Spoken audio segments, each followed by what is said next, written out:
Hello to all the students out there. Hope you guys are doing great. Very good morning. However, it is good afternoon now. So, hi. Hope very nice to see you all here. Ansh, I am here only. Where will I go? Hi everyone. Hello. Hello to everyone. Madhavi, hello. So, all the students out here, I can understand that you guys are going to give your second board exam tomorrow, and this session is going to be very helpful for you.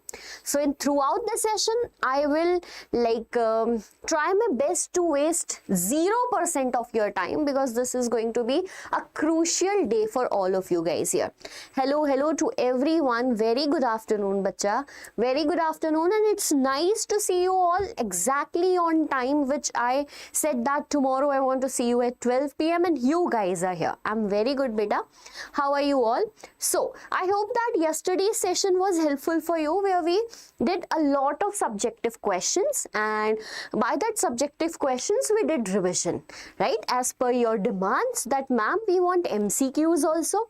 Today's session is planned in such a way that we are going to revise complete SST. See, revising complete SST in a single day is itself a challenge. You guys know that, right? I also know that, and you also know that it's a challenge.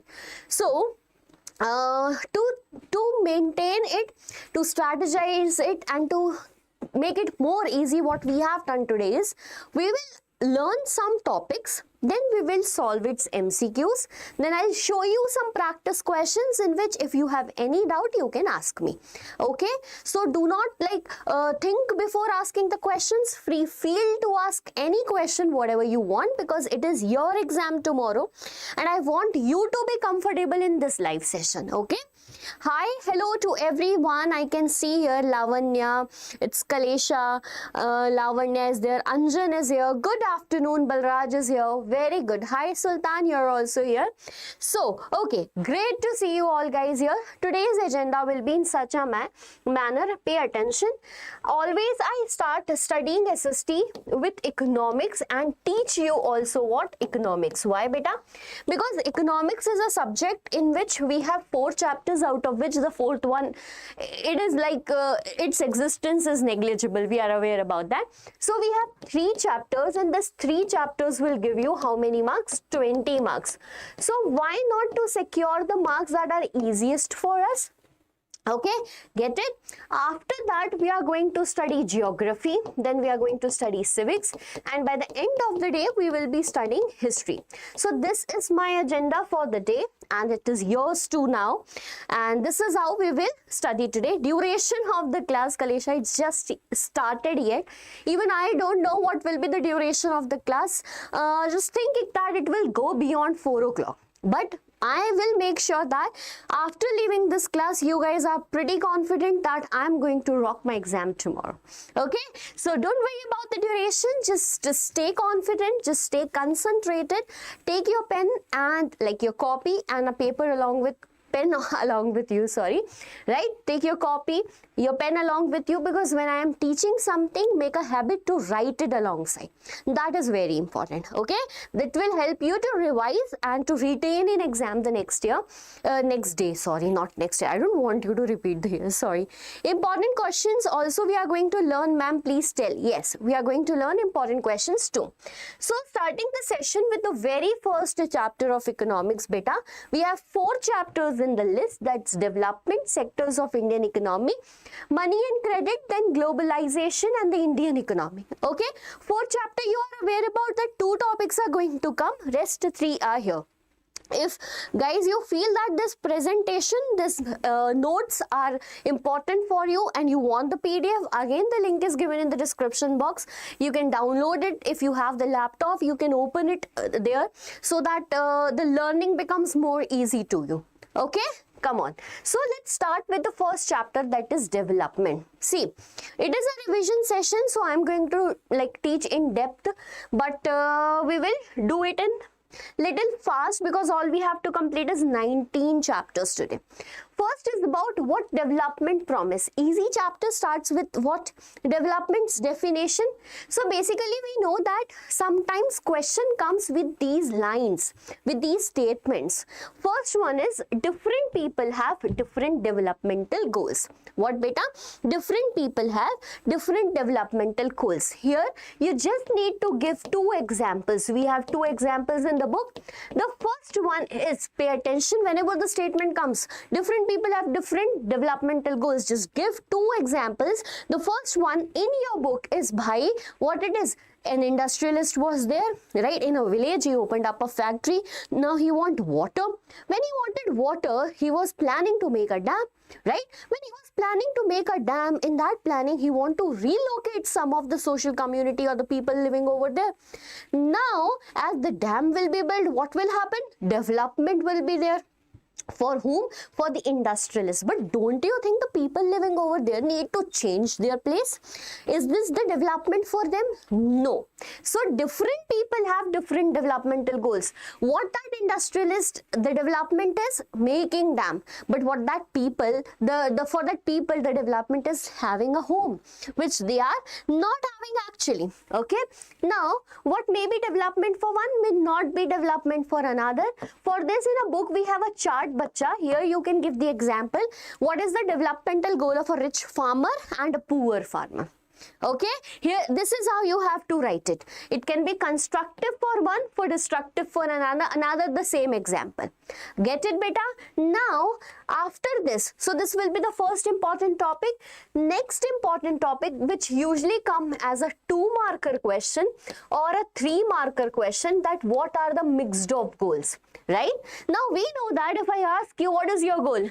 To earn more, right? Everyone's goal, aim in the life, why we are learning, why I'm teaching, is to earn money. That's clear, right? So when we are clear with that, but what if you are getting money, but you are not getting respect, freedom, equality? Will you work in that place anymore? No. If you think so that, ma'am, we will do the work, whatever it is, we need to earn money. No beta, everyone wants stability.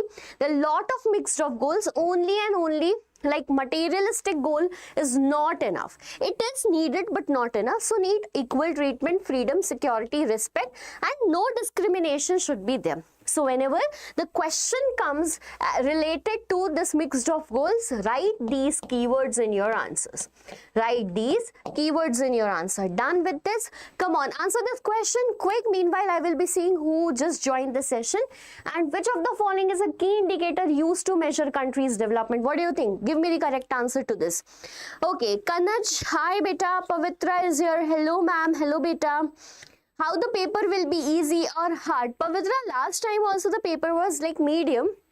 I think it will be easy this time because see, second board exam, they are giving you a chance to improve your marks. So it will be easy. What I think, when will you complete economics? I think 1 hour it will take to complete economics. Aditya ma'am, hi Aditya bacha, how are you? Great to see you. I'm very happy to see you all here on time and I'm getting the answers also. So key indicator used to measure country's development is gross domestic product. Right? What beta? Gross. Gross means total. Domestic means, domestic here means the product that are being produced, what? Produced within the territory of a nation. Within what beta? Territory of a nation. Territory of nation. So what is gross domestic product? The total number of production, right? The final goods and services, basically it is what? The final goods and services that are produced what? Within the territory of a nation is known as GDP, that's gross domestic product, right? Everyone answer is very correct. Give a applause for yourself and moving to the second important topic of this chapter. Aditya, I'm very good beta. How are you? So next is about how to compare different countries or state. Dekho, see, first thing here, what is we are learning development. We are not going to learn the development on a single person. We have to compare the countries. This is what we say, that bhai, India is a developing country, USA is a developed country, Pakistan is an underdeveloped country. We usually say that. By what is the criteria of saying that? So whenever we started using those criterias, we thought that by total income is the criteria. Let's do one thing. In a nation, let's calculate the total income of all the countries. Let's calculate what? Total income of all the countries, and we will find the solution to that. But let me give you one example. There is Japan as a country, India as a country. India has a lot of people. When we calculate total income, obviously the total income of India will be more than Japan. But by this, can we say that we are more developed than Japan? Never. So total income means, beta, total income means total income of all individual, of all the citizens. However, we will call it all the citizens. But total income is not a solution. Then we did one thing. By in maths, what happens whenever we have a lot of data, we find an average. So we find the average. What do you mean by average? Total income upon total population. By average, what do we mean? Total income upon total population, also known as per capita income. Right? Citing this, World Bank, right? Pay attention. Citing this, World Bank says that, acha, okay, let me present a report, not remote. So let me present a report, and that report was World Development Report. What was it, bacha? World Development Report, right? In this World Development Report, it was published by World Bank. What was the criteria? Per capita income. They said that countries with more than income $63,400, pay attention to this, will be considered as rich countries. Countries with income less than $2,400 will be considered as low income countries. What about India? So when we find out about India, it's $10,030, which do not lies between like either a rich country or poor country. So here we became what? Middle income country, right? In middle income also we are at the low position. So low middle income group, okay? Voice is breaking. Is this the problem with everyone? Everyone is feeling the same issue, is it? Hi Karthik. Ma'am, what is the full form of UNDP? Beta, full form of UNDP, United Nations Development Program. Arjun, it's United Nations Development Program. Please let me know. Someone just commented here in the chat that voice is breaking. Is this the issue faced by everyone? Please let me know. If it is the issue, I'll get it sorted. Okay. Now, so this happens, but bacha, pay attention to that. What if there are country A, there are country B, right? In country A, there are 5 people. In country B, again, there are 5 citizens. In country A, everyone is earning 1,000 rupees. 1,000 rupees, 1,000, 1,000. What happened? Here total income will be 5,000 and average income will be 1,000. That's clear, average income. But here in country B, everyone, this first citizen is earning how many rupee, beta? It is, he is earning 4,000. Others are earning 250, 250, 250, 250. So it becomes 5,000 rupees as a total income. When we find the average, then it will again become 1,000 rupees. But do you think that there is equality of income in the nation? No. Hence, basically, this report failed. Hence, this report failed to provide us a better result, equitable result. Hence, we say that, beta, averages are good for what? Averages are good for comparison, right? Sometimes the question comes, what are the limitations of averages? Averages are good for comparisons, but it hides what, bacha? It hides disparities. It hides disparities. Clear? Is it clear to everyone? Very good. What's your name? Okay, fine. This topic is clear to us. Moving to the next one. Now question is here beta, everyone please answer this question. For comparing countries, their income is considered to be one of the most important attribute. What does per capita income means? Fast.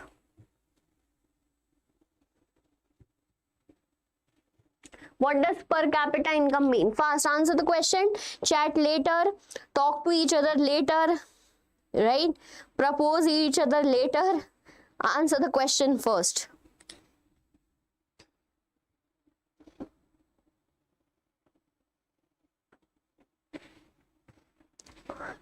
I got 95 in SST. That's great, beta. So I hope you are not giving the improvement exam for sure. Ma'am, when will you complete economics, beta? We just started, yaar. You are worrying about completion before. C, B, and I'm getting mixed of answers, beta. How can it be C? Right? What is this? Recently we just saw that average income earned is basically total income upon total population. That is known as what?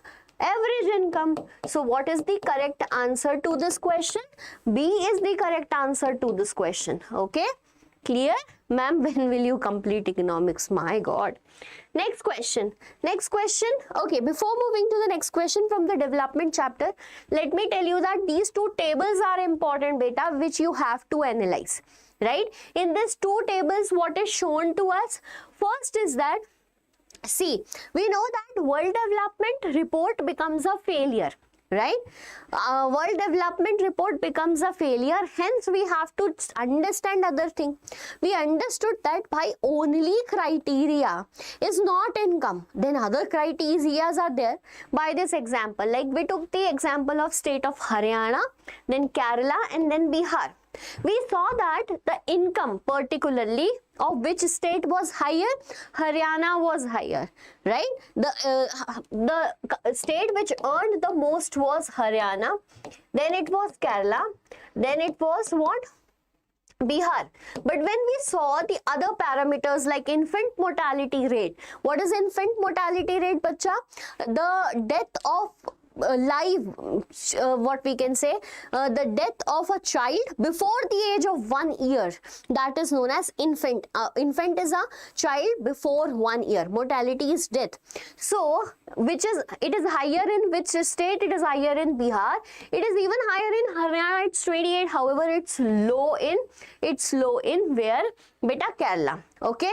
Literacy rate, again we know where it is higher. It is higher in Kerala. So if Haryana was earning more, why the education and health care is better in Kerala? So now it's clear that now it is very much clear that beta, as per only and only income, we cannot consider a country or a state as developed. So now it is being changed. The criteria is changed, right? Human Development Report. Now the second criteria is beta what? Human Development Report. It is published by UNDP. The full form is United Nations Development Program. What is the full form? United Nations Development Program. Yes, Senthil, I can see that data is not clear so bright. So what you can do is you use your NCERT. Open it please. The data is over there. For that you can do it. Now I can't change this PDF. So, what are the criteria we are using in this Human Development Report, beta? It is education, health status and per capita income. 3 criteria will be calculated, right? Now, what happened? Pay attention to that. What were the issues? What they did? They created a list. They choose the countries. How many countries were there? 193. They made a list calculating these 3 factors and ranked them. For example, Sri Lanka, whose gross national income is 11,899, life expectancy at birth. Now, what is life expectancy at birth? The average length of an individual, the average length of the individual who is living, right? Now, what happens? What it is showing to us? It is showing to us is the health status of a person. So, this is the criteria, health. Second is mean year of schooling, beta. Mean year of schooling means how long a person has went to school, right? And this is being calculated after 25 years of age. So this is the second criteria, that is education, and the third is basically the ranking. So on the basis of three criterias, per capita income, health and education, the rank is given. If I talk about India, it is 134. What is the rank? 134 as per the data of 21 and 22. Clear? So this is Human Development Index. Ma'am, I just entered class 10th batches can watch this. Yes, Arjun, you can watch this. This is complete revision of entire class 10 because tomorrow their second board exam is there. So it's there. Fine, clear? Now one more question beta that usually comes in exam is, before solving this, let me tell you, write the difference between. This question comes many times. Write the difference between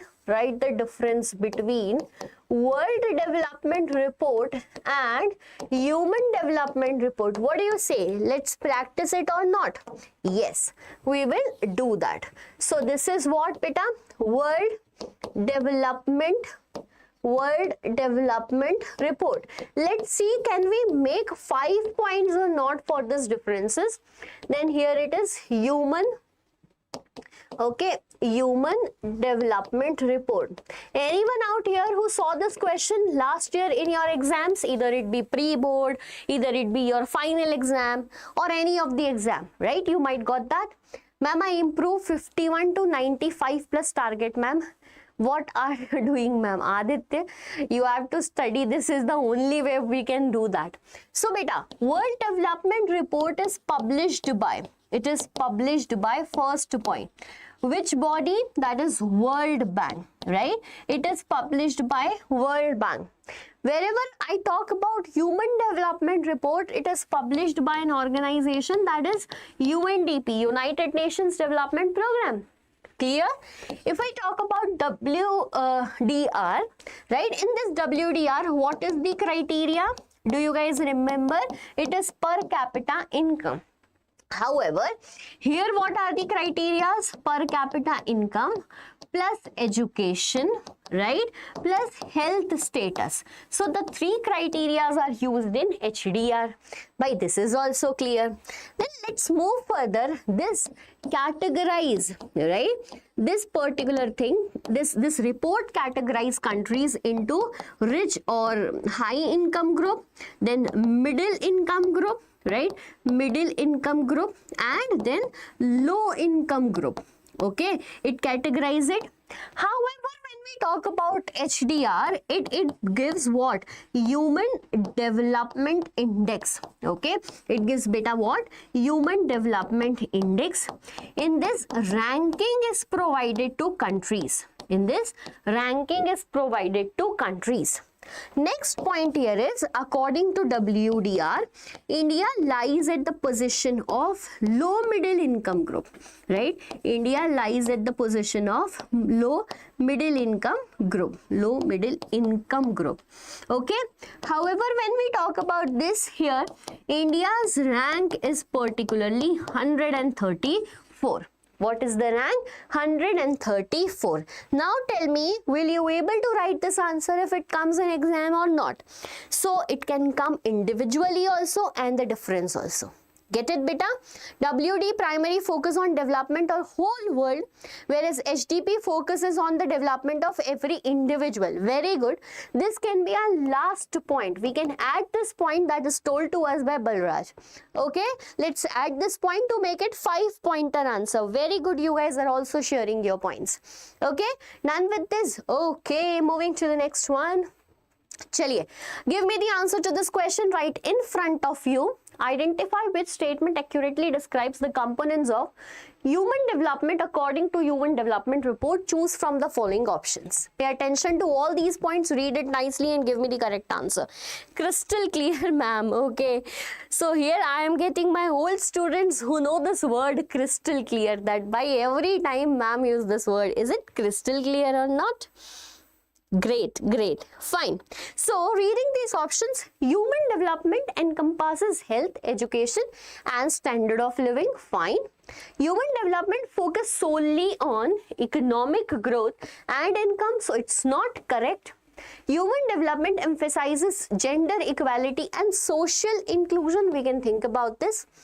Human development prioritizes technological advancement over environment sustainability. Beta, development will only happen whenever there is technological advancement over environmental prioritize. Okay, sorry. This statement is also not correct because they are saying it prioritize technological advancement. ठीक है, up till here it was okay, but over economic sustainability, no. So first statement is correct and third statement is correct. Only 1 and 3 are accurate.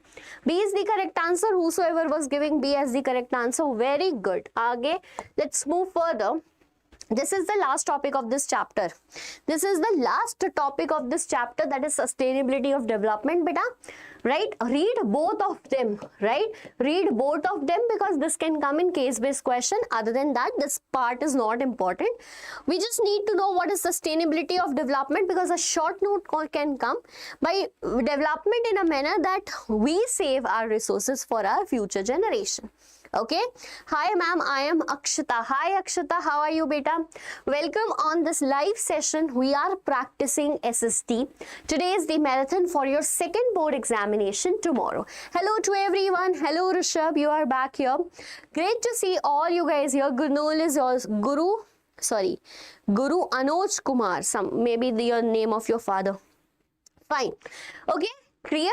Now see these questions. These are the questions from the first chapter we just revised. If in case you feel that by this question I won't be able to answer, ma'am, explain it, you can ask me. Okay, then we will move to the second chapter. So differentiate between World Development Report and Human Development Report. We discussed this beta. Second is what may be development for one may not be development for another. Explain with a suitable. This is also easy. What is meant by sustainability of development? Just discussed. What do you mean by average? What is average beta? So average is what? Basically averages are used to compare the data, right? Are there any limitations to its use? Yes, there are the limitations. What? It hides disparities. Very good. Illustrate with your own examples related to development. Make that table of citizen A or citizen B, compare with 5 citizens, difference of their earning, and explain it nicely.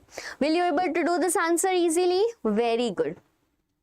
Then next is what is per capita income. So what is per capita income? Again, it is total income upon total population.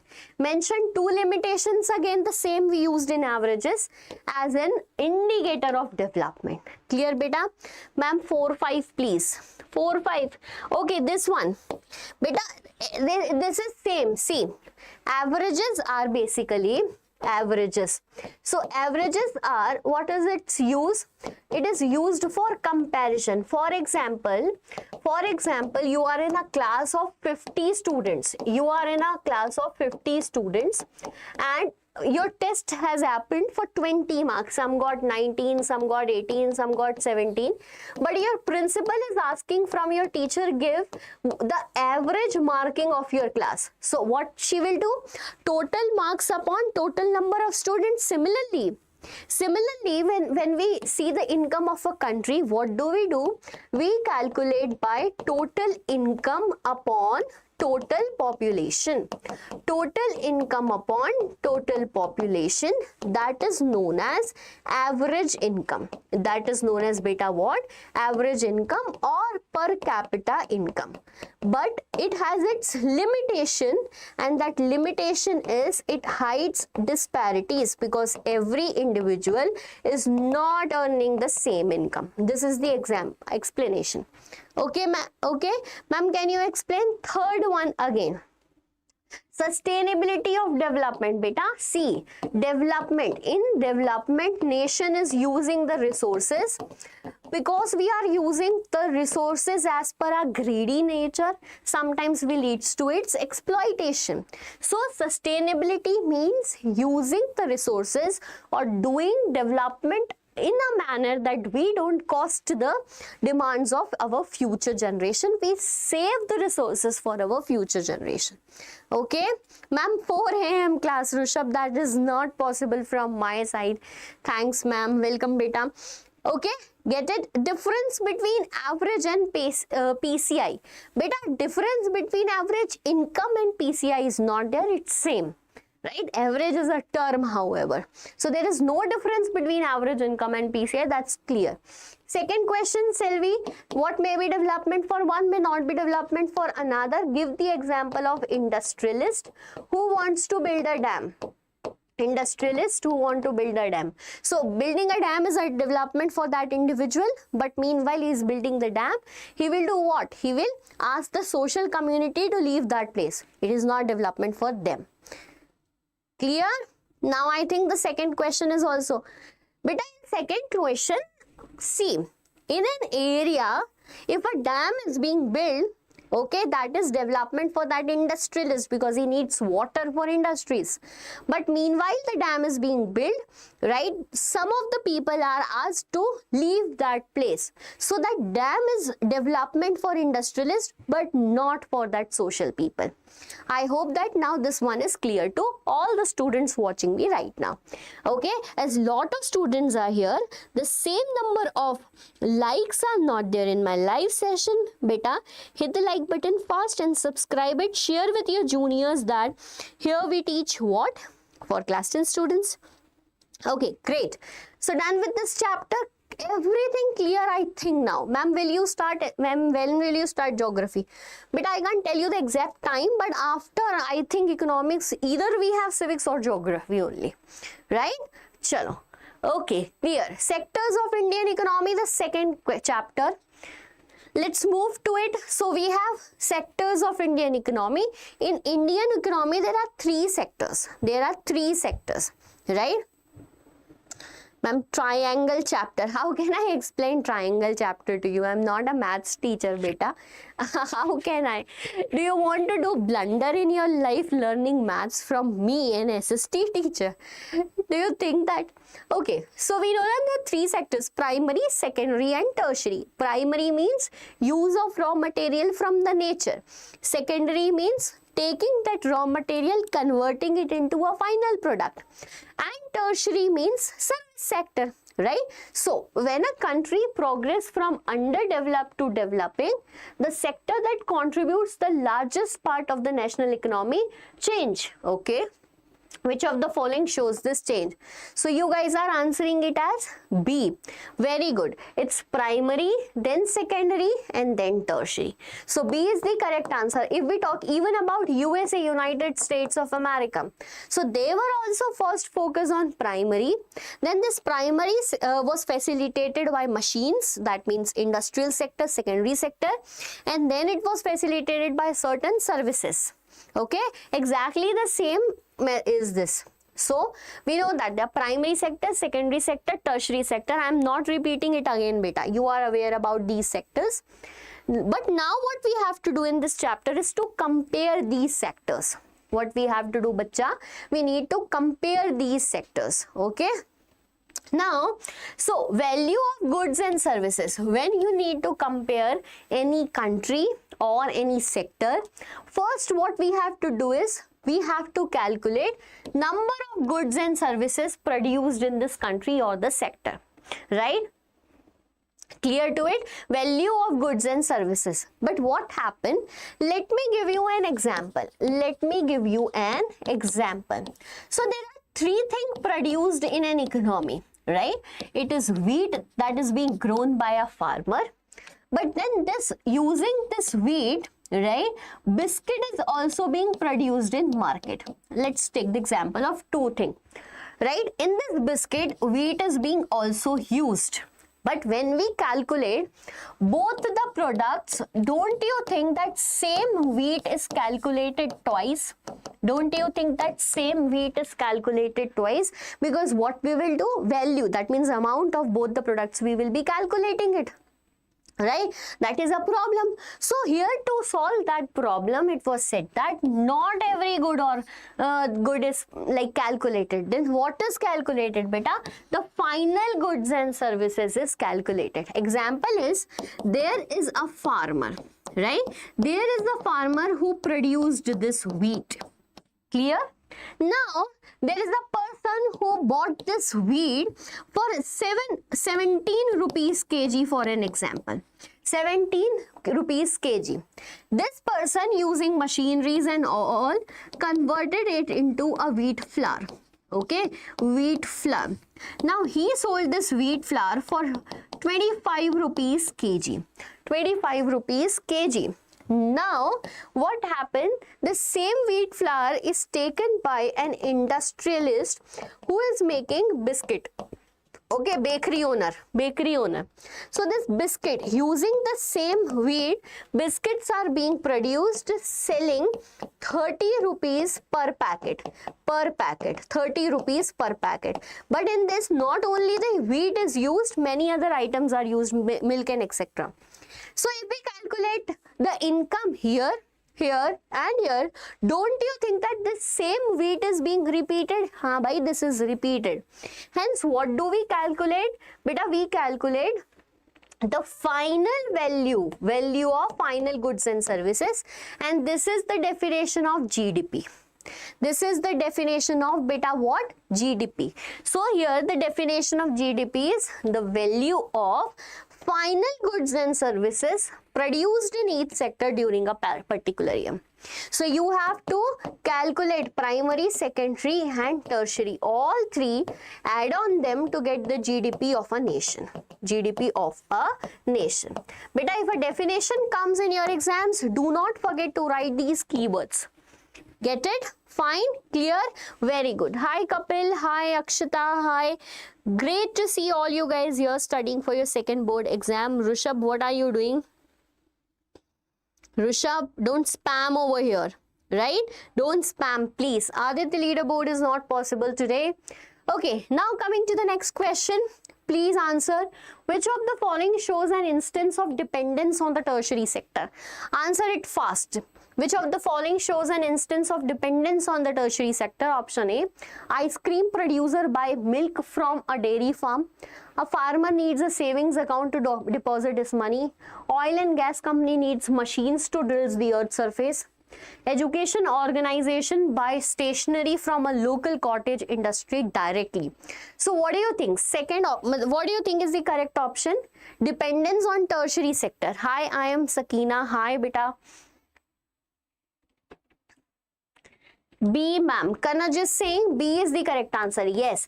Dependency on which? Dependency on tertiary sector. By dependency on tertiary sector. So saving account, that means the person is going to bank, and bank is a service. Bank is a service. Get it? So which is the correct answer? B. Very good. Very good to all the students who answer B. Lavanya, it's not D. Pay attention to it. See, this is how mistakes we are doing. Okay. Yesterday also I told that this question is quite important for your exam. I did na. Now I'm giving you time. You will learn this question right now in front of me. Like I can't see you, but I think that you value what I say. You hear what I advise you. So question will be, beta, this is for sure going to come. When you will see the exam and remember my words, na, then you will realize that ma'am told us correct. Right? 5 marker question, ma'am. Yes, beta, 5 marker. Right? And here the question is, what are the rising importance of tertiary sector here? These are the 5 points. Tertiary sector provides us all the basic services. Explanation here. It is because whenever there will be development of primary or secondary, there will be development for us. Rise in income. Now, when there is a rise in income, we ask for more service. Like we depend more on eating out, tourism, etc. And then new services like IT and all. 2 minutes I am giving you. Read it right now. Learn it right now. Thank you, ma'am. You're so sweet. Ma'am, आप लोग हमारे लिए कितनी मेहनत कर रहे हो. Thank you. Welcome, beta. It's just all because of you. We are able to do this, right? Ma'am, whether this session is enough, ma'am? Yes, Kanaj. I make sure that session is enough for you. Actually, really it is enough for you.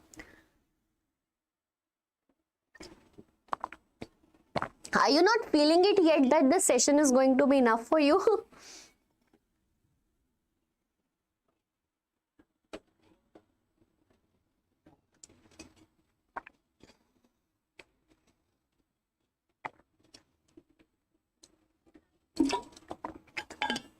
Hi ma'am, my name is Sakina. Beta, my name is Tanvi. My mother, this section is enough for the second board exam. My mother? Okay, so did you learn this, beta? See the graph also that is here. See also the graph, bacha. Right? You have to understand this graph. See? Right now the development in the tertiary sector, the GDP from the tertiary sector is increased a lot, right? So which is the most earning sector in Indian economy? It is tertiary. But where the most people are employed in the Indian economy, that is still primary. Okay, get it? Very good. I hope that this answer is like revised by you. So the share of sector in GVA now, for now consider it GDP only. So if we see this graph now, we will see that, okay, if we see this graph, we will understand that previously in the year 1977, the income from primary sector was more. That was around 45%. But now if we look, it is now not that much. It is around 19%. However, the income from tertiary sector has increased a lot. Okay. If we get it from in terms of employment, so by 71% people were employed in primary sector in 1970s. Right? So, which sector holds maximum employment in 1970? Primary. But when we talk about current situation, see, the situation is such that people were reduced. But still, which sector is more employed? People are more employed. It's primary still. Okay. Gross value added. The full form of GVA is gross value added, right? GDP, beta, explain GDP, gross development product. Gross matlab the value that means income, the value of, that means calculated by its MRP, the value of final goods and services. Okay, where are these goods and services? Produced in an economy, produced in a country, in a financial year, This is known as GDP, financial year. Okay, write this definition. No one is going to deduct your mark. So let's do this. Interpret the graph given below of the growth of three sectors. We did this recently. We are not going to repeat anything because we have very lack of time. Okay. Now, underemployment. This is one of the important topic in your exam. Okay. Now, what is underemployment? You know that one word is unemployment, berojgari, right? One is beta. Thank you, ma'am. Exactly, it will happen. So, one is unemployment, and the other is underemployment, and there is the difference between the two. Beta, what is unemployment? When a person wants to work but is unable to find the work, right? Wants to work but actually he doesn't want to work. In India, 70% of the youth are wasting time standing on that nukkar shops, talking randomly about anything and saying that, oh my god, government is not giving us job. So we are just in complaint mode, that's it. So what is unemployment, beta? When you are willing to work but not getting work. But what is underemployment? This question can come in your exam. Explain underemployment. So underemployment is a situation when people are working but less than their potential. People are working but less than their potential. I'll give you an example. For example, this is a firm.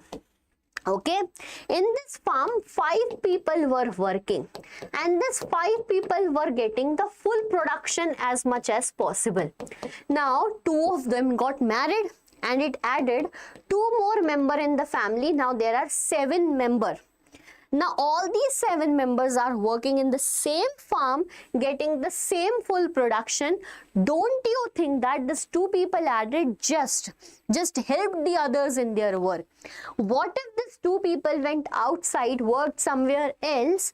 Will this add the earning? Yes. So they are working but less than their potential, and hence it is also known as disguised unemployment. How will the question come from this topic? The question will come, explain underemployment with help of examples, both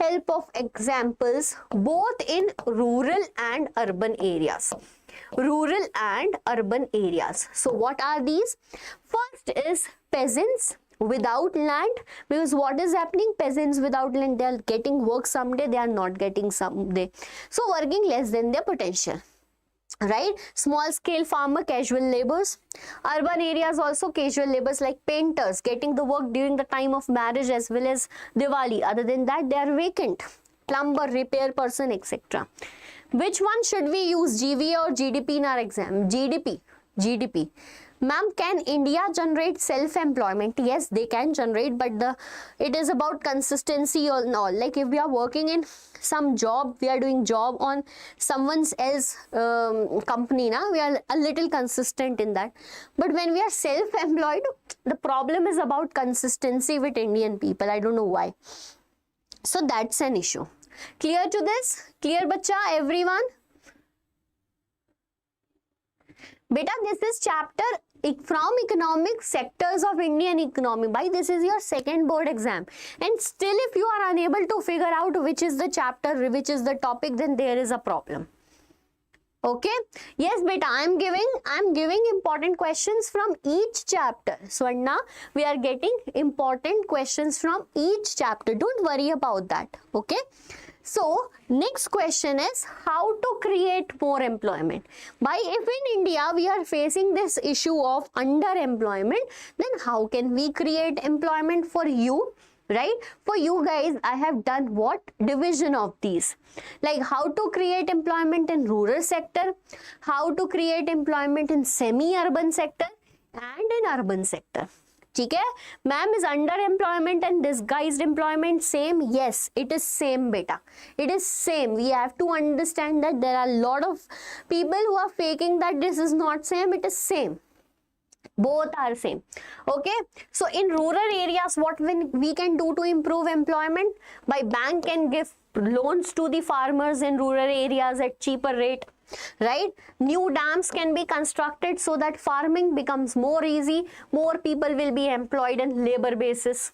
Okay, government can invest more upon transportation and storage of crops, because farmers are growing crops but they do not have enough money that facilitates transportation and storage of crops. So government can do that on this behalf. Local banks can give credit to the people at reasonable rate of interest so that loans can be taken by the poor people in the rural areas. Okay, next is about semi-urban area. Here we can promote local industries, right? Small cottage industries promotion can be done. One economic year, how many days, how many months? Beta, one economic year from like March to April. Okay, from March this year, from April this year to March next year. Fine. For example, setting up of dal mill, cold storages, honey collection centers, small industries like vegetable processing units, sweet potato, etc. Right? Get it? So this is semi-urban areas and this is urban area. Now coming to this topic, urban areas. In urban areas, we see that there was a report presented by Planning Commission that nearly 20 lakh jobs can be created in education sector alone. But facilities needs to be done. Then tourism. Tourism is one of the sector in which lot of employment opportunities are there. So regional craft, IT, tourism, all this can be done to increase employment in where? Urban areas. Ma'am, we will give exam in 20. Sorry beta, albeit here students are those who are going to give second board exam, that is tomorrow. Tomorrow is these students' second board examination. So it might happen that you have texted me and I was considering you as a person who already gave class 10th board exam. Sorry from my side for that. Right, I know that lot of students are watching me right now who are going to give exam in 2027 beta, but I'm teaching right now targeting the students who are going to give exam of second board exam tomorrow. So don't take it otherwise that I'm targeting you over here. Fine, clear? Okay, now crystal clear. I hope that. Observe the image given below and answer the following question. Which sector is depicted in this image? Tell me. What distinguish activities in this sector from other sectors? However, just tell me the first answer. Just tell me the first answer. Which sector is depicted in this image? What do you think? Which sector is depicted in this image? Which sector is depicted in this image? There are three sectors in economy. Primary sector, then we have secondary sector, and then we have tertiary sector. Primary, secondary, tertiary. In primary, pay attention to whosoever was asking me, ma'am, what are these sectors?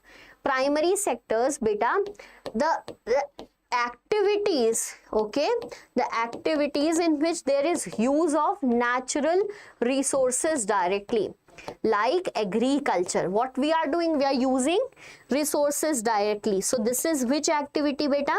Agriculture. It comes in which sector? Primary sector. But for example, in agriculture you made potato, grow potato, and this potato is manufactured in an industry as a potato chip, right? Potato chips. So what do you think? Processing is going on, manufacturing is going on. It will become which sector eventually? Secondary sector. Transformation is done, na?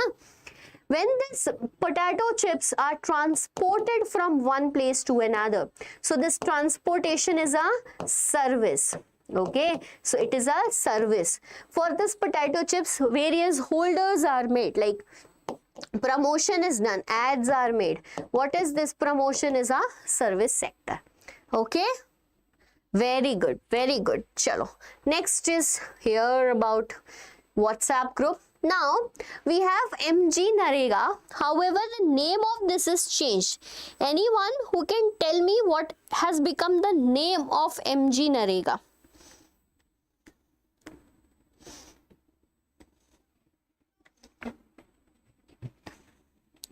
It's basically VBG Ramji, right? VBG Ram. So what it is? Viksit Bharat Guarantee for Rozgar and Ajivika Mission. Okay, Ajivika Mission. Pay attention. See, what is MG Narega? Let me tell you. I also sometimes get confused by this confusing name. What was the problem with this MG Narega? Changing it to different names. So, beta, MG Narega is Mahatma Gandhi. Okay, because it was Congress time when this act was started or implemented. National Rural Employment Guarantee Act. Now, national means in the country. Rural means in rural area. What they are giving? Employment. They are guaranteeing. How many days? So basically in rural areas, 100 days of employment is in guaranteed. Last year, when we were like, this year itself, they have changed this name to Viksit Bharat, right? Viksit Bharat. What it is more? Guarantee for, right? BBG Ramji. Viksit Bharat Guarantee for, right? Rozgar and Ajivika Mission. Ajivika Mission. Ajivika mission, where in Gramin area, that means rural area. So this is the new name for MG Narega, and here the days are increased from 100 days of guaranteed employment to 100 and 125 days. It is said that this will be implemented from July 1st 2026. So if question comes in your exams, you can write that the name has been changed, but eventually they will ask from MG Narega only. Okay, so that you guys have a clear visibility. Yeah, this was first time introduced in 2005. Okay, first time introduced in 2005. Very good. Name changed in the year 2026. Clear? Very good, beta. Next is about MG Narega. By this is one of the most asked question, right? This is, ma'am, now you are in tertiary sector, right? Like service sector. Yes, exactly. Like you are talking about my service. Yeah, I am in tertiary sector. We are teaching. We are not producing any good. It is teaching. It is a service. Okay, so it is tertiary sector. Very good. You are getting the examples from the daily life. That's very good, beta. Now moving to the next one. This is basically the difference between organized and unorganized sector. By this question is for sure going to come in your exam. Write 5 differences for 5 marks. Write 5 differences between organized and unorganized sector. Let's first understand through the words. Organized, that means registered under the government. Right? Organized, that has fixed working hours. Organized, it gives leaves to the people. Right? If you work more, you get more money. Right? You enjoy many benefits, medical benefits, insurance, etc. But do you think that's an unorganized? No. Right? I am giving you 1 minute again to learn this answer. Same points. If you write in your exams 5 points, you will get 5 marks. In the starting, I told you that take your pen, take your copy. Read it right now from here. Write it in your copy right now. I'm giving you 2 minutes to do that, beta. Okay, I'm here itself. I'm watching your comments, just sitting over here. Learn it. Write in your copy. Don't go anywhere. Don't fool me. Don't fool your parents around you.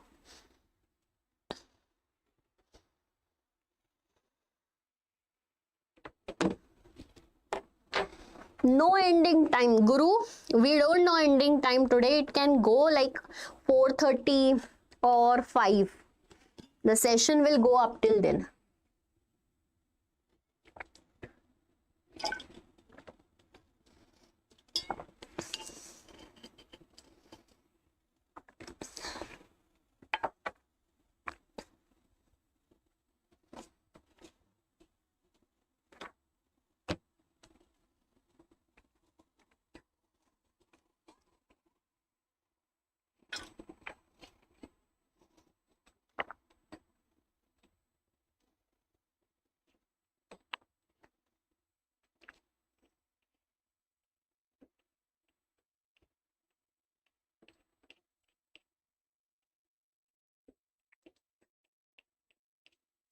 Learned everyone? Is it learned now? Or do you need more time?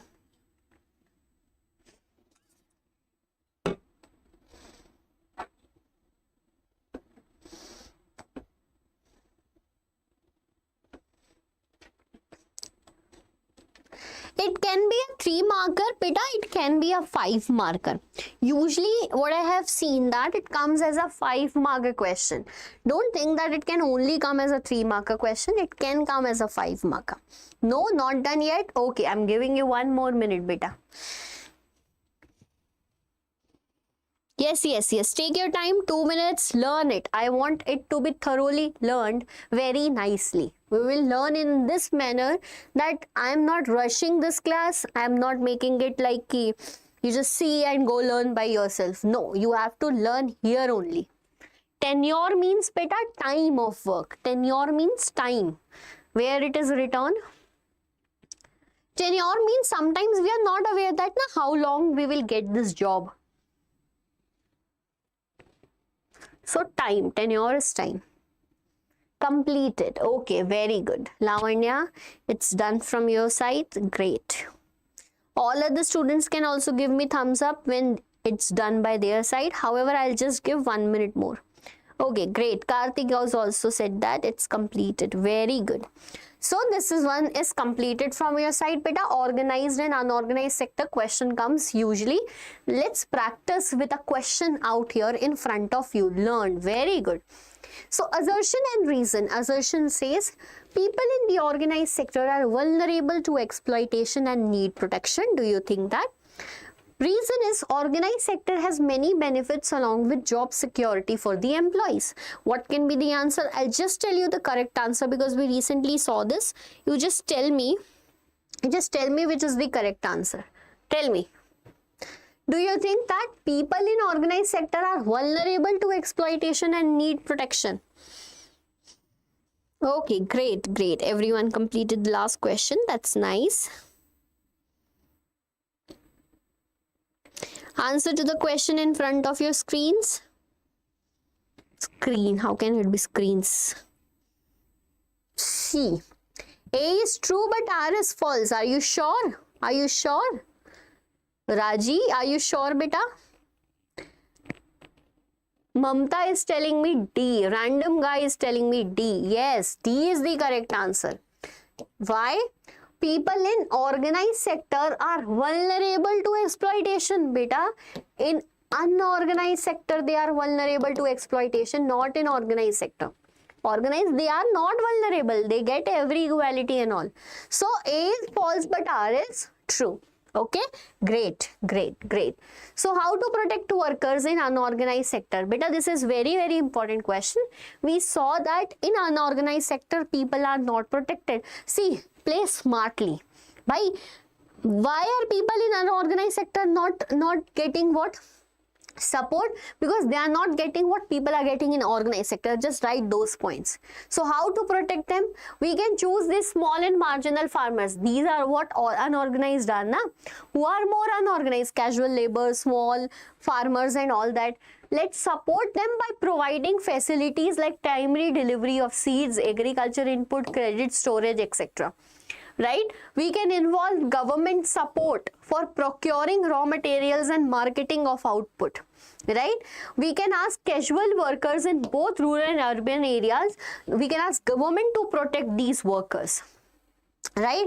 We can bring the issue regarding the irregular work, because casual labor, small farmers do not get work daily. That's why scheme like MG Narega have been brought by the government. So we can introduce certain welfare schemes for that. So let's protect the communities like SC and ST so that here economic development can be inclusive with social development too. When there will be development in society, there will be development in economy. So how to protect workers in unorganized sector? This is also one of the repeated question that comes either for 5 mark or for 3 mark. Here are the points. Read them nicely, figure out the keywords so that you can answer in your exams. Is there any break for lunch? Haan bhai, there will be break for lunch because I also have to take lunch so that I can be energetic to teach you. We will be doing lunch. I'll give you time. Let me see when my colleagues come to ask me that ma'am lunch par chaleng kya. So when they will come, I'll give you the time. Okay. Map will be in the last. Random guy have put the maps in the last because energy drop downs na till last. My energy and the map work do not need that much explanation. So that's in the last. Okay, Karthik is saying I ate. But still Karthik, I'll give you break. Don't worry. Okay, so this is the question. I hope it's done from your side. Now, beta, sectors on the basis of ownership. Yes, this is also an important question from this chapter. So explain the sectors in economy on the basis of ownership. So on the basis of ownership, there are 2 sectors. One is public. Public basically that is owned by the government. Owned by the government. Government have all the access of assets and provides these services. The objective is like if I talk about public railways, which are cheaper than the private buses going out. So why it is? Because it has a target for public welfare. so that the things will be cheap and easily available to citizens, Indian Railways, etc. But when we think about private one, only and only motive is profit motive, because the ownership of assets and delivery are in the private individual hands. Okay, like Wipro, Tesco, Tata, Reliance, etc. Ma'am, PDF, Suman, PDF you can get from description. In the description, in the starting line, there is written that download the PDF. Is it or not? Let me see. If it is not available, I'll ask the people to keep it. But once this marathon is ended, once this marathon is ended, we will add the PDF. I am sorry that the PDF is not over here. Let me ask them to add. Okay, wait for a second, beta. Wait for a second. I'll ask them to add it.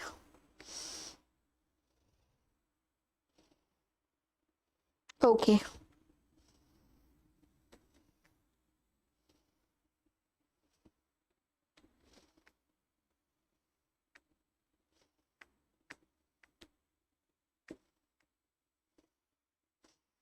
Okay, PDF will be uploaded in some few minutes. I just asked them, they will be doing it.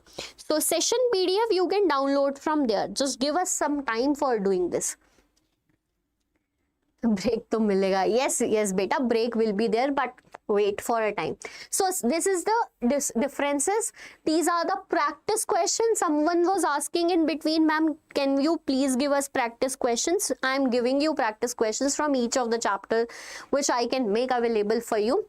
So this chapter is sectors of Indian economy. Very important sector for your exams.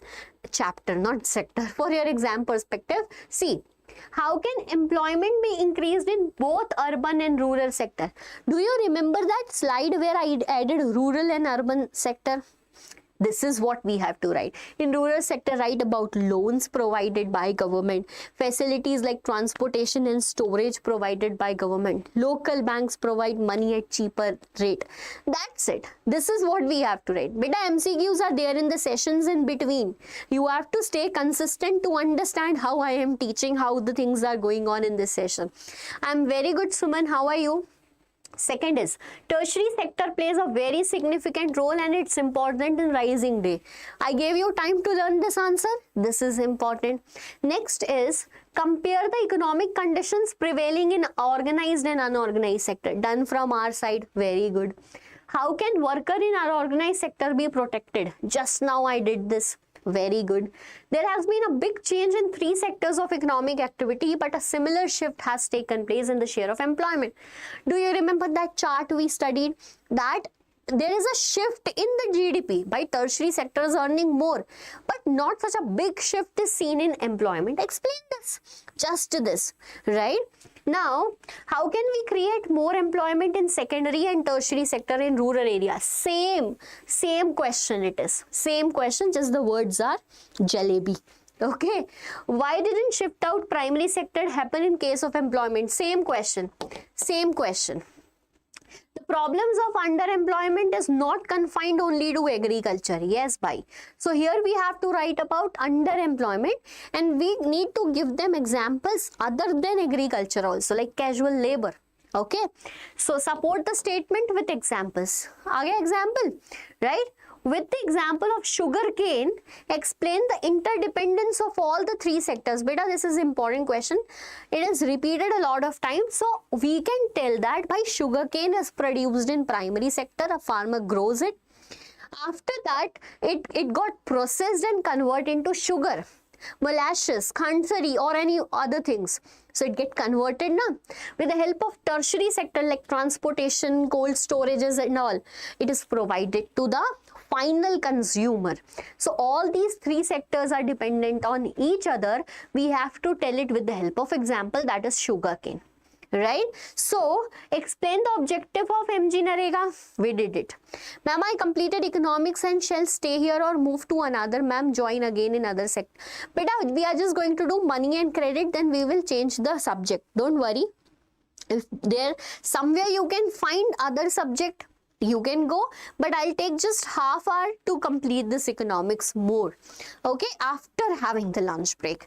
So we'll take the time for it. Ma'am, important MCQs. In between MCQs are coming. Bhai, where are you guys? Where are you guys? Ma'am, do you remember me? Yes, beta, Jeba is here. Yes, I remember you.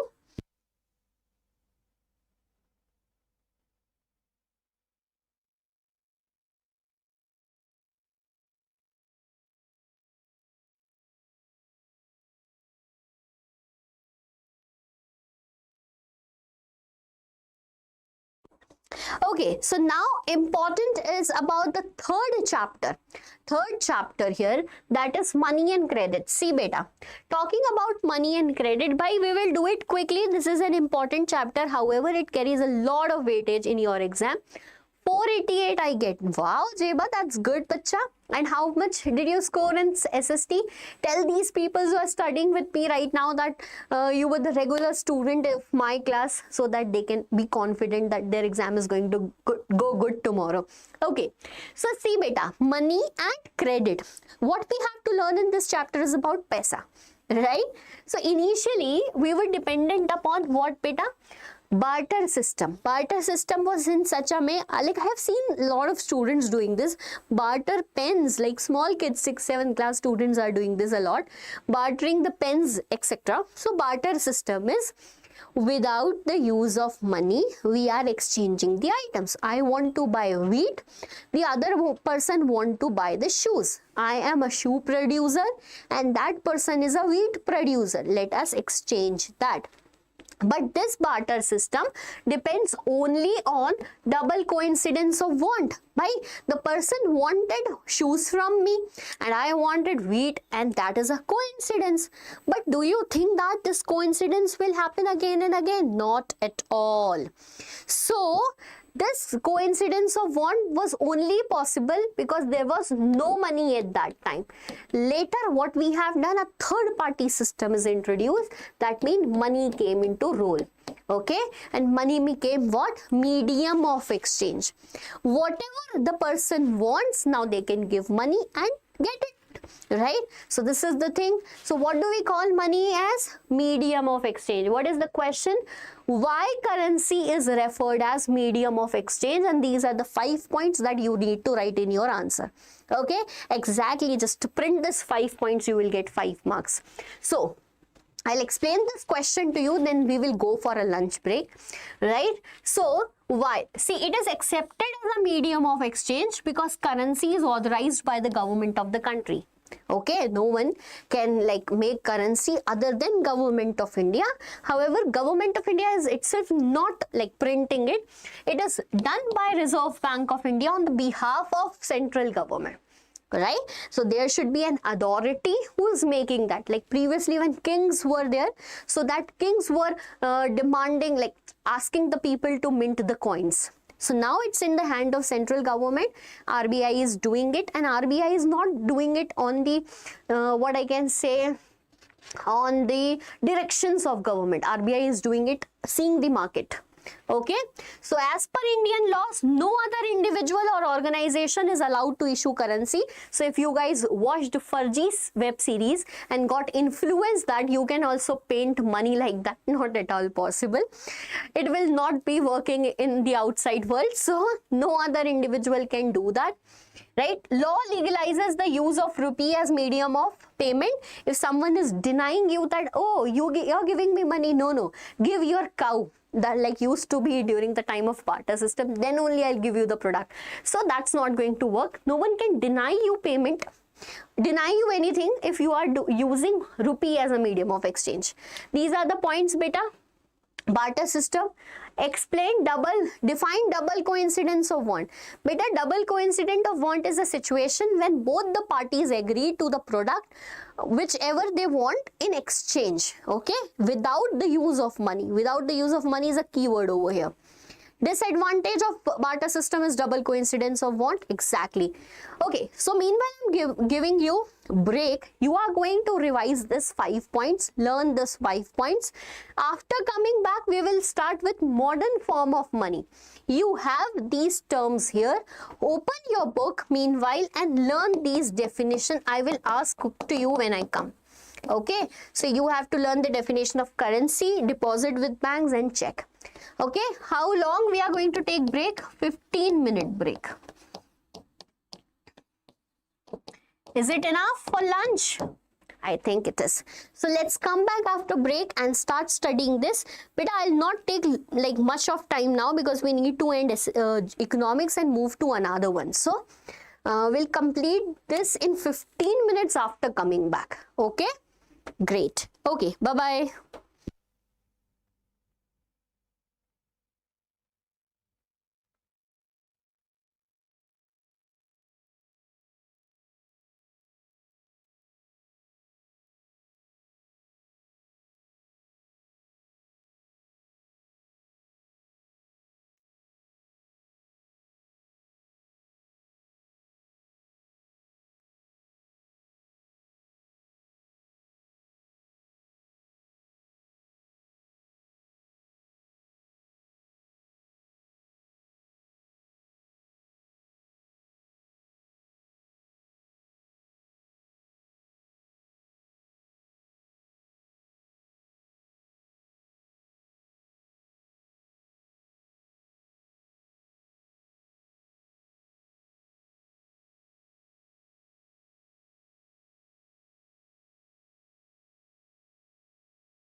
Hello students, so finally the break is done. I hope you guys had your lunch and we are back with full energy. We have to complete this economics fast, so let's move to description first. Okay, so what we started was money and credit as a chapter in economics. I hope you guys are back. Good afternoon to everyone. Hi, hello to everyone. Let's proceed. So we started this with barter system, double coincidence of want, and I told you that meanwhile you're going to revise this question. I hope you guys have done. And then we were about to study about modern form of money. See, so modern form of currency or modern form of money. In the modern form of money, first is currency, paper, notes and coin. Then deposit with the bank. The amount of money we have extra, we go with the bank and deposit it, right? And on our demands, we even withdraw that money, and hence it is known as demand deposit. Okay. Now, third facility is check. What is check, beta? Check is a piece of paper. However, that piece of paper changed everyone's life. So what is check? A piece of paper instructing the bank to pay a particular amount of money from one person's account to the another account. From whose account? On whose the name is being, like on whose the check is, and to whose account? On whom the name is being issued. Okay, definition of double. Arey bhai, double coincidence of want is nothing, just the transaction of products among each other without the use of money. That's it, right? So here it is modern currency. Which of the following is a correct example of double coincidence of want? Fatafat.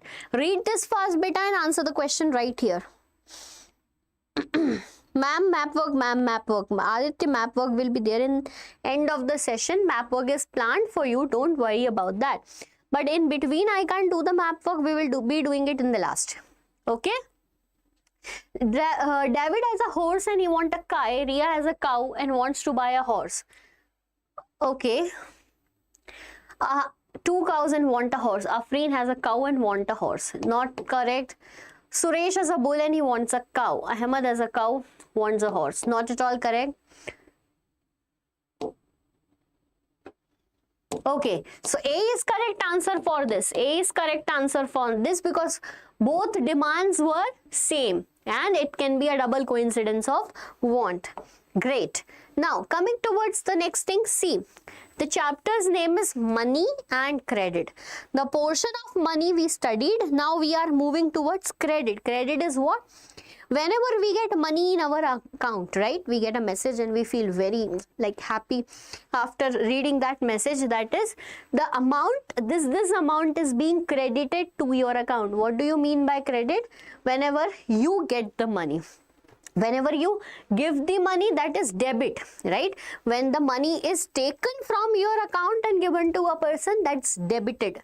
When a money comes to your account, it is credited. C for come, C for credit. Don't get confused between credit and debit, which usually students do. Right? So loan activity, what happens in loan? You go to bank and ask for loan. That is also a credit activity that's done in your account. But do you think that anyone can get the loan? No, bhai. What happened? See, there were two situations. Pay attention. There are two situations which are listed here. So two situation is, there is a person Salim. He got the order of 3,000 shoes. He want to make those shoes, but now he is worried about how to complete the order because he don't have that enough money which will be invested in that order. Then he took loan from two sources. One, leather from supplier. He asked the supplier, you give me leather, whenever my order will be completed, I'll be paying you after that, as I am also paid after that. First is leather supply. Acha, okay, theek hai, take it and give me some advance. The later money you give later. Okay, and advance payment of 2,000 shoes. So he got the order of 3,000 shoes from the person who is ordering. He said that give me some advance of 2,000. So what it is? It is loan basically, because he is getting the money before completion of the order. Loan. So this is type of loans. When order is completed, profit is earned, he repaid the loan. That means he paid to the workers also, and he paid to the leather supplier also. Get it? So in this situation, credit plays a vital role. See, if credit is not a facility in economy, then there would be a problem, because how would he complete the loan? So here credit plays a vital role. But same, we have one more situation of Swapna. Swapna is a farmer, right? Working on a small land, whatever she has, small land. So she has grown groundnut this year. What happened? She took the loan for cultivation, but somewhere crops were hit by pest, right? And the crops failed. When crops failed, what can be done? All his crops were failed, but he have to pay money to the people from whom she bought the seeds, for electricity, for running all those activities. Now lot of things are there. So she is unable to repay the debt. She took the loan from some person in the village, from money lender. She took the loan, but now as her crops fail, will she able to pay the loan? No. She grow the crops another time, thinking that she will pay the older loan, but what will happen if the crops fail this time also? So she is getting into a trap that is known as debt trap, right? The debt trap, which usually people are falling right now because of the use of those credit cards. So this is debt trap, right? See, what I want to teach you from this topic is credit can be a situation which is positive in the role of Salim, but it can also be negative in the case of Swapna, because here credit pushes the borrower into a situation from where recovery is painful. Getting my point, beta? This is very, very important. Now comes the second point, that are terms of credit. Beta, this credit is not organized one. Okay, now what happened? Yes, now what happened? So we go to bank to take these credit and we call them loans. Whenever you go to take those loans, there are certain terms. If these are available, then only you can get the loan. What are that, beta? Interest rate, obviously you have to pay the interest. Collateral is an asset, like you keep something with the bank as a risk, as a guarantee, like for basically as a guarantee that if you are not able to pay the loan, they can recover it through that asset. So what is collateral? Collateral is an asset. It can be a land, gold, etc. Third is here documentation, that's required. Method of repayment, how you are going to repay, what will be your EMI, etc. Okay, meaning what is the other person, so that's double coincidence of what? Yeah, but it is a situation of credit. Get it? What is the most suitable definition for the terms of credit in a loan agreement? What do you think is the correct answer to this? Time, ma'am, beta, time abhi ho raha hai, it's 1:46. But I think you are asking that how long the session will take. Session, I guess, will go around 5 o'clock, beta, today. 4:30 or 5 o'clock. We'll end the session by 4:30 or 5 o'clock, because I want to give you time to do self-study also. Okay?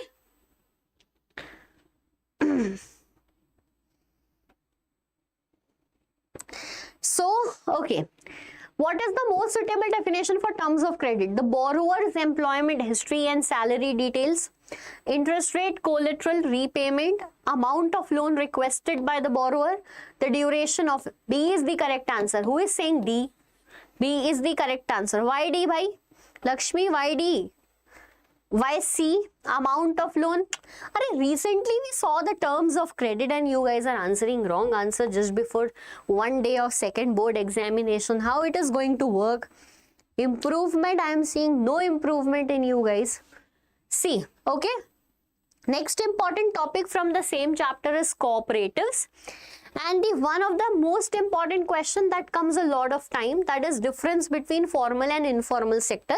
I'll brief about that because one more topic is very important from this chapter.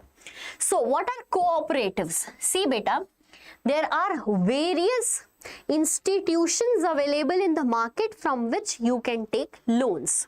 Right? They are like commercial banks. Yes, we are aware about that.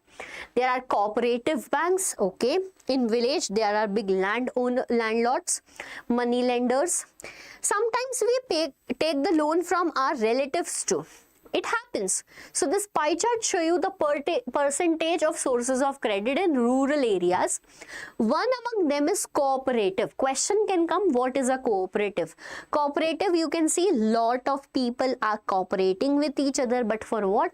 So basically cooperatives pool their resources. What do you mean by pool? Like pool means bringing together the resources, collecting the resources. So there is an example. With the help of example, I'll share you what cooperatives are. So there is an example, that is Krishak cooperative. Krishak, clearly farmers might have made this. Yes, 2,300 farmers became the member of this cooperative, pool their resources. Pool their resources means whatever they have, land, properties or gold, etc. Bring them together, and it is accepted as a deposit, right? Now with this deposit, members obtain the loan, because this deposit became the collateral. See, when these farmers were going to bank, they were not having enough collateral, they were not having knowledge of the documentation, etc, etc. So to make that process easier, a group has been made by these farmers. These funds provide loan to the member. Once loan is paid, another round of lending take place. They will go again to the bank, ask for another loan once it is paid. This is cooperatives. Okay. Acha, in this pie chart, you will understand that different sources of credit, and we categorize them as formal and informal. Okay, question comes in your exam, write the difference between formal and informal source of credit. How many marks? By 3 marks. 3 marks. Read them, write in your copy right now. What is formal? When it is working as per the functioning of RBI. All the functions of these source of credit is as per the rules made by RBI. This is formal. Okay, it has low interest rate. RBI monitors all its activities. Okay, examples are banks. What are informal? When RBI has no supervision on this, it has high interest rate, like money lender, relative. Sometimes it happens, so you go to your relative and ask for money. Give me, I'll give in 6 months. So are they working on the basis of RBI? Are they asking for interest rate from you? Yes, sometimes these people ask a lot of interest rate because they are taking the advantage of your situation, especially the money lenders, the landlords. Okay, yes, get it? RCB fans are here. Beta, pad lo. Okay, fine. Next and the most important, I will deal with this question, but I'll teach you first this topic, that is self-help groups. Self-help groups for 5 marks, you are going to see in your exam tomorrow. What do you mean by self-help groups? Okay, ma'am, in board paper it came in my set as 5 marks. Okay, Subramanya, get it? Yeah, it is an important question. Now the next important is self-help group. By self-help, they are doing the help of themselves. How? By pooling their savings. Now how? Let's see the functioning of this. Beta, self-help groups are usually organized in rural areas among women. They, like, what happened? Wherever you people criticize as kitty parties, those are actually self-help groups. Those are not kitty parties. So people organize them as small groups, right? And women especially, they pool their savings. Like whatever they can collect in a day or in a month, they pool it, they collect it. So usually 15 to 20 members come together, make a group, collect 25 to 100 rupees or more, whichever is possible by them. Now the money is getting collected. For example, in this group, this is Sunita, and Sunita wants to start a business. Okay, she is thinking to start the business of making papad. Okay, she was thinking it, but she was not having that much of investment. Arey bhai, to open a papad industry, small cottage industry, not a lot of investment is required, but they are from rural area. How come that possible that they can have those facilities? So she went to this group that we are pooling our money regularly. You might have the investment, the group. Please give me so that I can start my business. So this is the objective exactly of SHG. right? So that members can take small loans from the group itself because low interest rate is charged to them. But do you know, bacha, when these groups are doing regularly, they are collecting the money, they can also go to the bank because now they can be registered and ask for loan. See the situation. These women who don't have anything, no collateral, no documentation, just because of saving daily, they can now go to bank and get the loan. Okay. So the decisions related to savings and loan activities are taken by the member itself. This is a point that is usually asked in what? MCQ. Get it, beta? So this is an important topic, SHG. Do you want me to give this 1 minute to learn this question, or everyone know this answer? Tell me.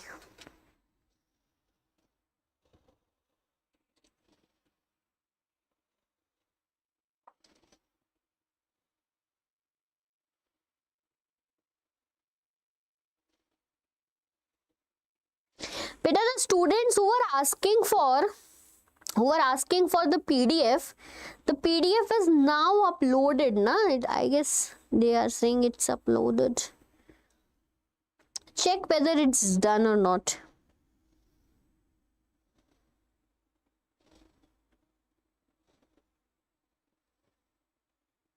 You need 5 minutes to learn this answer. No 5 minutes, just 2 minutes. Not 5 minutes. Yes, session PDF is uploaded over there. So whosoever was asking for that session PDF, beta, it's now uploaded. You can download it. Okay. Ma'am, I have a doubt. Yes. Ishitva Maurya, please ask your doubt, beta. Karthik, language problem will be there. Which language problem, bhai? For chatting over calls? Yes, ma'am. Okay, great. So it's downloadable now. You can download it. SHG. Last question is, Saguna is a member of self-help group in her village. Which of the following actions she can take as a member of the group? Tell me the correct answer. Options are here in front of you. Fast, be quick this time, okay? She can take a personal loan from a bank as a member. She can decide to whom her contribution to the group goes. She can take a small loan from the group to meet her expenses. She can make money by lending to SHG at a high interest rate. What do you think? PDF done, ma'am. Thank you, Aditya. Matlab, why I'm saying thank you, but study from it, okay? Use it positively. It's my mehnat of 1 year. Tell me the correct answer to this. D. Why D, beta? Who is saying Lakshmi? Why it is D? Why she can make money by lending to SHG at high interest. High interest is not a clause of SHG. Low interest. C is the correct answer. Anyone? Ishitva. Sorry, I was taking time. My mind was processing to use your, to speak your name. I got it now. C is the correct answer. She can take loan from the group for her, like anything she want to start. Get it, beta? Okay. Why she can take a personal loan from the bank? If she can take the personal loan from the bank, why will she become the member of SHG? A is not the correct answer. C is the correct answer. Okay. So here we end the chapter that is money and credit. Here are the practice questions, beta. Everything is from what we studied. Take a screenshot. See that are you able to practice these questions or not. So I am moving to the last chapter of economics, that is globalization, right? By only 2 topics are going to come from this chapter. I am not going to waste the time. What is globalization? So globalization is the interconnection and interdependence of countries around the globe. Interconnection on interdependence of countries around the globe. Okay. What are the factors affecting globalization? Why technology is affecting globalization? Like physical technology like transportation, storage, etc. IT and communication, which is facilitating emails, communication, or what I can say is payment and all that thing. Okay. 7th question is not clear. Which question?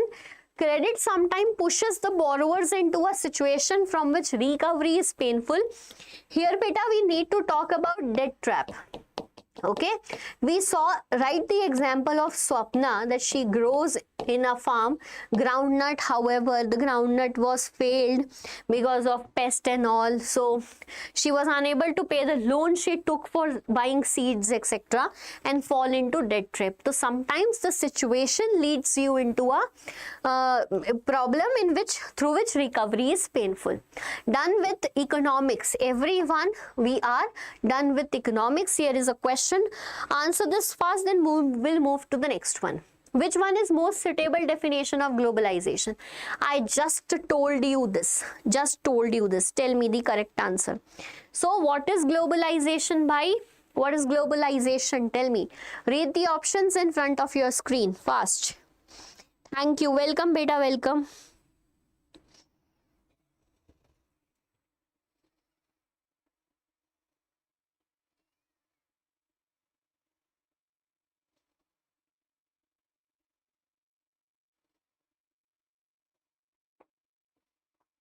A is the correct answer. Very good, Selvi.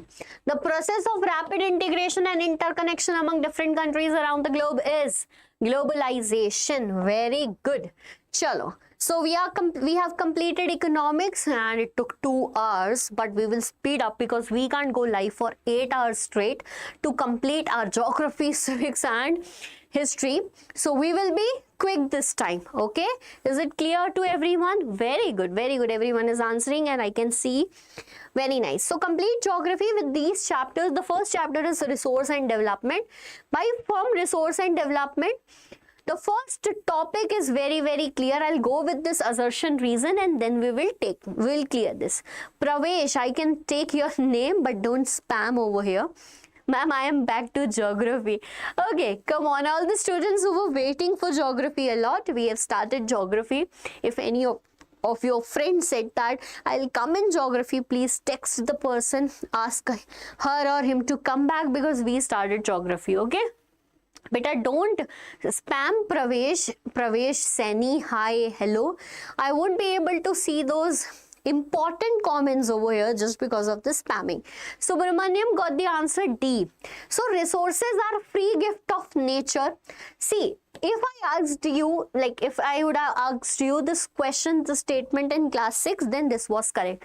But according to class 10, as we grow up and understand that why resources are not free gift of nature, this line is given in your chapter. So this is wrong. They are readily available in abundant quality. See, they are available, resources are available in quantity, but so A is false, but R is true. Okay, beta, we just had the lunch break. Fine. Now, if a question comes, what is a resource? So you have to answer that resource is something which is technologically accessible. Like technology, we have enough technology to go and access it. Economically feasible and culturally acceptable. This is the definition of resource.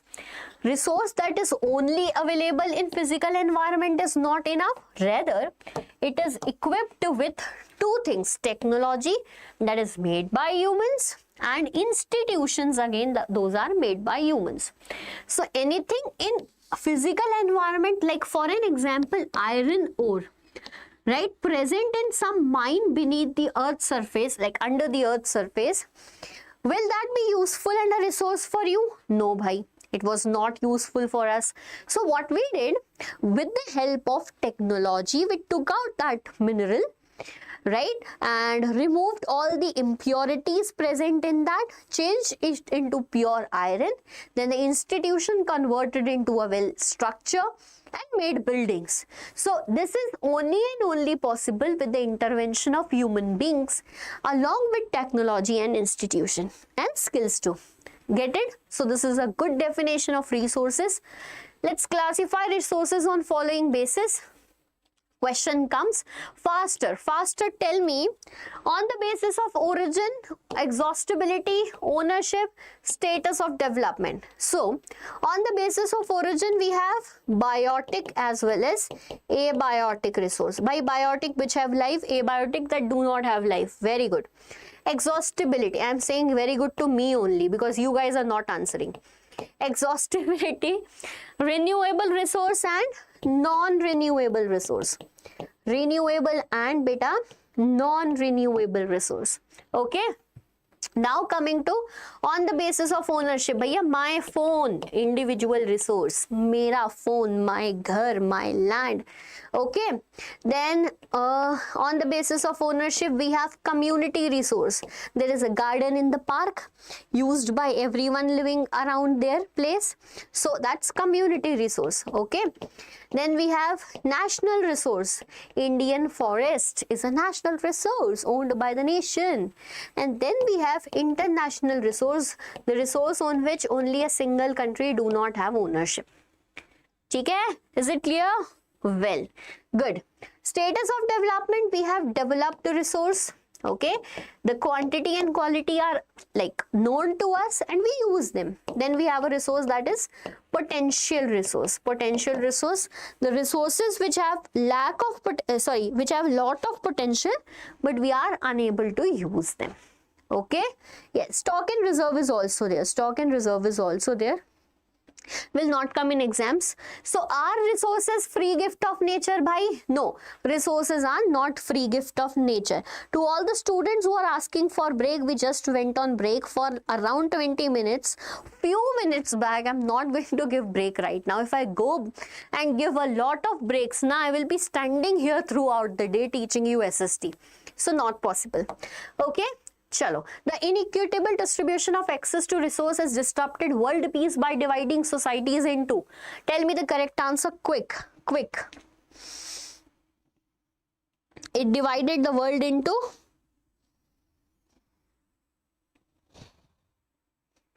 Options are the haves and the have-nots, B, the environmentalists and exploitators, C, resource rich region or resource poor region, or it's the climate change believers and the climate change deniers. So, bhai, see, the unequal access to resource leads to haves and have-nots. The poor becoming poorer and the rich becoming richer. Yes, very good. C is not the correct answer. A is the correct answer because resource rich region and resource poor region does not depends upon its use. It's depend upon geographical features. So this is not accurate. Fine. Next important topic, acha, let me tell you that sometimes write a short note on Earth Summit comes. So what is Earth Summit? So it was a summit done in July 1992 when people were like exploited the environment a lot. Then finally the environmentalists understood and planned to bring the leaders together. This was an Earth Summit. 100 countries heads came together at Rio de Janeiro. The plan was sustainable development. Okay, and Agenda 21, basically to do planning for resources. Important question, again an important question that comes in your exams. What do you mean by resource planning in India? Okay, the next important question is, what do you mean by resource planning in India? By 3 simple steps, mug it up right now. First is to identify the resources.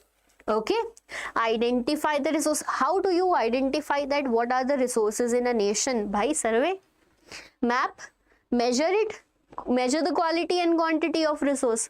So the first thing is to identify the resources. Okay, how to pass SST? But the question is like on a wrong time. I am not like willing to answer this how to pass SST just one day before the exam. Second is evolving a planning structure. So once you got the information that these many and here are the resources available around us, the second is that you will make a planning structure. Now how can I access that? What should be the technology used? What are the skills required? Okay, and then you have to match the resource development plan with overall development plan. How to pass SST in one day? Tell me, ma'am. Beta, right now what you can do is to just hear me, download this PDF, learn as much as possible, because I can't explain you anything in this.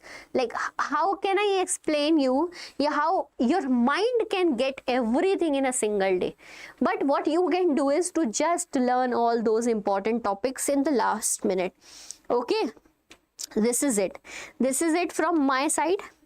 You just need to study Don't waste even a minute of yours if you want to pass in SST in one day. Okay, now another great answers are coming. Guru is saying by reading. Guru, I was expecting it to by studying. Fine. Okay, resource planning in India. These are certain points by Gandhiji. By for explanation, they can come. Let's move to land resources. Land resources. See, beta, in this chapter there are two resources: land resources and soil resources. Again, I'm repeating, land resources and soil resources. So when I talk about land resources, this is a chart which explains us different use of land. Like land is used as forest. Land is used like for land is used for forest and cultivation. Okay, apart from that, there is also the lands that not used for cultivation. What are those? Barren land where we can't grow forest. Okay, where roads are made, where factories are made. Can we use it as forest in agriculture? No. So first use is forest. Second use is not under cultivation. Third is another uncultivated land like pasture land, etc. Then we have fallow lands which we keep uncultivated for a period of time so that it can regenerate its nutrition. Okay, so here there are fallow land. Current fallow land from 0 to 1 year, that's left uncultivated. Then we have other fallow land which is left uncultivated for 1 to 4 year. What after that? After that it is known as culturable wasteland. Culturable wasteland. Okay, and the last one is beta net sown area. So there are two definitions in this. One, use it net sown area. What do you mean by net sown area? The total area, pay attention, the total area in which crops are being grown, harvested in a year. But in India, the same land is being used twice, thrice. Okay, so net sown area plus number of times it is used, plus number of times it is used more than once, and that is known as gross cropped area. Gross cropped area. What it is known as, bacha? Gross cropped area. So there are two terms, net sown area, gross cropped area, which comes in exams, and I hope that you guys understood the difference. Tell me, is it clear to all of you?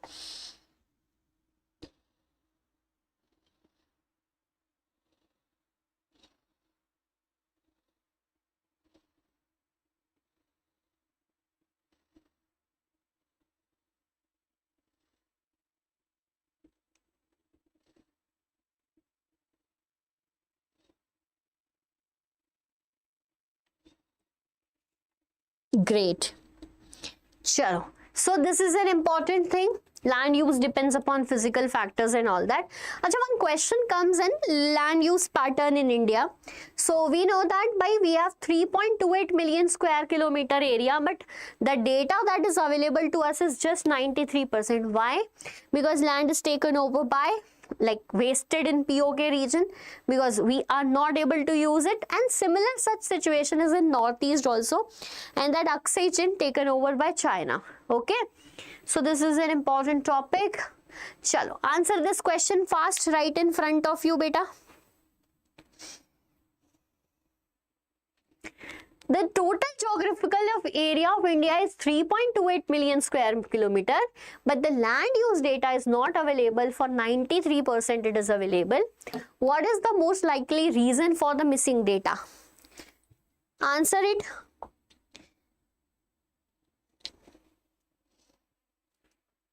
High level of pollution? No. Inconsistent government policies regarding data reporting? No. Accessing and surveying remote or rural areas? No. Unpredictable weather conditions affecting data collection? No. So I said no to everything. However, it is B as correct. Inconsistent government policies regarding data reporting. Okay, because here government lagged somewhere. Accessing and surveying remote and rural areas? No, this is being done. This is being done. This is the answer. B is the correct answer. Okay, next. Chalo, next important topic is about, yes, next important topic is about land degradation, land conservation. Does it come in exams? Yes, a lot of time it come in exams. So beta, first is about land degradation. The question will be, what are the reasons for land degradation? Okay, you will write 5 points. First, deforestation, overmining, over-irrigation and overgrazing. You will explain that these factors leads to land degradation. Then you have to tell in detail that overmining is affected in Chhattisgarh, Jharkhand, Madhya Pradesh, Odisha. Mines are there na bhai. Overmining is being done. Overgrazing in states like Gujarat, Rajasthan. Over-irrigation in Punjab, Haryana. Mineral processing. Okay, easy topic. Yes. Now coming towards land conservation, write the opposite points by like afforestation, proper management, plantation of shelter belts, stabilizing of sand dunes, proper management of wasteland.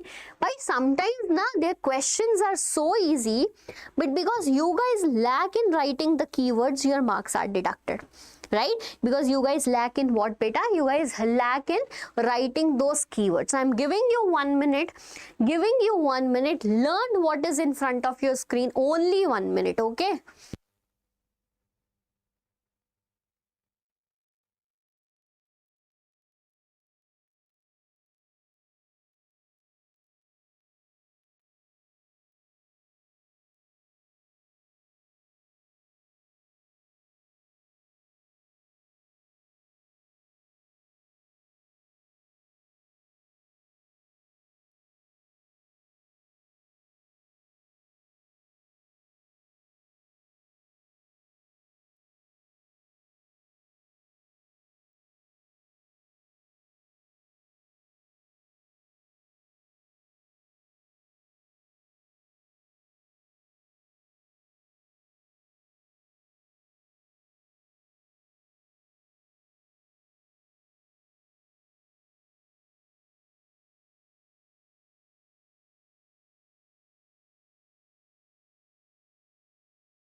Yes, Selvi, we will repeat net zone area again.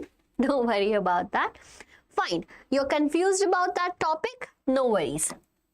So, there are two terms. Okay. One is net zone area. Beta, whenever you don't understand any topic, na, decode its heading. That's quite easier. Then the second one is gross cropped area. Gross cropped area. Net, gross. These are the terms which you use in maths also. So you know the difference. When I talk about net, net means total. What zone means? Like total. Zone means where crops are grown and harvested. Crops are grown and harvested. Area, I think that you know it particularly. So what is the definition of this net zone area? Beta, the area, right? The area in which basically the crops are grown, okay, and harvested. Okay, and harvested in a year. In a year. This is known as bacha was net zone area. But by India mein we have what? Monsoonal type of climate. Because of that, in a single land we grow rabi crop, we grow kharif crop, as well as we grow zaid crop also. Don't you think that the same land is used thrice? Maybe some of the farmer grow 2 crops, 3 crops, or some yearly crop is also being grown over there. So by now, what will happen? Do we calculate it once? No. If we are calculating it once, it is known as net zone area. But the area, okay, in which crops are grown crops are grown more than once. The area in which crops are grown more than once plus net sown area, because one time also we will calculate na. This is known as gross cropped area. Selvi, tell me, is it clear to everyone? Hi Ruchi, hello. Harshit is saying follow me. Okay Harshit, we will follow you, don't worry. Hello ma'am, hello Harshit. Hi Kirti, how are you? So this is the difference between net sown area and gross cropped area, which I think might be crystal clear to you now. Okay, let's move to the next question.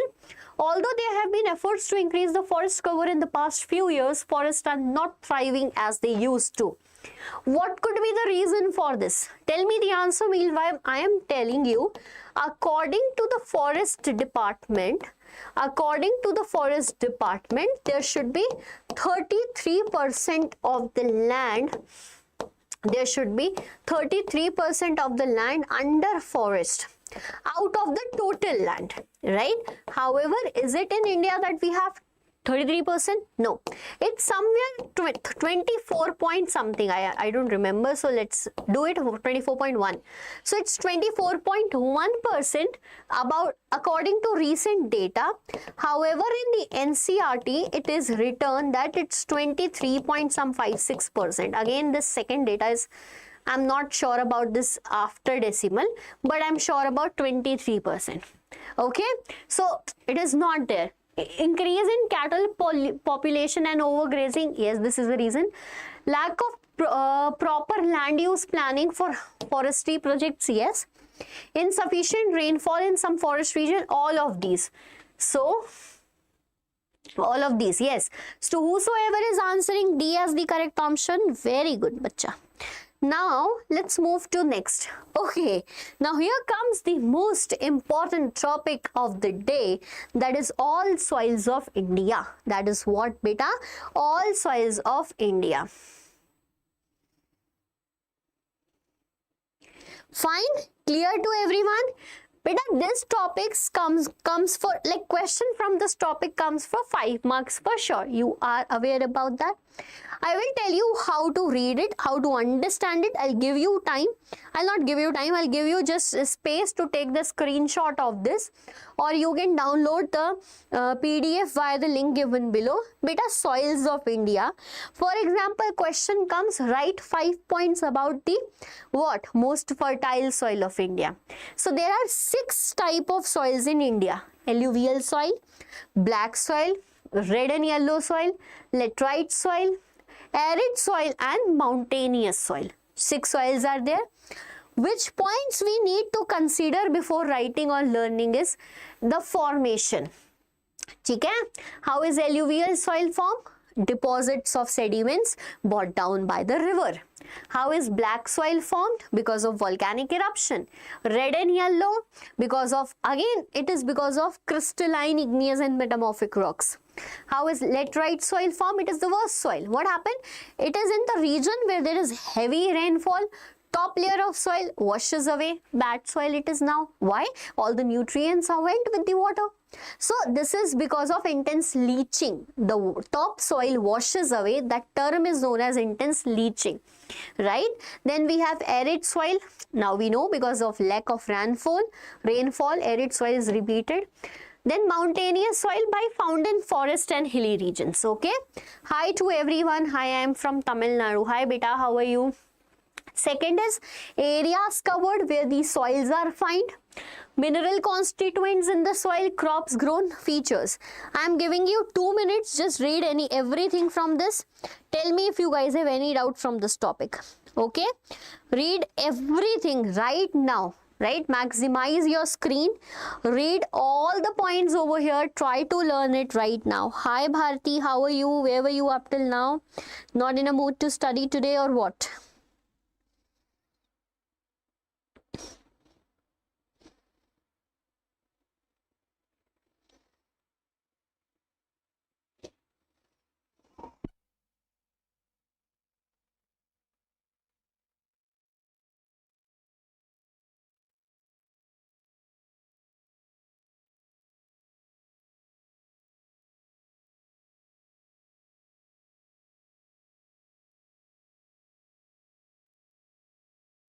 Hi Bam, I'm come back myself Abhishek. Hi Abhishek beta.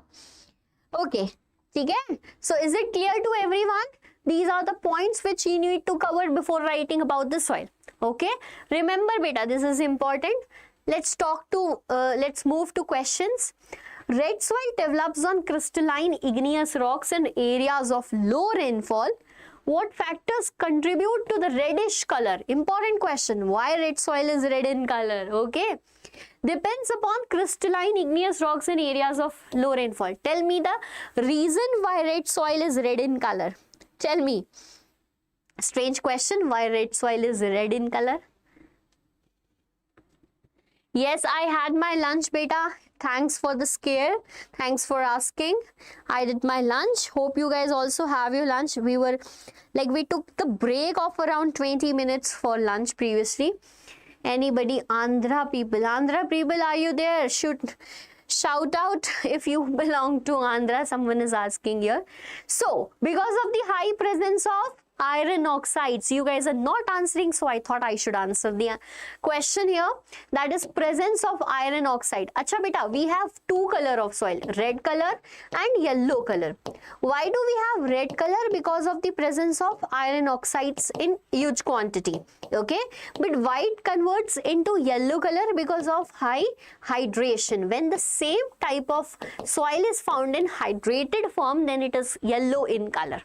Okay, so because of the presence of iron oxides. No, whoever is answering, Ruchi, you are answering calcium carbonate. Beta, calcium carbonate is present in black soil, not in red and yellow soil. Okay, so don't get confused. B is the correct answer. Subramaniam, very good. Next question. Shiva gave his friend 3 clues about a type of soil.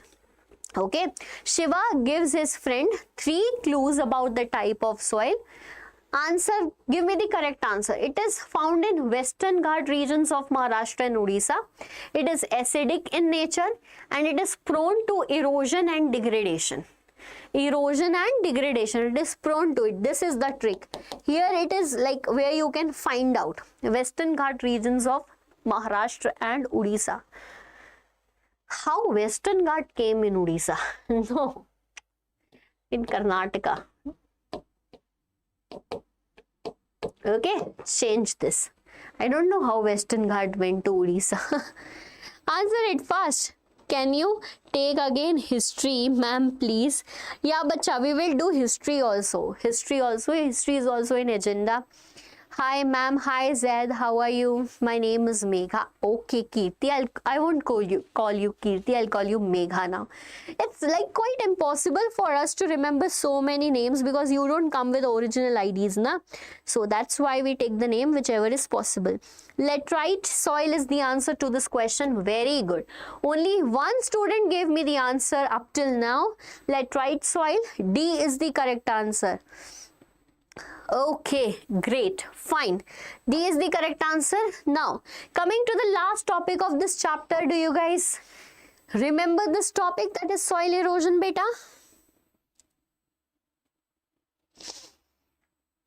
Okay, what is soil erosion? So, soil erosion is washing away of the top layer of soil.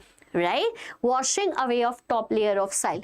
So the more accurate definition will be the denudation of the soil cover and subsequent washing away is known as soil erosion. Why it happened? Because of certain human activities like deforestation, over mining, overgrazing, over irrigation and all of them. Right, so these are the causes of soil erosion. This is how the question can come in exam. Then types of soil erosion by gully erosion, wind erosion, sheet erosion, wrong method of cropping. Right, so question can come, what are the different types of soil erosion? Gully erosion, when it is caused whenever there is river water. Right, river water entering into the agriculture fields because soft rocks are there, they cut easily like gullies in the agriculture, in the rocks and enter to the agriculture field. This is gully erosion. Wind erosion, when the top layer of soil is taken away by the wind.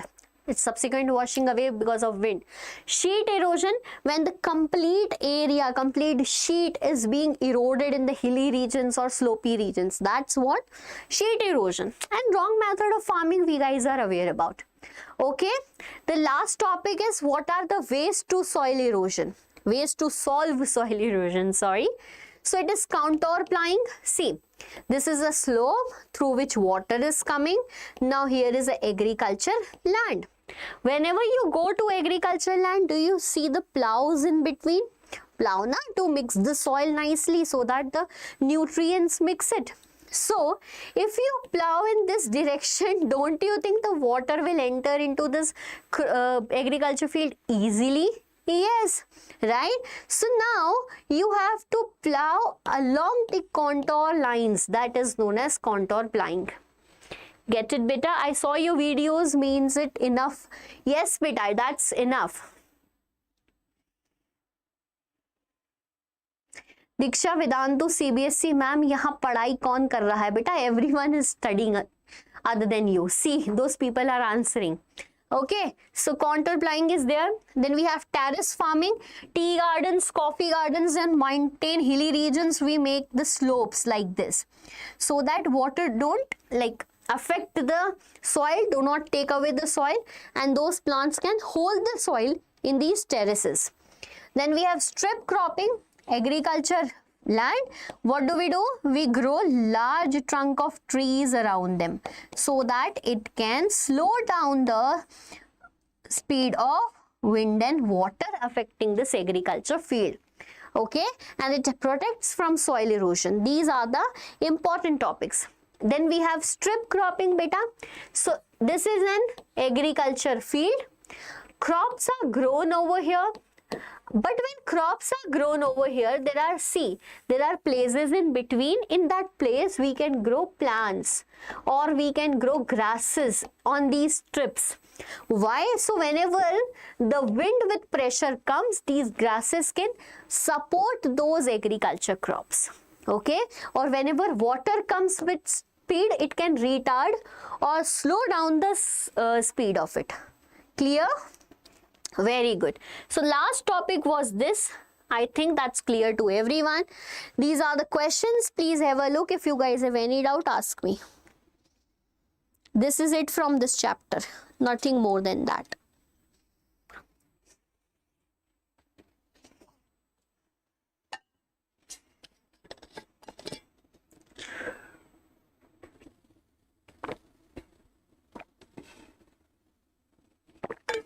Ma'am, can you post in community the important video links? Beta, there is a playlist made on the channel regarding the important videos. You can go to that playlist and access those videos, whichever you feel are important. Okay, you watch it before the exams or move to the time when SST exam was there. At that time, I uploaded a lot of videos. So on the same channel, just go little down and see that. Okay, thanks a lot, ma'am. Your teaching is so good. Field social hard until I found you, ma'am. Thank you, beta. Ma'am, please explain 10th question. Okay, fine. Which soil is the result of intense leaching? Beta, intense leaching we saw na. Laterite soil is the result of intense leaching. What is intense leaching? Washing away of the top layer of soil. Okay, so 10th question's answer is laterite soil.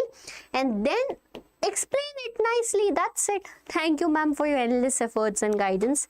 Welcome, beta. Welcome, beta. Okay, I got more doubts. 6, 7, 8, 9. Fine. 6, 7, 6. Why is land under forest has not increased since 1960s and 1961? Why? Because first of all, we do have access to only 93% of the land. Fallow land is increasing. Land not under cultivation is increasing.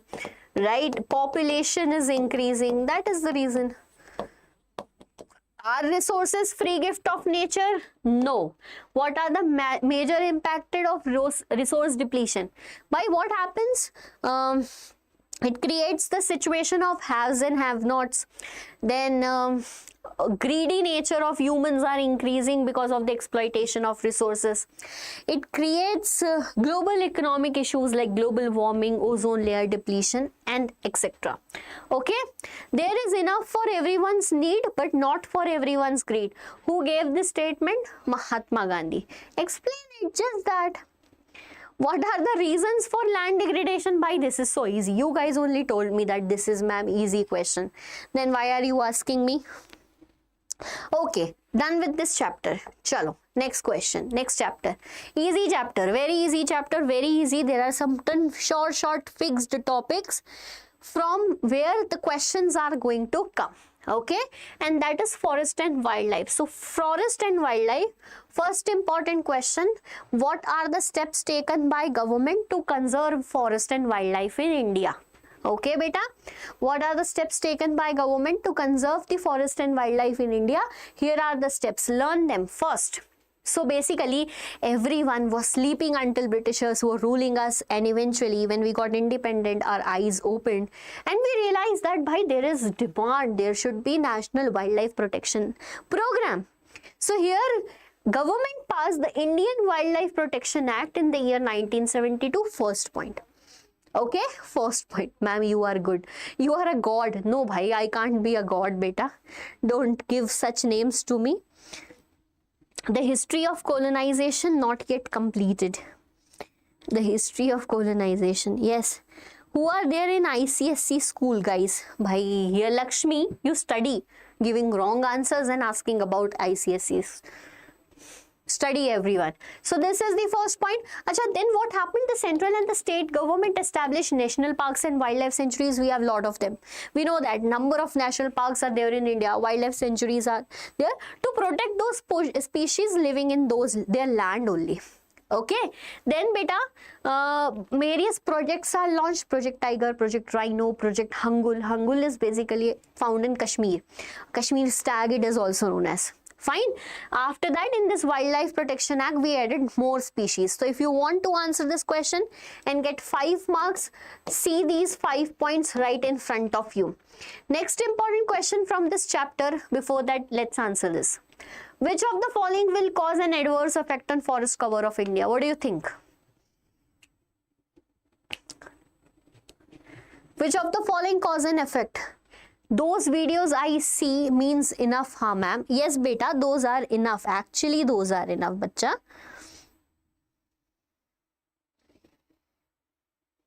Nothing will come out of it. Those are literally enough.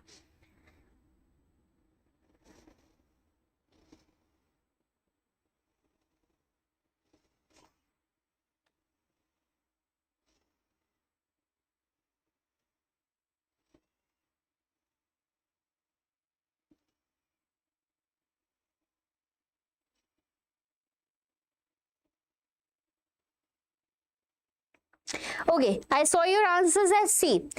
Zoom cultivation, which of the following cause an adverse effect on forest? So by zoom cultivation will not affect forest, rather it will either affect land or it will either affect crops or soil. Okay, marking reserved forest, no, it will even be good. Hunting of endemic species by, who is answering C? Who is answering C? Wait, I was confused. Which of the following will cause, an adverse effect on the forest cover of India? Acha, theek hai. So, if I talk about D, conservation of indigenous seeds. So, this conservation of indigenous seeds, however, will not have any impact on forest cover.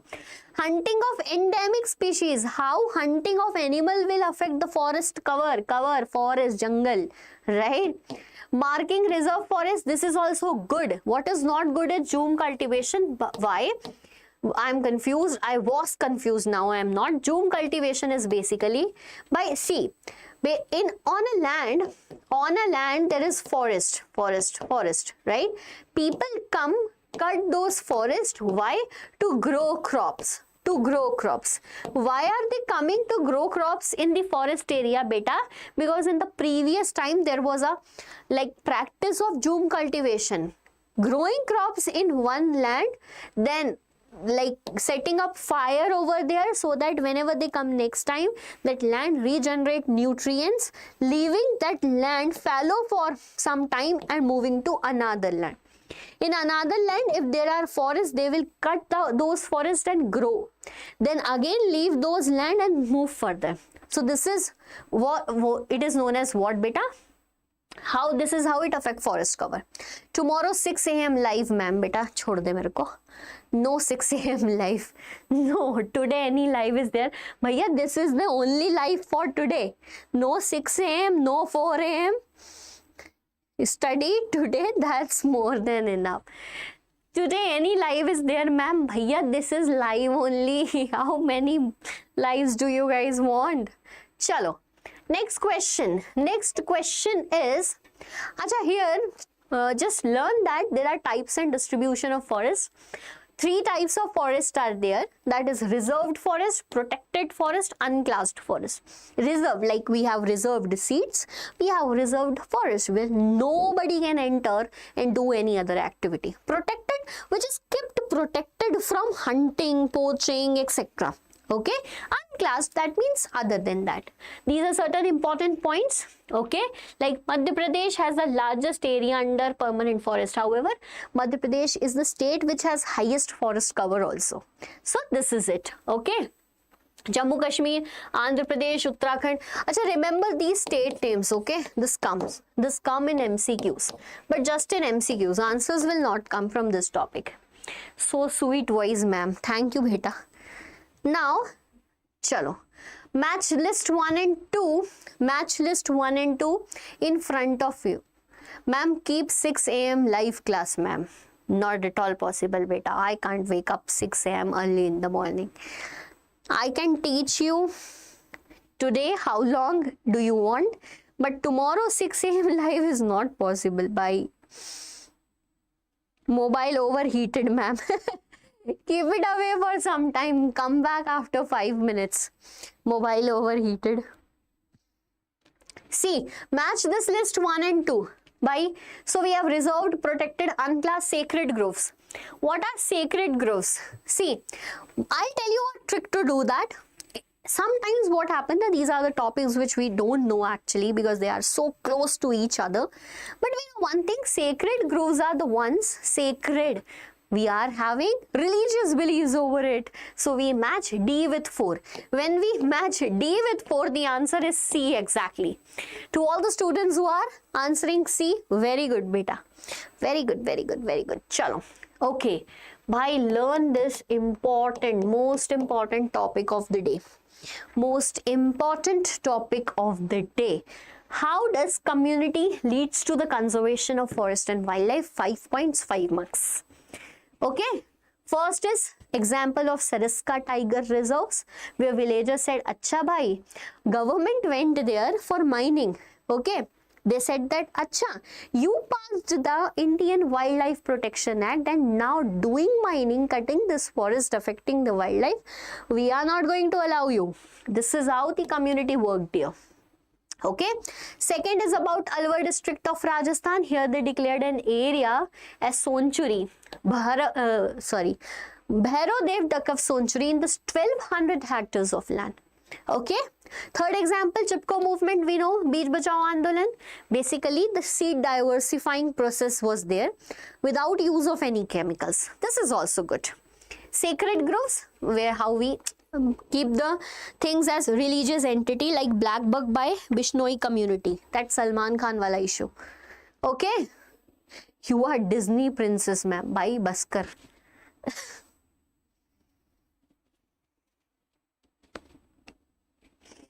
Chalo, is it clear to everyone? Do you want 1 minute to learn this answer? Do you guys want 1 minute to learn this answer in front of you? So this answer is about community and conservation. These 5 points are going to give you 5 marks in your exams for sure. For sure. Okay? Learn it fast. Learn it fast. I'm giving you 1 minute and give me a thumbs up when you are done with this learning. Okay?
Chalo, coming back, I hope that you guys learned this answer. Moving to the next important topic. Identify reasons. So why sacred groves preserved in many parts of India? Choose the appropriate statement from the following options. Okay, read it, beta. Read it. That why.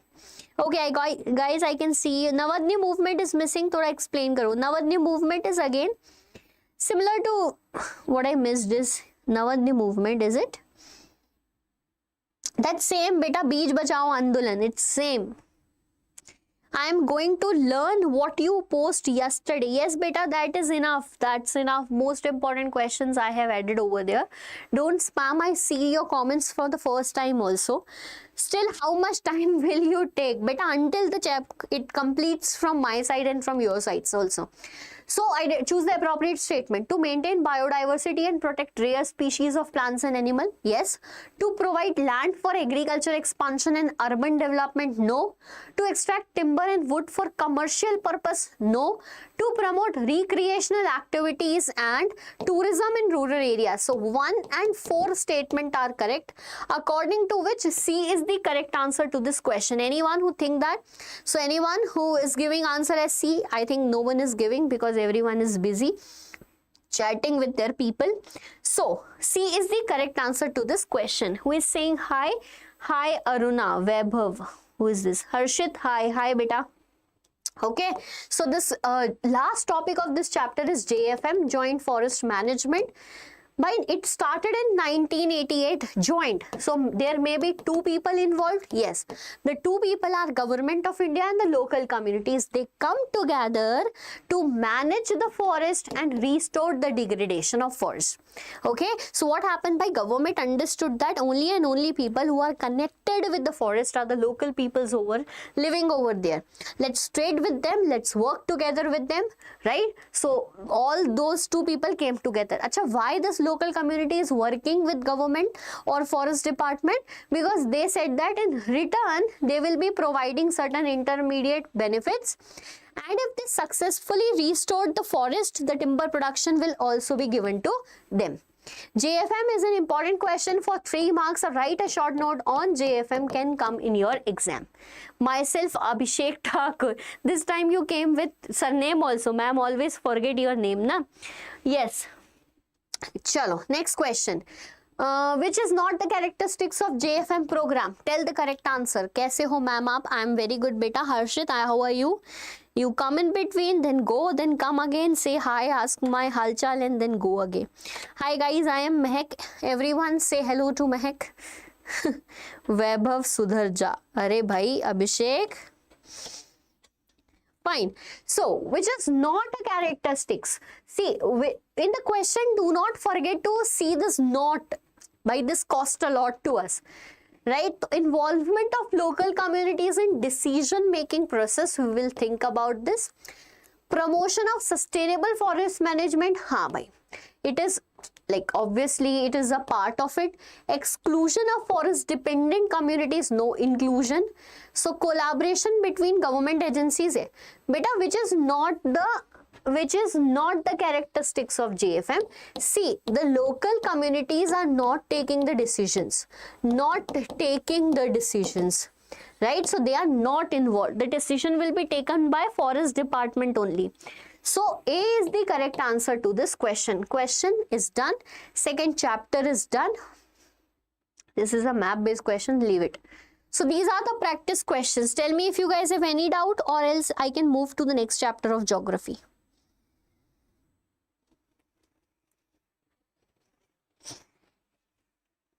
Ma'am, teach us map live, ma'am, please today. Yes, today only we will teach. I'll teach you map. Don't worry. Today only, because tomorrow is your exam. I have to teach it today anyhow. Okay. So these are the questions. Important questions from the chapter. I'm moving to water resource beta. I'm moving to water resource, the next chapter. Okay, water resource, what is important? Acha, one definition can come. What is water scarcity? But you guys are aware about what is water scarcity whenever enough water is not available to us. Why? Because of this qualitative and quantitative aspects. right? There are certain definitions added in the book like Jal Jeevan Mission. What is Jal Jeevan Mission? Beta, it enable every rural household. It enable every rural household to get how much? 55 liter of water per capita per day. Here per capita means per person. Okay, this is Jal Jeevan Mission, that in rural areas government shall provide 55. 55 is an important number to read here. 55 liters of water, no doubt. Thank you beta. Thank you, welcome beta. Chalo. Next is Atal Bhujal Yojana. So Atal, it is named after Atal Bihari Vajpayee basically. This is also to provide water in water stressed regions. Okay. Like in the states of Gujarat, Haryana, Karnataka, Madhya Pradesh, Maharashtra, Rajasthan and Uttar Pradesh. These are the key states of this. Answer this question. Answer this question. We have an MCQ. MCQ is in the form of assertion and reason. Assertion is hydroelectric power contributes approximately 22% of total electricity produced in area. If somehow you missed reading this in NCERT, this 23% is given. So assertion is correct. Assertion is correct. Hydroelectricity power contributes 22%. Ha bhai. What is hydroelectricity? We know that the dams built over the rivers generate hydroelectricity. Electricity obtained by running water. This statement is correct. Multiplying urban centers and dense population has an impact on water and energy requirement. Ha bhai. This is also correct. But the reason is, it is not the reason of assertion. So both A and R are true, but R is not the correct explanation. So which is the correct answer to this question? B is the correct answer to this question. Clear to all the students out here? Very good. Very good. Chalo, next. Acha, learn this, okay? These are hydraulic structures in ancient India. These are important. Okay? These are hydraulic structures. Hydraulic structures mean structures made to store the water in ancient period of time, in ancient times. Okay, so here are the examples. But dams are now referred as multi-purpose project. This question can comes. Why are dams referred as? Why are dams referred as multi-purpose project? Why? Because it is not for one use, it has multiple use.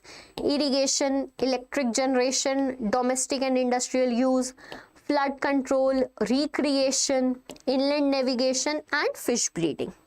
Acha, who said, I am asking you a question, who said dams as the temples of modern India? Batao. Who said dams as the temples of modern India? Who referred dams as temples of modern India? Tell me faster. Quick.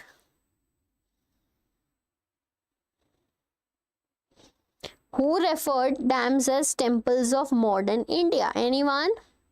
Surely it will come. Yes, beta. Anyone who can answer this question? Achha, you are answering C as this answer. In recent year, large dams have come under great scrutiny. But dams were made for positive things, but later on it came under scrutiny. This is also a question that comes in exam.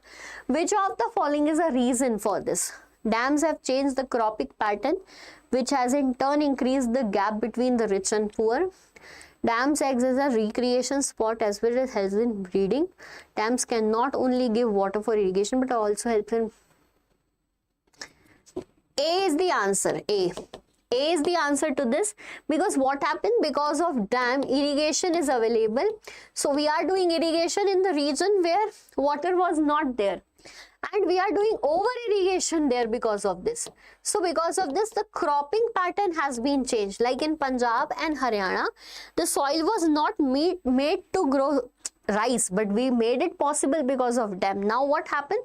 We affected the soil in negative manner. Jawaharlal Nehru is the very correct answer. Very good. Chalo. Achha, one more important question that you are going to learn right now. Very, very important.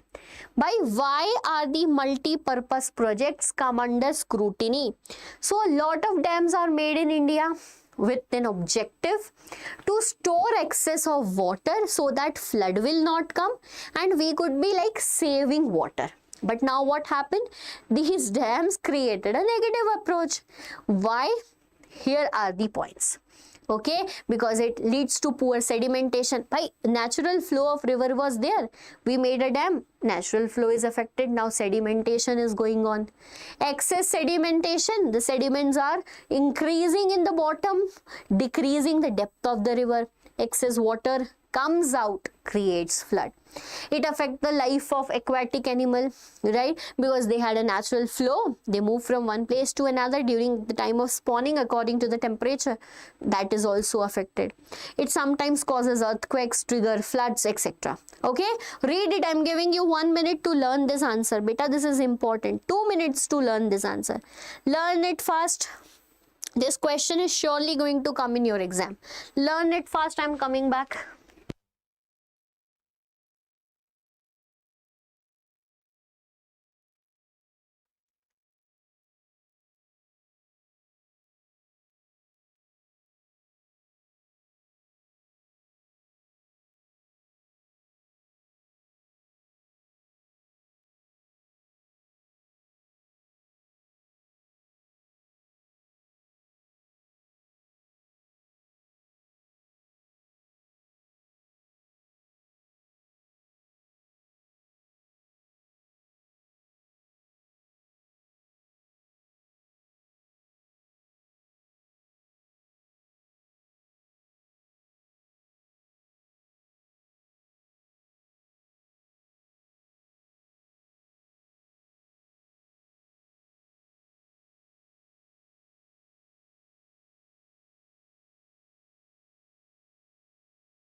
Chalo, so I think that this is learned by you. Now I am not going to give you a lot of time because I can see that you guys are wasting time chit-chatting with each other, not focusing upon this.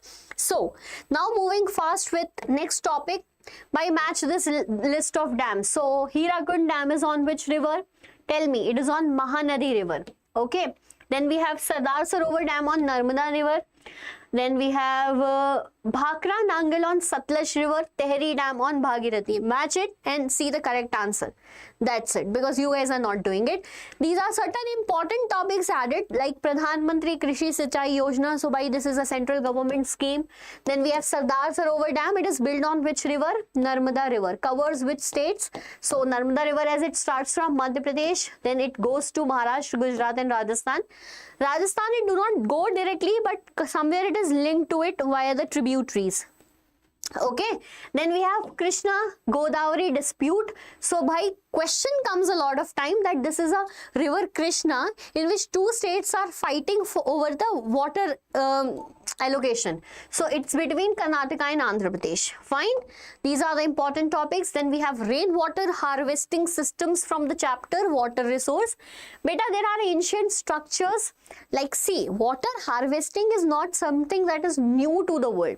Indians have been are doing it since ancient times. And if I talk about the ancient structures, there were diversified channels being made known as gulls and kulls. Gulls and kulls, what are these? These are the channels like from Himalayan ranges. When these rivers were coming in flow, we were not able to collect those water, hence diversifying like channels are being made, referred as gulls and kulls. One more practice is rainwater harvesting in Rajasthan. You know that rainwater is collected in the tanks made below. Then in the Bengal region, inundation channels. Inundation channels mean channels in the earth surface. Then we have khadins and johads in other part of Rajasthan, lake-like structures. Okay, examples, some traditional tanka system in Rajasthan. In Shillong, there is bamboo drip irrigation. By these are like bamboo which are hollow inside, through which like they connect these bamboo like this, through which water was being passed. And like drip irrigation was also done with the help of this. Okay, in Gendathur, Karnataka, there are 200 homes collecting rainwater. Important point come as a MCQ. Which is the first state to make rooftop harvesting compulsory? Question can come in your exam as an MCQ. Which is the first state to make rooftop harvesting compulsory? It is Tamil Nadu. Fine, very good. Chalo. Now, these are the practice questions from water resources. Have a look at them. These questions can come in your exams. Fine.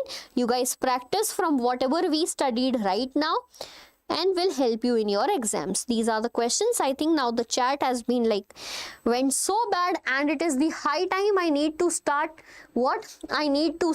particularly blocking those students who are coming here just for nonsense. Okay, I would just respectfully ask you to go to another live and do this nonsense rather than mine, because I don't entertain this. Fine. Next is, otherwise I will end the live because I can't teach the students like this. Now, the next question is agriculture. Next chapter is beta agriculture. The first important topic from this chapter is here as follows. We have primitive subsistence, intensive, and then commercial. Question comes, sometimes differences also come from these topics. Primitive, that means old. Subsistence means for self-use, and farming. So by old practice done on small patches of land with old tools like hoe, dowel, digging stick. Okay? Now next is intensive. Why it is intensive? Because population is increased. Here it is practiced in areas of high population pressure. Now when population is more, we need more production, but this time we will be using biochemicals. In primitive, no biochemical is used. We are dependent upon what? Natural fertility. Right? Here we are dependent on biochemicals. Fine. Now third one is, that is commercial. By commercial is to earn money, and to earn money we need more and more production. So what we will do?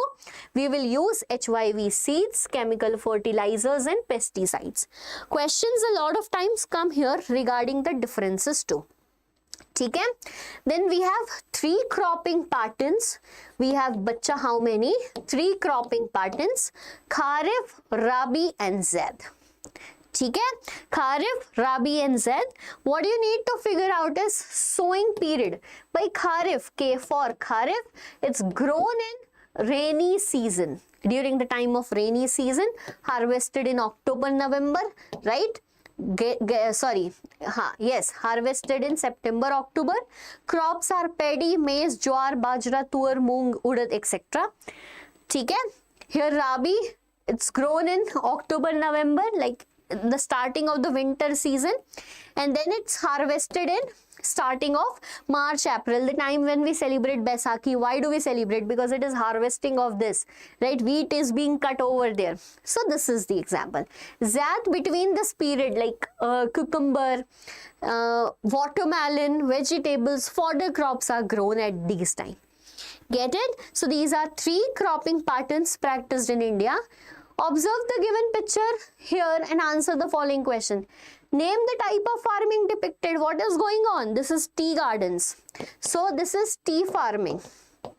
Okay? And it is commercial farming. What it is, beta? It is commercial farming, right? 2 characteristics. It is done for profit motive with the use of HYV seeds, chemical fertilizers, etc. Fine. What climate conditions is ideal for you? Grown in tropical and subtropical climate. Chalo, let's move further. Are you guys listening or not? By those students who are studying over here up till now are doing this nonsense over here. I can't understand your mindset. What happens? Like after studying SST for a long period of time, does this happens to students? Is it like true that SST is the worst or the boring subject or what? Or is this something wrong with you doing this nonsense just one day before your second board exam? What do you think? Kalesh is like, ma'am, I'm listening. I know, but some of you are actually studying, but some of those are actually wasting the time here. Although that depends upon them. Subramaniam is like, yes, ma'am, like your mind got irritated or what? Mere 95%. So now because you got 95%, you will just waste your time, is it? Ishakbazi. This is what is going on actually. Chalo. Now, beta, see, in the agriculture chapter, what is most difficult is learning these crops, right? Most difficult topic is to learn these crops. So what I did is to make like this chart for you, because sometimes question directly comes from this crops. So we will see each of them. These are all crops: rice, wheat, jowar, bajra, ragi, maize and pulses, right? So if I talk about rice, rice is a kharif crop. Okay? Why? Because rice needs a lot of what? Irrigation, more water. And kharif crop is grown in rainy season. So water is available in this rainy season. That is the reason it is grown in the rainy season. Okay? Temperature high, we want high temperature, about 25 degrees Celsius. Celsius. Annual rainfall above 100 centimeter. We want high rainfall. High temperature, high rainfall. States where rice are grown: Odisha and coastal states like West Bengal. Okay? India is second largest producer. By if in exam something comes like India is how much producer of this particular thing, usually 90% will be the answer is second producer, because China is the first producer in majority of things and India is the second largest producer in majority of things. Okay? Chalo. Same is with wheat. It is a rabi crop. 20 to 25 degrees Celsius we want. However, rain is around 50 to 75, not as much as rice we need. Punjab, Haryana, UP, then we have jowar, bajra, ragi, maize, pulses. See and learn all of them. Okay? See and learn all of them. Now, other than cereals also we will study, but let's answer this question. Chalo, tell me. We just saw the table now. Tell me, read the following information and identify the crop. It is staple food of majority of people in India. It is staple food for majority of people in India. Second largest producer of this crop. It is a kharif crop. It requires high humidity with 100 centimeter of annual rainfall. What do you think is the correct answer? Hi to everyone out here. Hi, my name is Samira. Hi, Samira. Answer this question fast, quick everyone. We will chit chat later. Tell me. Okay, Cable Raj, your answer is rice. Okay, how do you guess it as rice? Because it is a kharif crop. It requires high humidity with centimeter. How much water? 100 centimeter. But it is rice for obvious. Okay, very good, very good. Rice for obvious. Next, chalo. Food crops other than grains. Up till now, what we studied were grains by wheat, rice, bajra, jowar, ragi. Now, there are other than grains also, like sugarcane, oil seeds, tea, coffee, horticulture crops. See this table once again, because there is nothing to explain in this table. All these are data which you need to remember. See this table, then question will come related to this. Ashish Srivastav, rice. Very good, Ashish. Yes, the correct answer is rice.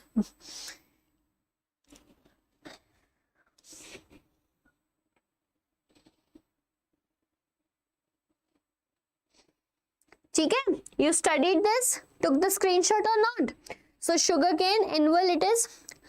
Need this much of temperature, 21 to 27 degrees Celsius. The state in which sugarcane grows the most is UP. Oil seeds are there, used for cooking mediums. By tea used for plantation. Coffee is again plantation. This is the Beta, the note session notes are provided, ma'am. Notes of this session is note in description. Beta, it is added. Just refresh and start the live once again. Join the live once again. I saw it personally that it's being added now. So in the description, you can see download the free session PDF. You can go and download it over there. Okay? Now we have, acha, chalo, answer this question. Millets, despite being called coarse grain, offer what? Millets, despite being called coarse grain, offers. Options are A, low nutritious value, B, high fiber content only, C, excellent source of various essential nutrients, or D, it is primarily used for animal feeding. What do you think is the correct answer to the question here in front of you? Millets, ragi, jowar, bajra, these are all what? Millets. And why do we use them? Because they have what, beta? High nutritional content, fibrous content too. So, when you are answering the question, please read each and every word in the statements. Some of you are answering B, some of you are answering C. C is the correct answer. By high fiber content only fiber content do they have? No. So C is the very good, bhai. C is the correct answer to the student who answers C. Very good. Others were wrong. Please check. Please read the question while answering it. Okay? Chalo. Then we have a topic that is non-food crops, because all the crops are not covered up till now. Here we have rubber, cotton and jute. Beta, rubber is mainly grown in equatorial region. So with high temperature above 25 degree in Kerala. Right? Kerala, Tamil Nadu, Karnataka, Andaman, Nicobar. It is used for industrial purpose. Okay? Then we know cotton. By cotton, where it is grown in black soil, and it is a kharif crop. Remember this, jute is also a kharif crop. However, jute requires so much rainfall above 200 centimeter, bhai. Okay? It is mainly grown in West Bengal region. Fine? Answer the question. Chalo. Identify the primary function of rubber cultivation in India. First, production of industrial raw material. Second, contribution to employment generation. Third, enhancement of soil fertility. Fourth, promotion of biodiversity. Answer this question, everyone.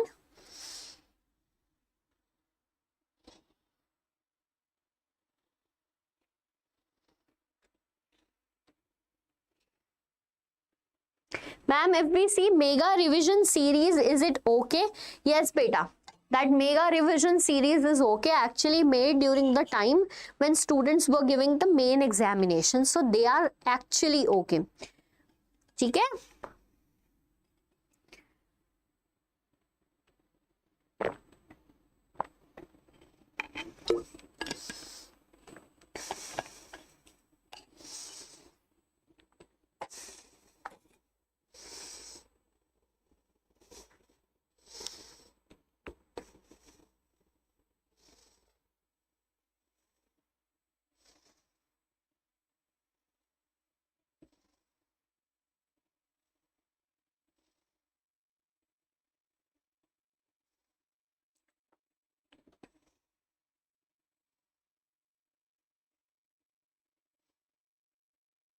What do you think? Acha, I'm getting the answers as A. Fine. So this is correct and this is correct. So third and fourth are not correct. Both A and 2 are correct. Very good. Very good. Chalo. By important plus favorite question of CBSE. Most repeated question of CBSE. Take your last year paper, that means this year paper, sorry, not last year paper, this year paper, and see this question is there or not. It is there. What are the technological and institutional reforms introduced by the government to improve agriculture? If you will pick up last year question paper also, you will see that. So this is the last question of the chapter agriculture, which is very, very important to all of the students out here. Learn it nicely. Technological and institutional changes made by the government. So they did collectivization, consolidation of land, because it was into the hands of different people after the independence. So they collected it and abolished the system of zamindari. Zamindari, that means what happened in the previous time? Zamindar got all the lands, right over the lands which were never belonging to them. Okay? So this is done. Land reform was the target of first 5-year plan. Land reform was the target of first 5-year plan. Then we did green revolution and white revolution. Okay. More reforms are like provisions for crop insurance. What will happen, right? Ma'am, you came the PDF of this session. Thank you so much. You got the PDF. That's great, beta. Yes, that's very useful. This PDF is quite helpful because this is my mehnat of 1 year, which you guys got access easily. So use it wisely. Learn from it. This is just for you. Fine. So, like crop insurance. We know that if something happens to human, like we got accident or something, we have health insurance, right? Similarly, if crops got failed because of any reasons, attacked by pest or something. So we should insure crops also, because farmers grow crops after taking loans, because there's lot of expenses to be done previously. Okay? So this crop insurance in case there are drought, flood, cyclone, fire. Establishment of Grameen Bank, particularly KCC, that is credit card for kisans, right? Personal accident insurance scheme, if in case they are working in a field and something happened to them, then their personal accident insurance scheme is also there. Hello ma'am, your name is Tanvi, my name is also Tanvi. Hi Tanvi, how are you? Chalo, glad to know this. Someone with my name also exists in the world. Fine. Special weather bulletins, you might have seen those ads in which farmers are being introduced about weather conditions before. Like if something change is going to happen, they are getting calls and informations via the help of radio, televisions, etc. Okay? Chalo. So this is an important question we did. Here is one assertion and reason. We will answer this and move further. Right? The government announced minimum support price, MSP. You studied in class 9th, na bhai? That what government do? Government buy crops from the farmers directly at a support price and then sell it to the market itself. So that is pre-decided price that farmers are getting for crops by the government. Why? Because if anything will happen, like flood will come, their crops are not that of good quality, then also that government will be buying from the farmers. So there is a stability, there is a surety in these type of schemes. So let's come to the question. Government announced MSP, remunerative prices and procurement prices for important crop in India. Yes, government do that. Reason. Kisan credit card and PAIS were introduced for the benefits of farmer. Beta, this statement is correct, but it is not the reason of it. So both A and R are true, but R is not the explanation. B is the correct answer. Anyone who guessed this answer as correct, or everyone is busy chatting with each other? Busy chatting with each other, right? Great. So what was the correct answer, bhai? B. Practice question on the same chapter, that is agriculture, in front of you. You can have a look at this and practice them. Now, two more important chapters left from geography. And we will just quickly do that because from these chapters, moreover, the map work is going to come. But yes, question will come, but we'll talk about the important ones. So here it is mineral, energy, resources. Okay? Now, in the mineral energy resources, one question is, what are the mode of occurrence of minerals? Mode of occurrence of minerals means how basically the minerals occurred. Mode of occurrence. So, mode of occurrence first is igneous and metamorphic rock. A mineral comes from where? From the rocks. We have three types of rocks. So, the first mode of occurrence is from igneous and metamorphic rocks. In that rocks, there are breaks. Right? Among that breaks, it comes. The smaller ones are known as veins and the larger ones are known as lodes. Examples are here. Then sedimentary rocks, when rock traveled from one place to another, leads to the forms of so many minerals like tin, copper, zinc, lead. Fine. Then there is decomposition of rocks due to the action of chemicals, and sometimes rocks get decomposed. The type of mineral we get from here is bauxite. Fine. Alluvial deposits, sediments brought down, get deposited. Now minerals are formed. Gold, silver, tin and platinum. In the ocean beds too. Obviously in ocean what you will get? Salts. Magnesium, bromide. So this is the answer to this. And yes, this question comes a lot of time. Fine. Chalo. Answer this question. In order to conserve our mineral and resource wealth, we need to look beyond just adopting renewable forms of energy. In this context, which of the following is incorrect? Tell me the incorrect answer. If you are guys going to answer it, then it's okay. Otherwise, I will not be the one taking interest in answering every question when you are not answering it.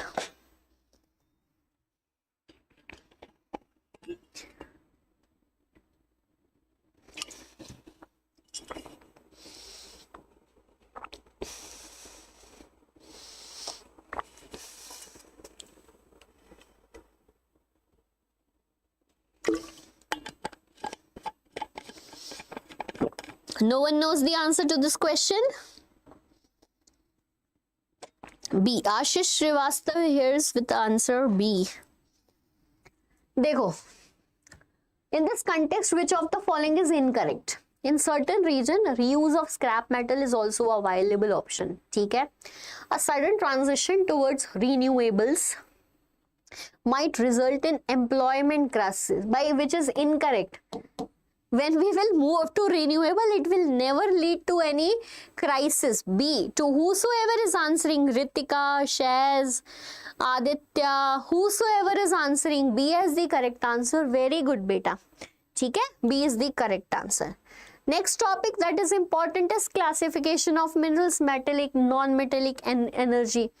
And then metal can be divided into ferrous, which have iron qualities, non-ferrous and precious. Precious like iron, how can iron be precious? Precious like gold, silver, platinum, etc. Okay? Then we have an important topic about, see, now we will learn each of them, ferrous, non-ferrous, precious. In ferrous, we have iron, okay, and manganese. Everything is in this single page. In this single page. If I talk about iron ore, by how many types of ore, iron ore are there? So there are two types of iron ore, magnetite and hematite. Okay? Magnetite and hematite. Which is the finest quality of iron ore? By magnetite. But which is most available iron ore? Hematite. What is the difference between them? Magnetite has 70% iron, hematite has 50 to 60% iron. ठीक है? This question can come. Manganese, why it is used in manufacturing of steel? When we make steel, along with iron, we mix manganese in it to give it more strength, to make it more malleable. Okay? 10 kg of manganese is required to manufacture 1 ton of steel. This is the use of manganese, and manganese is a ferrous mineral. Chalo, question. Let's solve the question now. Question is, read the following informations and identify the mineral. It is the backbone of industrial development. This statement is enough to answer this question. Tell me the correct answer. The statement that is right in front of your screen is enough to answer it. Difference between ferrous and non-ferrous. Bhaiya, ferrous minerals are the minerals that have iron qualities, like it get attracted to magnets. However, non-ferrous are not. Fine. Harshit is answering B. Harshit, coal. Are you sure, Harshit? Moe. Students, they are like...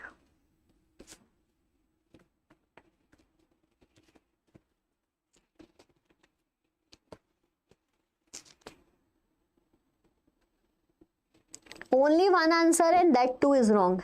Shaz is like A. Haan bhai, A is the correct answer.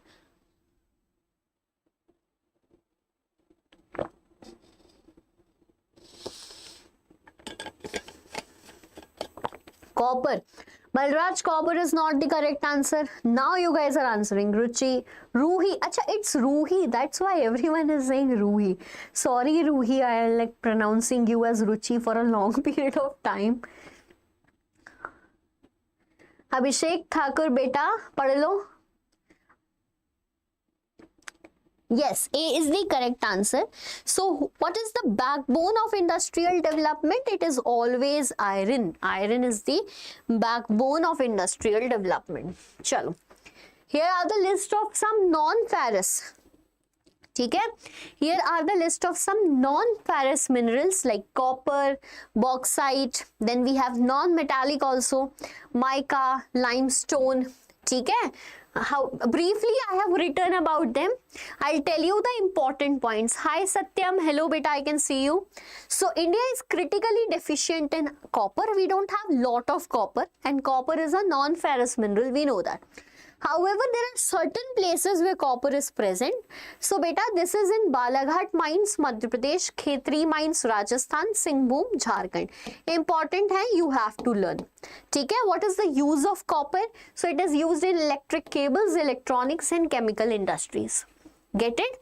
Now next is about bauxite. It is ore of aluminium. It is good conductor of, like, if I talk about it, it is good conductor of heat and electricity, and good alternative to iron because it is lightweight, na? Lightweight, that is it. Odisha is the largest bauxite producing state. This is what you need to remember. Then if I talk about non-metallic, we have mica, used in like, it is resistance to heat and electricity. Hence it was previously used in switchboards and furnitures too. Okay? Limestone, you guys are aware about it. Question, which of the following region is not mentioned as a mica producing area in India? See, these are the mica producing areas are not given here since question is here. Let's see. Which of the following is not mentioned as mica producing area? Nellore, Aravali, Ajmer or Koderma? What do you think?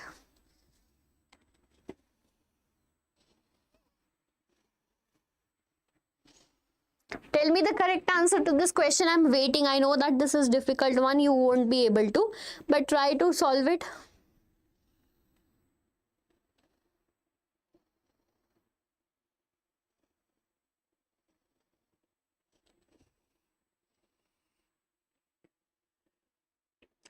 Okay, I am getting the answers. Great. Shaz is saying C. Rakhi is saying C. Great. Rakhi again with C. Kalesha is saying C. Brahmanidu C. Very good, very good. Tulik C. Balraj Aravali ranges. Guru Aruna, not Aruna. Aruna is busy like with someone. Ritika is C. Very good, bacha. Aravali ranges are not listed into the places where these are fine. So very good. Which is the correct answer to this question? C is correct answer to this question. That is Aravali ranges. ठीक है? Like now it seems like you guys are prepared for your second board exam. Now, ma'am, my name is Samira. It's my father's name. Okay, Samira. I'll try to remember it now because it's a lot of time you just said to me. Now, what are the hazards of mining? Bhai, this is most repeated question, that what are the hazards of mining? Bhai, mining is not that safe activity, and the way we are carrying it on without any precautions and without any regularized efforts by the governments, it leads to loss of various lives. 5 points are listed here. Dekho, when we are doing mining, a lot of dust and fumes come, right? Which is inhaled by the miners, causing what? Pulmonary diseases, the diseases caused in lungs. Sometimes what happen, for mines, they are digging the earth's surface, beneath the earth's surface. What will happen, like this is the earth's surface, they are digging a hole over here. It becomes hollow and this roof falls, right? And this roof falls. So because of this roof falls, people die. Fire catches in coal mines. This is very frequent. Water sources and regions get contaminated due to mining. By when mining is doing, a lot of minerals are coming out, and because of river, it washes away and mix with river water. River water, what do? We use it directly and we get ill because it get contaminated. Then dumping of waste that we get from mining activity direct to the land surface will lead to land degradation. So this is also important. How should we conserve minerals? By very, very important. You will answer it. I know. You will write it. Chalo, match this list 1 and 2. Match this list 1 and 2. Where is bauxite present? Manganese, limestone, copper. This you can answer with the help of only one thing if you know. Only one thing if you know. Chalo, try to answer this. Copper, we just saw copper, limestone, bauxite, manganese. Try to answer that. Try to figure out.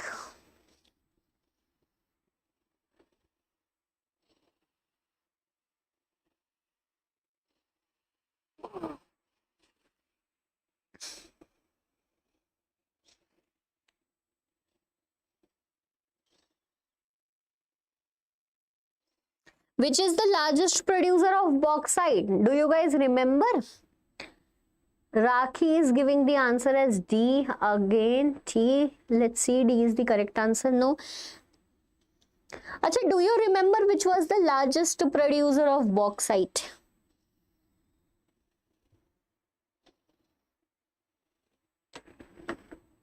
Are everyone is saying D. Why don't you see as A as the correct option?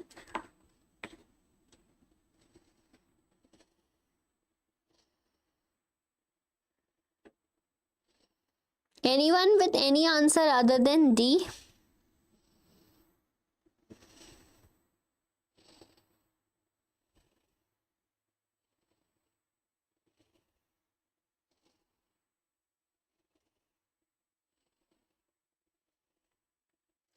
Ritika is here with answer A. Samira is here with answer Samira, something like that, na? With answer A.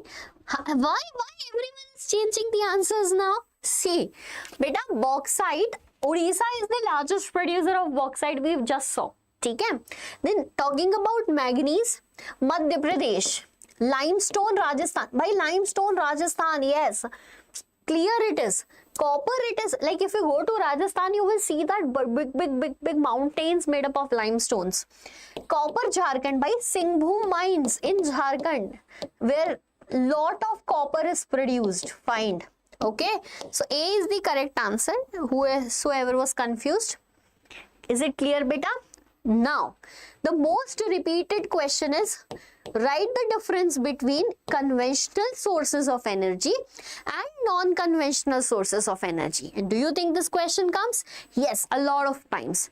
Beta, dekho, energy sources are a lot of so many types of energy resources are available around us. Some are referred as conventional, however, some of them are referred as non-conventional. If I talk about conventional, beta, conventional sources of energy are the sources of energy which were used in previous times. Like, we used to cook food with the help of coal, like our trains were running with the help of coal. So since a long period of time these energies are used and they are non-renewable. Like coal cannot get renewed in small period of time, it will take millions of years. So it's non-renewable for us. So what are conventional sources of energy? Non-renewable. What are non-conventional sources of energy? They are renewable. ठीक है? Non-conventional resources are energy, limited quantity they are available because they are non-renewable, but they are available in unlimited quantity. Whenever I will tell you example, you will understand them nicely. So these were used since a long time. These non-conventional came like some few years ago because of technological advancement. Fine. Then here it do not produce green energy. By when we burn coal, does it produce green energy? No, it only produces pollution.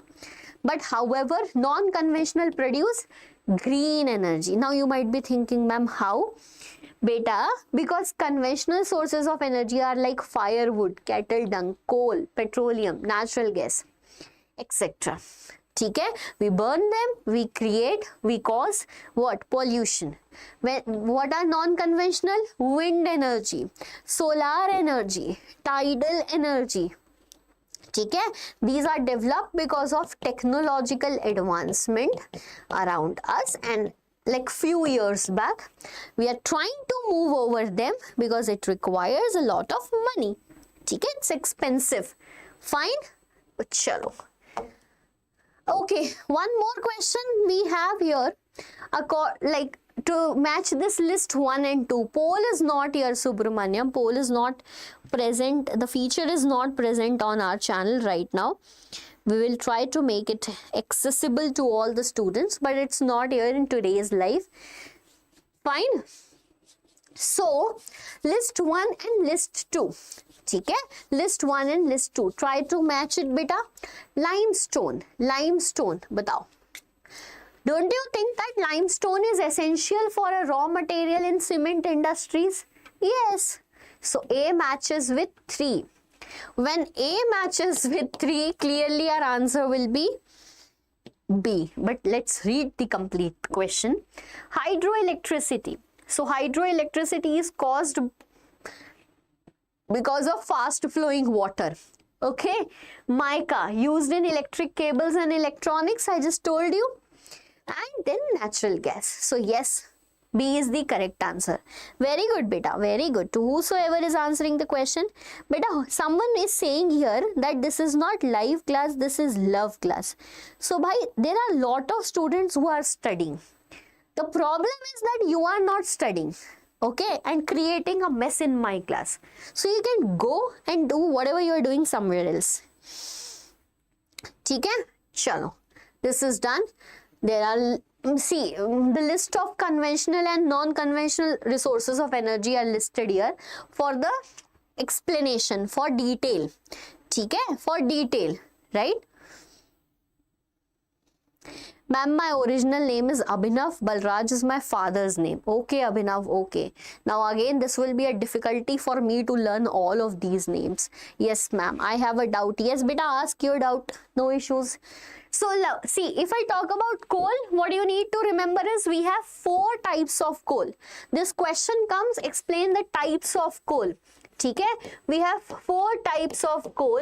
The best quality, see, I'll tell you about the best quality first. So we have highest quality coal, that is anthracite. Then we have bituminous, right? Then we have lignite, Then we have peat. Why peat is worst quality of coal? Beta, because it has high moisture content. Coal is used to create energy by burning it, and if there will be moisture, it will be of no use. Hence, this is the worst type. Fine, ma'am, break de do. We will take the break. Wait, we will take the break. Fine. So what are the four types of what? Coal. Anthracite, bituminous, lignite and peat. Anthracite, bituminous, lignite and peat. Clear beta? This is important. Other things you guys know. Then we have non-conventional sources of energy like nuclear or atomic energy. ठीक है, and from that one question come, where is monazite sands? See, monazite sand is used to create atomic energy or nuclear energy, which is present in Kerala. ठीक है, how do we create nuclear energy? By altering these atoms and their structures, either by splitting them or by joining them. ठीक है, solar energy we know, wind energy again from the fast flowing winds, biogas very easy, tidal energy with the tides, because tides come, like tides is what? The regular flow of water in a what? In a cyclic way. ठीक है, then we have tidal energy. Okay, then geothermal energy. Geothermal energy, do you know, beneath the earth's surface there is lot of energy because of high temperature. Any particular place in India which generate geothermal energy? Yes, Parvati Valley in Himachal Pradesh, Puga Valley in Ladakh. ठीक है, Parvati Valley in Himachal Pradesh and Puga Valley in Ladakh.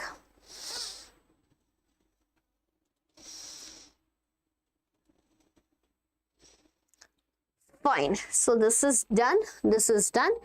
Practice questions, ma'am, important topics. Ritika Patel, these are the important questions. Harshi Verma, these are the important questions. You can learn all these questions for tomorrow exam. ठीक है, you can use this PPT to learn these questions because I have added everything which is important over here. Hello ma'am, hi beta, how are you? These are the important questions you guys can see, and if you guys have any doubt. History ho gayi Harshia? No, history is not done. History we completed majorly yesterday. The first part, majority of history questions were done, but I'll cover it if you guys want. Some of the important topics I will tell you. ठीक है? Chalo. So the practice questions from here are done. This is related to map work. We will do it last. Then we have last chapter, that is manufacturing industries.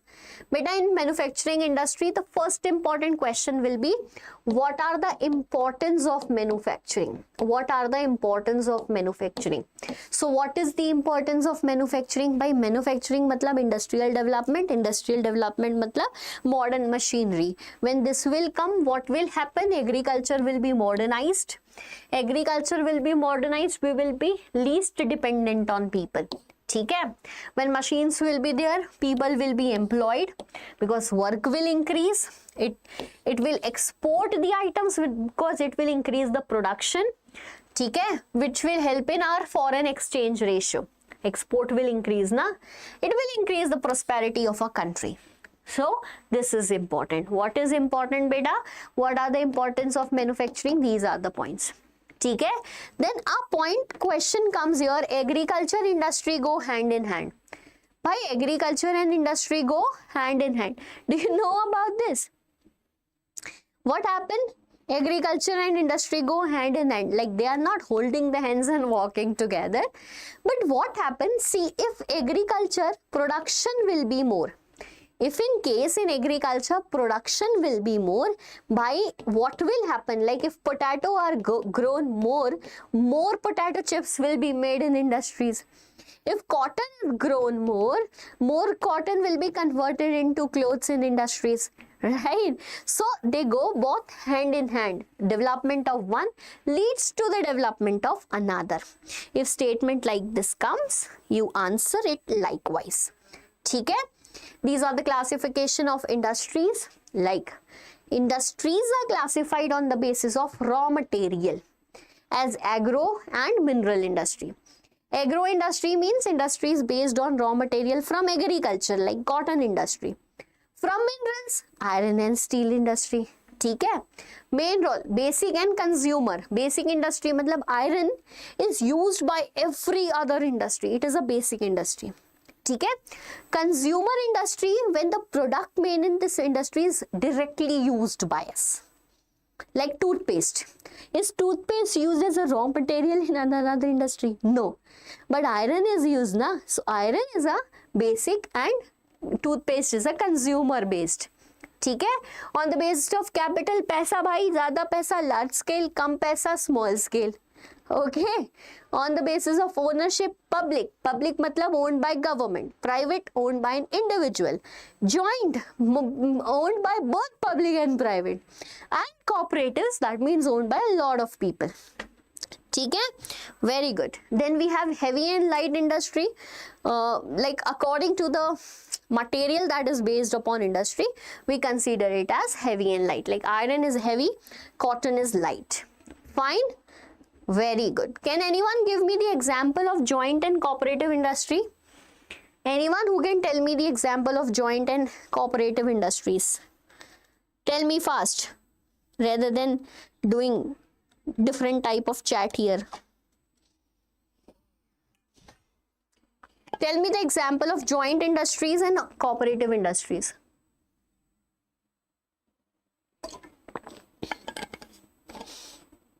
One example of each of them.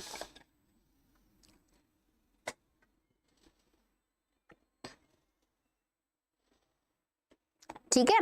देखो, I'll tell you. Joint is OIL, Oil India Limited, and cooperative is Amul. ठीक. This is one of the example. Tisco is not the example of Tata Iron and Steel is a private industry, beta. Tisco is Tata Iron and Steel Cooperatives. ठीक है, company, sorry. This is the example of private. It is owned by Tata. Right? So Tisco is not. Amul is correct. Amul is correct. Very good. OIL is a joint industry owned by both government as well as private individual. They have certain shares of both of them. ठीक है बेटा. Tisco is not. Okay ma'am. Okay beta. Fine. चलो, match them. Match them फटाफट. Match them. Match this question.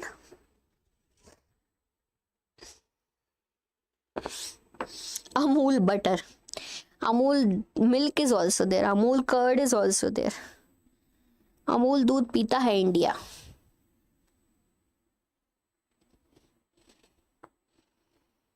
What is the full form of Amul?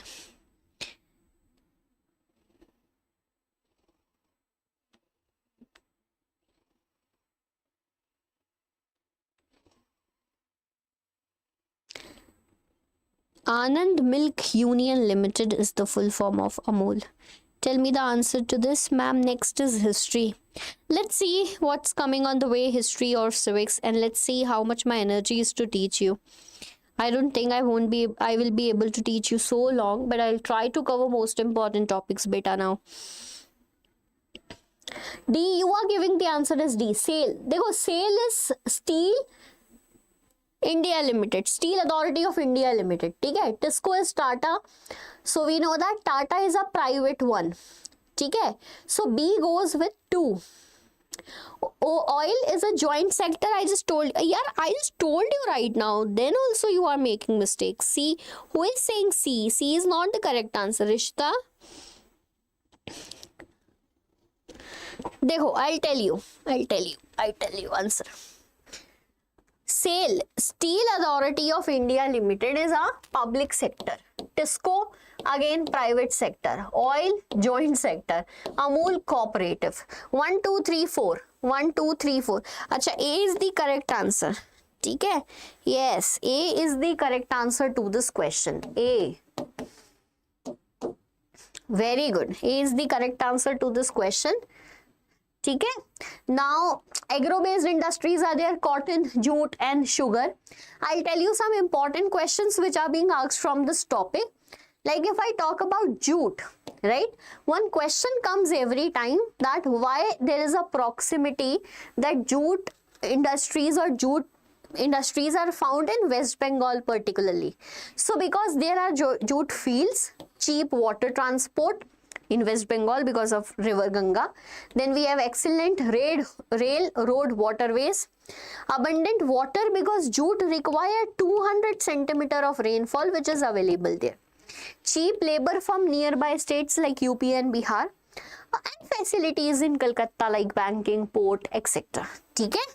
Second question which usually comes is that why is sugar production being shifted to southern states like Maharashtra and some southern state? Because there high sucrose level is there.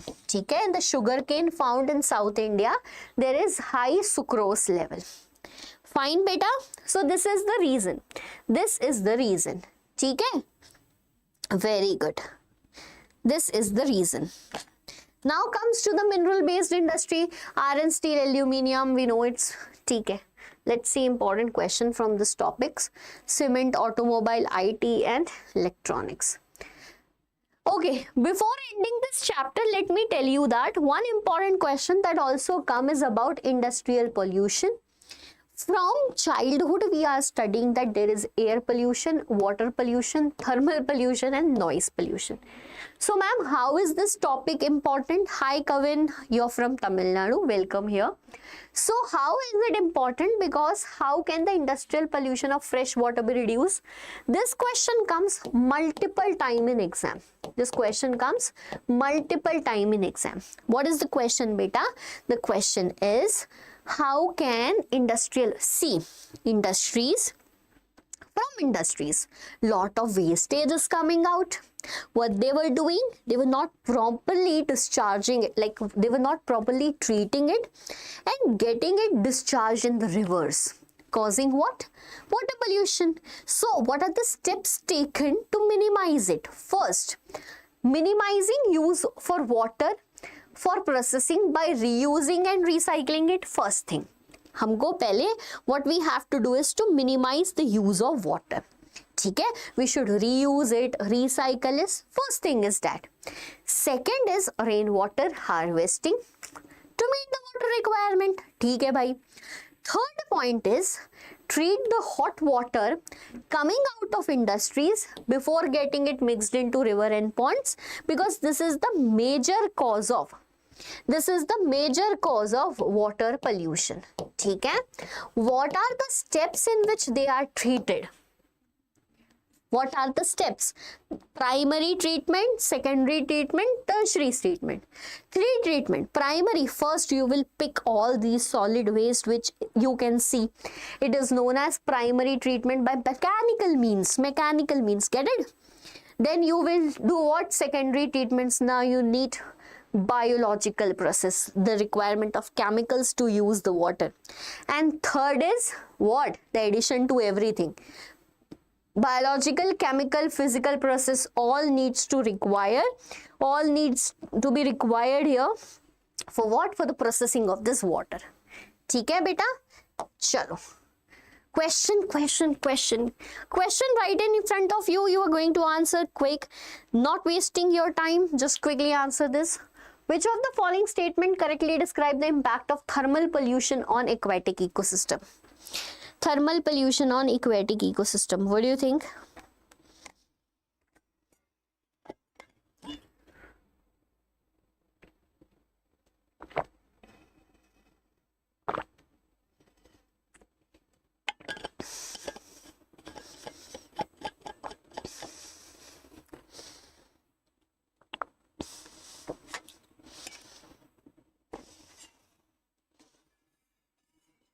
Read the question very nicely.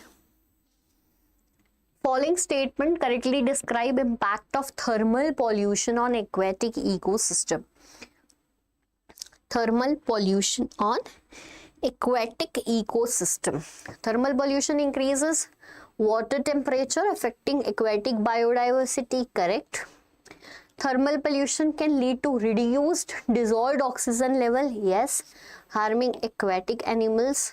ठीक है.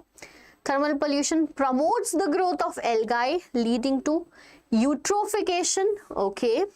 Thermal pollution enhances fish pollution by providing warmer habitants. Fourth one is not at all correct. So since fourth one is not correct, D is not the option. ठीक है? Actually, there is some problem with this question because see, thermal pollution increases temperature in the water. This is correct. Affecting aquatic biodiversity. This is correct. Promotes the growth of algae leading to eutrophication. This is also correct actually. The correct answer should be 1, 2 and 3. Okay, because what happened? Because of thermal pollution there is algae, and where is algae in the water, it will like reduce the oxygen capacity for aquatic animal, right? That leads to eutrophication. So can leads to reduced dissolved level harming aquatic organism. Yes, 1, 2 and 3 are correct, beta. There is wrong options. So here 1, 2 and 3 are correct for this answer. Okay? Very good. Chalo. Water pollution occurs. Another question we do have. Another question we do have. Great. So, water pollution occurs when harmful substances, often chemical or microorganism, contaminates a stream, river, lake, ocean, aquifers or other water body. Okay? This is what water pollution is. Correct, correct, correct. Now, yes, Ashish Srivastav is like, ma'am, option E. We will make our own options. Fine. So, now, degrading water quality and rendering it to toxic for humans or the environment. The source is NRDC. Okay? Which of the following is not a consequence of water pollution? Tell me the correct answer. Neend aa rahi hai? Yes, beta. SST is a subject where you will get neend, a lot of neend. But the issue is that we have to fight from that neend because tomorrow is your exam. So, which of the following is not a consequence? Improved water quality. Bhai, water pollution do not leads to improved water quality. ठीक है? Correct. Balraj, sorry, what was your name? I forget again. It's your father's name. Difficult to remember everyone's name. D. Gil Sahab, how is D as correct? It harms aquatic animal. Bhaiya, not is asked in the question. Not a consequence. ठीक है? B is the correct answer. B is the correct answer. Tick. These are certain map works. These are certain what? Map works we have to do. We'll do the map works in last. Okay? From this chapter.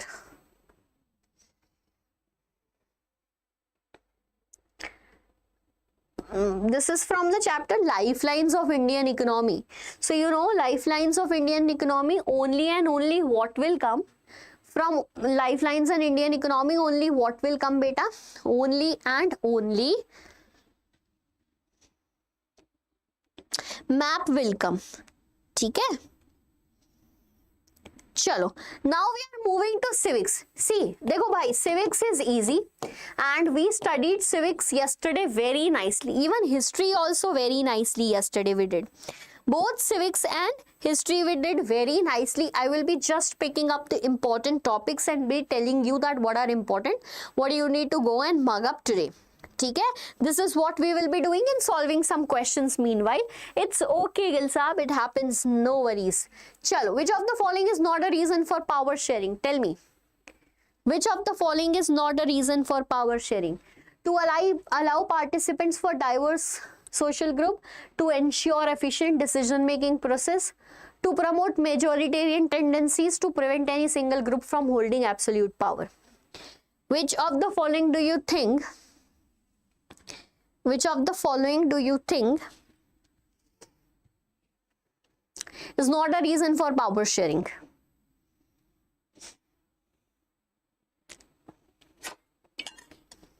Option C. Very good.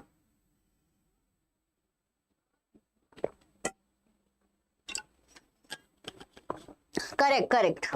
It to promote majoritarian tendencies. This is not power sharing. To reduce it, it is. What is important in power sharing? Beta, ethnic composition in Belgium. ठीक है, 59% Dutch in Flemish region, 40% French in Wallonia region, 8% German, 80% French in the capital, 20% French in the capital. ठीक है? Then we have accommodation, very important point.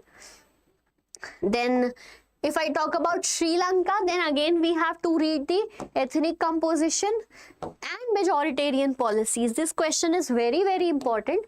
What are the majoritarian measures taken by the Sinhalese government? 1956 they passed an act making Sinhala as the only official language. Problem hai bhai. Then government followed preferential policies. Preference will only be given to what? Sinhalas. And they will only protect and foster which religion? That is Buddhism. ठीक है? Very good. चलो, tell me the answer to the question right in front of your screen fast.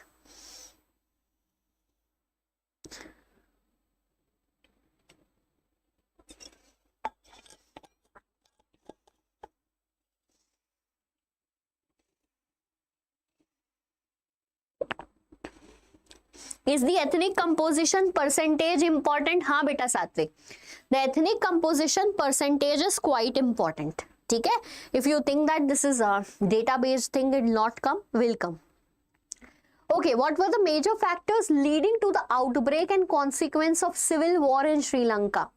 The lack of political representation from minor communities, competition for scarce resources and territories, historical grievances and ethnic tensions, ठीक है? Socio-economic disparities and unequal access to opportunities. This is also correct. So 1, 3 and 4. Who is right? Who is right here? Only few of the. Subramaniam is right. Very good, Subramaniam. Then we have only Subramaniam. Guru is also right.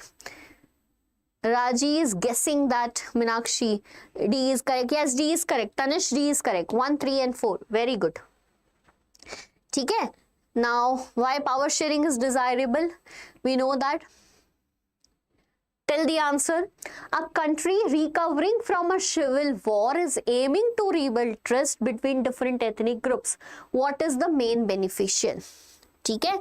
A country recovering from civil war. There is a country which was fighting civil war for a long period of time. Now is aiming to rebuild. What will the country focus on and what will be the most beneficial thing for that country? Tell me. Option A, focus on punishing those responsible. Nahi bhai, not at all. Create opportunities for dialogue and the war reconciliation between the groups. It can be. Force assimilation. No bhai, no force assimilation. Suppress. No suppress. B is the correct answer. Did you get this answer? Very good. Tanish, B is the correct answer. Sumitra, B is the correct answer. Very good, bhai. Anyone had second board examination? Tell him, bhai. Do you guys have second board examination?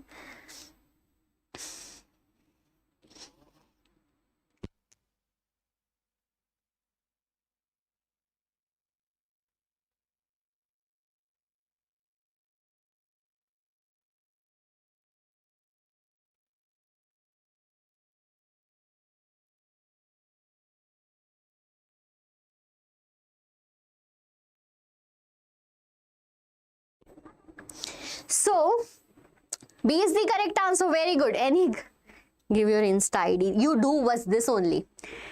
Important topic from next is forms of power sharing. ठीक है? The next important topic is different forms of power sharing. By we have learned this a lot throughout the year, that among different organs, levels, social groups, and then we have what? Political parties. Let's see. Beta, these are the practice questions from this chapter. Again, go through them, and if you guys have any doubt, ask me. This was the first chapter of civics. This is the first chapter of civics. ठीक है? Go through it very nicely. Go through it very nicely.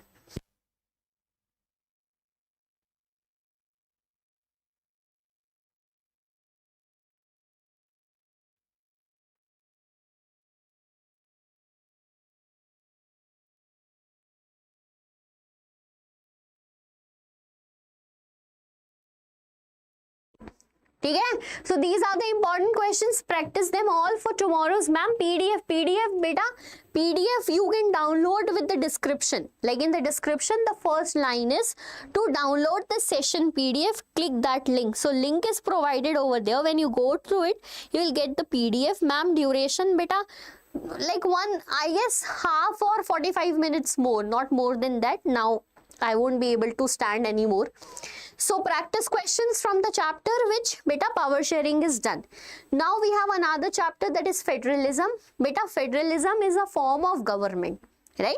Federalism is a form of government where power is shared from different levels. Okay? However, we have in the world two type of government. Unitary, that means power in single hand. Federalism, yani ki power divided among different levels. Here is the difference given to you in front of you. Then study it. ठीक है? Example of unitary like China, Pakistan, they hold power in single hand. However, USA, Canada, Brazil, Russia, India, we have federal form of government. ठीक है? So one more question here, please. Ashish ma'am, question number 1, please explain. Okay, Ashish, from power sharing, do you want me to explain? Acha, this one. Beta, majoritarianism, explain the term, right? You guys don't study the term explained in the chapter, na? That is the reason. So when I talk about majoritarianism, right? Majoritarianism, ma'am, please don't end the live. Oh, bhai, what do you expect me to be here till night? No. So, chalo, it's nice to know that you guys are enjoy learning, but I will do whatever is possible from my side. As you guys are spending your crucial time over this life. Then history, I'll try to cover beta history also. Majoritarianism is a concept in which beta the majority community want its rule by whichever way possible. ठीक है? So it is a phenomena where majority community wants its rule by whichever way possible. Till morning, ma'am. Subramanyam, bhai. Say something which is possible, why? I can't stand here till morning. I don't know how others are doing it, like standing for 9 hours marathon. I am pretty not sure about it. And if some teacher is doing for you that, na, heads off to that teacher. Really. So, ठीक है? Power sharing is very easy. Civil war when the civilians, that means the native citizens, are fighting among each other in a country, that leads to civil war. ठीक है? Clear? This is it. So we were to federalism. The question is here. Question is here in front of you. The Indian Constitution protects the marginalized in the country in several different forms. How is this practiced through federalism? So, answer this beta. Question is, the Indian Constitution protects the marginalized in the country in several different forms. How is it practiced through federalism?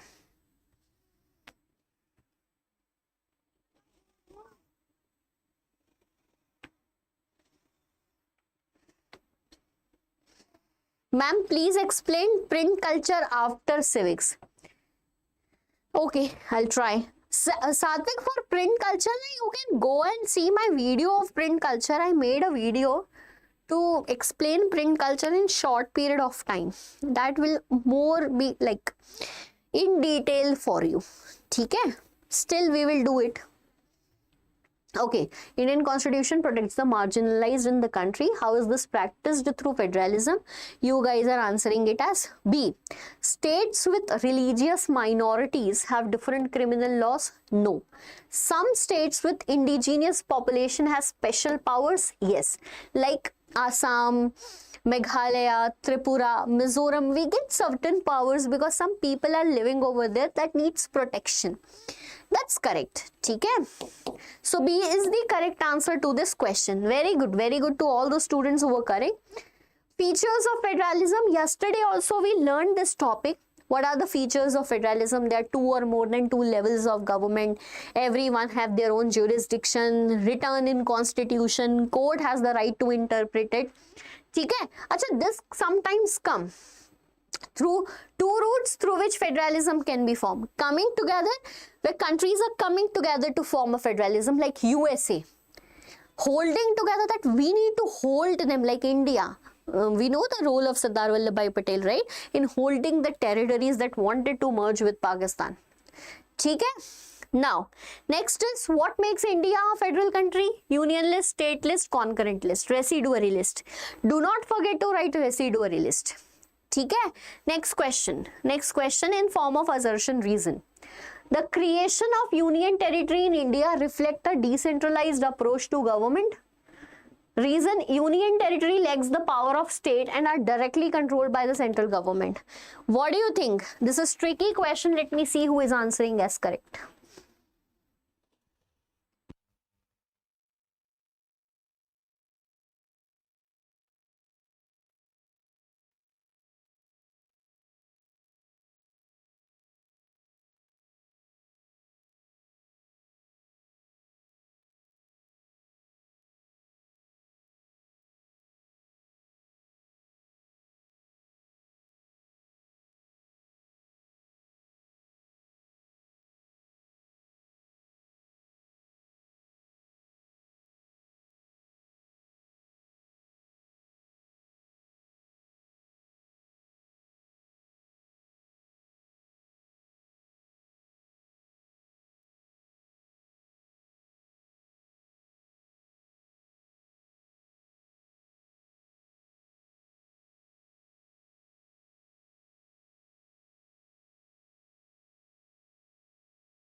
Okay, I was saying that you guys answered D as the question, right? So, bacha, yes, the creation of UTs, Union Territory, is not a decentralized approach. Rather, it is a centralized approach. By where central government will have the power, then how it is going to give decentralized approach? So, first statement is correct, second is right. A is false, but R is true. Very good. D, yes, Shubramanyam, correct. Punjabi आ गए हुए. Manveer is here. Okay, welcome Punjabi. Hello ma'am. Hi Divya. How are you beta? ठीक है? D is the correct answer. How is federalism practiced in India? By we formed linguistic state. We follow a policy in which we promote Hindi and regional languages. We have 22 scheduled language in the list, and we don't have any national language. We have 2 official languages, and by maintaining the cooperation of center-state relations. So these are the 2 important things. Now the last important topic from the chapter federalism is beta, which is the important topic, that is decentralization. Yesterday we did it very nicely. What is decentralization? Taking the power from the central government, giving it to state and local government. ठीक है? Hello ma'am, I am new. Akansha Singh. Akansha beta, we started this live 12 PM today. You are new, welcome on this. So right now we are doing civics and practicing some questions. This was a marathon class where we have to revise SST thoroughly for your second board examination going to happen tomorrow. ठीक है? Now, next is, okay, decentralization. So questions can come like why decentralization is required, what is decentralization, what are the benefits of local government, and what are the steps taken in 1992. Dekho, let me brief out to you beta that decentralization in India helped with the introduction of local government like panchayats and municipalities in India. In 1992, an act was passed by which this was made constitutional body. What were the steps taken? Regular elections, reserved seat for ST, SC, OBC, 1/3 reserved seats for women, an independent body, that is State Election Commission, to conduct the elections, and power and revenues were also shared. So this is important. These are the list of scheduled language. Yes, once question came. Chalo, tell me this topic. Tell me this answer. This is from a picture based questions. Picture based question. ठीक है? This is a cartoon title. State plead for more power. Always na, state wants more power. State government wants more power from the center. And sometimes if the government is not same, like it's BJP in the center and Congress in the state, they will ask for more powers for sure. So when Sunil looked at this cartoon, he said that this could not happen in USA. Why he said that this is not possible in USA? ठीक है, option A, because there are more individual states in USA than in India. B, the central government holds absolute authority. C, the individual states in USA can make their own laws unlike in India. D, the central government in US does not hold any more power than the individual states. What do you think is the correct answer? Very good. I am getting the answers quick now. That's by Subramanyam and Guru. Beta C, yes, because individual states in USA can make their own laws on even the matters, every matter. Like in India, we have only some restricted matters, na? But there it is not. Tanish, very good. ठीक है, local self-government we have done. These are the practice questions from the chapter Federalism. Practice question from the chapters Federalism. Very good.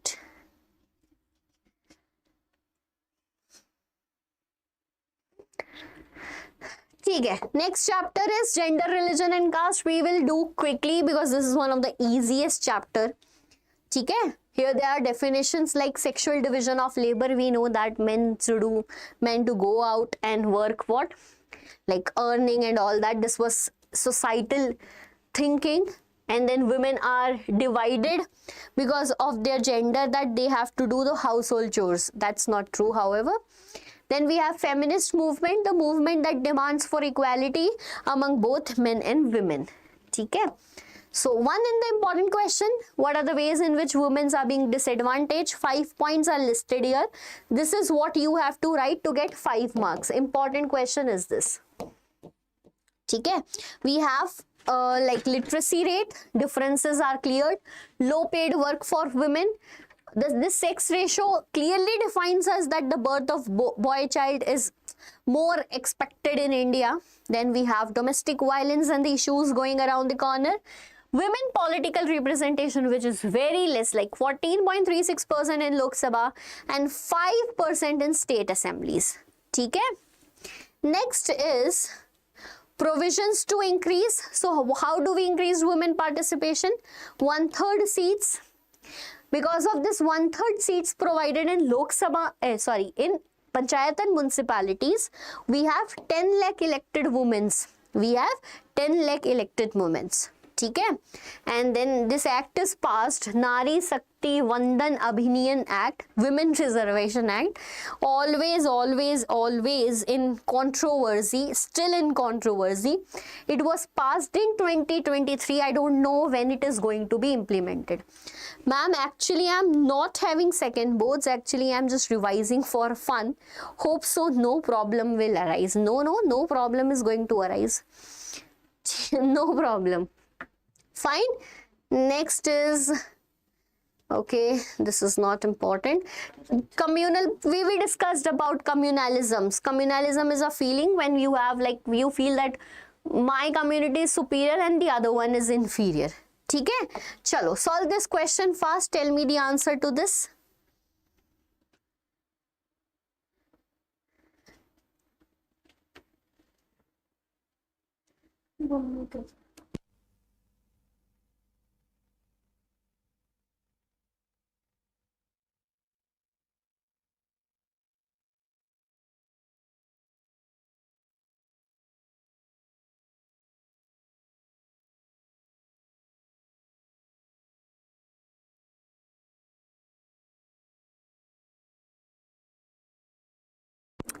Hi Harika, how are you? Any changes in the inter syllabus for PCB? Are you asking it for class 10th?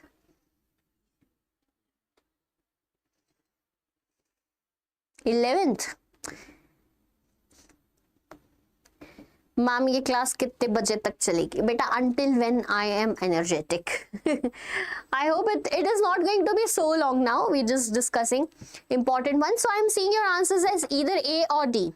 ठीक है ठीक है ठीक है, A or D, A or D. Let's figure out what is communal politics. So communal politics is because of religious dominations and divisions. We'll see.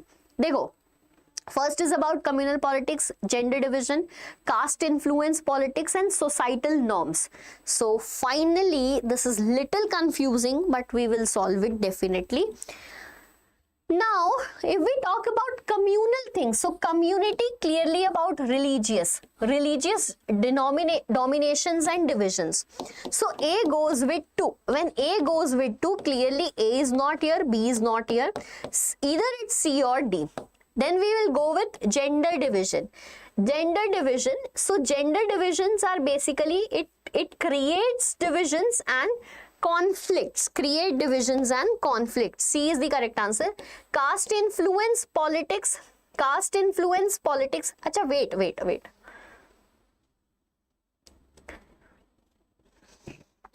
There is some issue or what? Wait, now my brain is not braining, I guess. Communal politics is basically religious dominations and divisions. So A goes with 2. Fine. When I talk about gender division, okay, in gender division, it can be either 3 or it can be 1. The more correct according to these is social expectations and stereotypes. Okay. Caste influence politics, this is it. Societal norms, this is it. Sorry from my side, I was little confused, but D is the correct answer. ठीक है. Hi ma'am, I am new. Hi beta, you are new and you are coming a lot of times in this and saying that ma'am I am new. Hi ma'am, I am new. Hi Arshit, I am also new now. Very good. Chalo. So what is the correct answer? D. 2, 3, 1, 4. I was just little confused over here, but not confused. Now my brain was not braining after this long session. Next question, secularism. Beta, secular state. Yes, India is a secular state. ठीक है. Your English classes are very helpful for ma'am. I listened your classes. I am preparing for my bites. That's very great to hear you from Saraswati. Great, fine. Hi to everyone out there. Beta, secularism is when the constitution provides us everyone to practice, profess and propagate any type of religion, whatever you wish to. And if you don't wish to, you can also do that. Okay? This is secularism. What is potential negative consequences focusing solely on caste identity in politics? Tell me.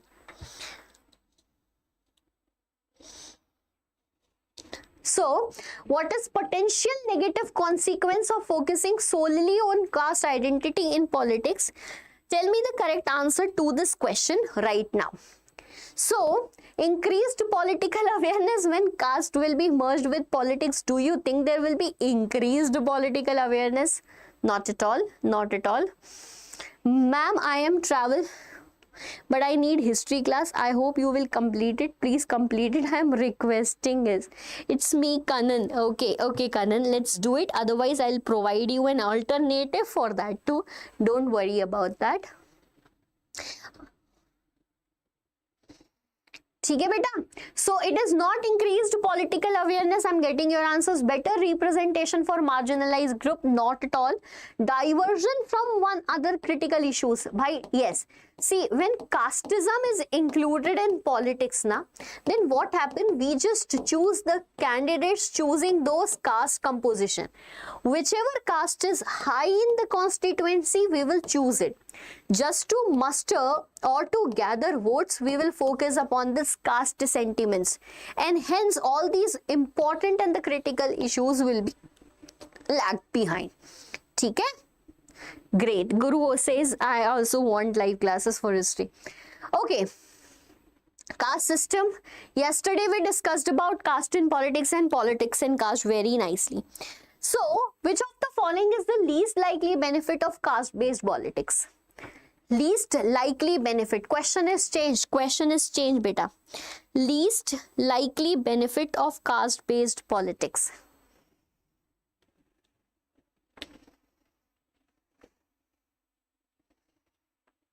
Least likely benefit for caste-based politics. Increased political participation by disadvantaged groups? No. Greater access to resource and opportunities? No. Acha, least likely benefit na. Reduced social tensions and conflicts, a more representative and inclusive democracy. So whenever there will be caste-based politics, which is least likely thing, this will happen, this will happen, this will also happen, this is not going to happen, though this is least likely benefit, a more representative and inclusive democracy because of this. Zan, corrected. No, option C is not correct. Bacha, understand the question. Least benefit whenever the politics is based upon caste, so there will be no inclusive democracy. This is the least chance of possibility whenever we have caste based politics. ठीक है? Hi ma'am, I am Anju. Do you remember me? हाँ बच्चा, I remember you. You were so regular during the time of main exams. I remember you. Seeing you here after long time. That's very great. That's very great. ठीक है? चलो. So I hope it is understandable to you. Now coming to the next question. Acha, before coming to the next chapter, session, I missed this political parties wala part last time. Right? We are going to do that. Last class, every student had this issue that ma'am, political parties is not covered. I will tell you what are the important topics that can come in exam tomorrow. ठीक है? The first is beta functions of political parties. Functions of political parties. Why? This is very, very important. And this is important too. Component of political party. देखो, if I talk about functions of political party, why political party is made? Contest elections, for sure. When they contest election and if they won election, what will happen? They will form the government. ठीक है? They will form the government. Yes. When they form the government, they will make the laws. They will make the laws. But what if they do not win the election? What will happen? If they do not win the election, they will play the role of opposition, not listed here. They will play the role of opposition. ठीक है? When they become the government, they will shape public opinion. What political parties are doing? Shaping public opinion. Like, ठीक है? Putting forward different programs and policies and provide government machineries, access to government machineries to the people. Components of political party: leader, active members and followers. Leaders, active members and followers. ठीक है? Next important topic from political parties are, beta, type of political parties. There are three: one party, two party, multi party. India has a multi party system. ठीक है? We know this. Now, there are 6 political parties in India, national political parties. How many national political parties are there in India? There are 6 political parties. Indian National Congress, 1885. BJP, Bharatiya Janata Party. Communist Party of India, Marxist. CBIM is there. देखो, content is changed. If you are still having the old books, then there is an issue. So here there are CPIM. Then we have Bahujan Samaj Party, Aam Aadmi Party, National People's Congress. So these are 6. ठीक है? Okay. Answer this question. What distinguishes a multi-party system from other party system? Answer this question. I'm watching your answers. It limits competition to only 2 major parties. What distinguishes a multi-party system from other party system? It limits competition to only 2 party systems. It allows for the formation of coalition among several parties. C. It promotes a centralized government structure. Or D. It excludes minor parties for participating in elections.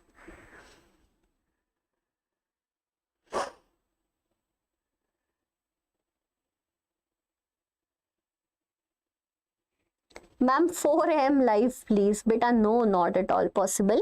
For that 4 a.m. session, you can do one thing. I recorded a lecture. In this, most important questions are being discussed, and that discussion, when I mean, and it is discussed thoroughly.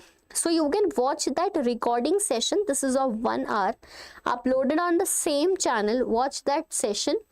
It will be helpful for you in the morning. I'll give you a task. Do that. Okay, you guys are answering B. Subramaniam is answering B. Very good. Tanish is answering B. Raji Meenakshi is answering B. Very good. Okay, so B is the exactly correct answer to this question. It allows the formation by whenever there will be multiple party, there will be formation of coalition. And in India, we do have it. Okay, challenges to political parties, 4 challenges, learn it thoroughly. Ma'am, I am Anju, did you remember? Haan beta, I remember you, I read your comment, I replied to you too. But you are busy somewhere else. So, challenges to political party, no internal democracy is going on, money and muscle power, whoever have money can get the ticket. Dynastic succession, this is the major problem we guys are seeing. No meaningful choice to voters. So, which of the following is not given as a challenge faced by political party? Tell me.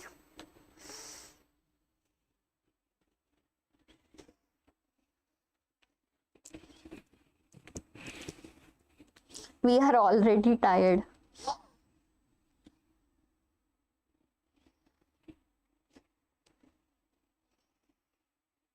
It's okay, Anju, it's okay. So, which of the following is not a given as a challenge faced by political party? Lack of internal democracy, growing role of money in elections, C, decline in ideological differences, or D, the ineffective of online political movement. By online political movements are growing so much. Do you guys remember Raghav Chadda? Yes, you guys do it. D. Yes, ma'am, I already done. I watched the video of one hour. That's great, yaar.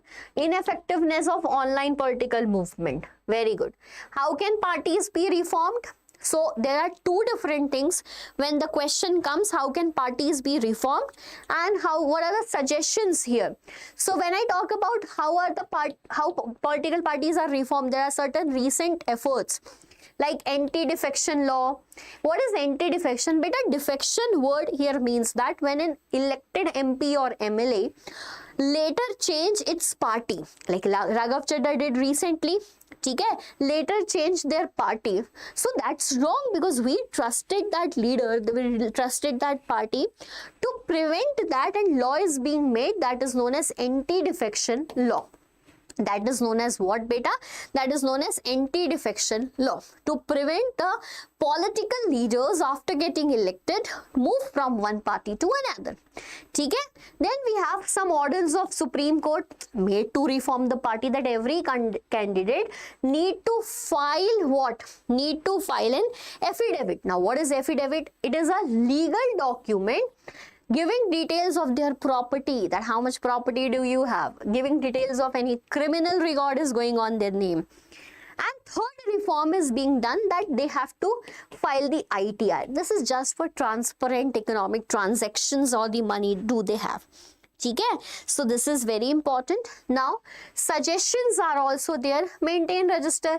Arey bhai, you are wanting, like, you are making democratic nation and you are not even having your internal affairs as democratic. So first we need to do that. The second, another reform that is being suggested is providing 1/3 tickets to women here itself. 1/3 tickets to women here itself, so that we don't want reservation later. Then state funding of elections. Ma'am, ek doubt hai history. Yes, beta, ask it. We will deal that doubt too. No issues. Ask whatever doubts you have. So these are the suggestions and these are the important practice questions from this chapter. Bacha, have a look at these chapters. These important questions. We will take a tea break, right? We will take a tea break. Then we will go for a break. And then we will come back and see how much we can study then after. ठीक है? Is it fine to everyone? So here there are 50 some questions. Have a look at them, and if you guys feel that there are any doubts, you can ask it. I will clear to you, and then we are having a 15-minute break because you guys are studying so long. Do you guys need the break or not? Tell me. I also need a tea break, by the way. So we will take a break and we will then come back again with some more discussions. Okay? Ma'am, if you are, work at map, please. Let me see where are the maps. Wait.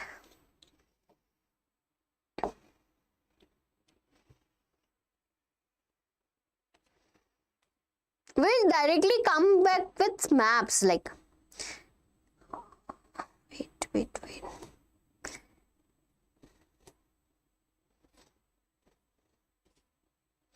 Our maps are not here. Okay, I'll tell you a video for map work to see after I'll end the live. Okay. Or I'll get the PDF downloaded here and we will practice map work. Don't worry. We will do that. Fine.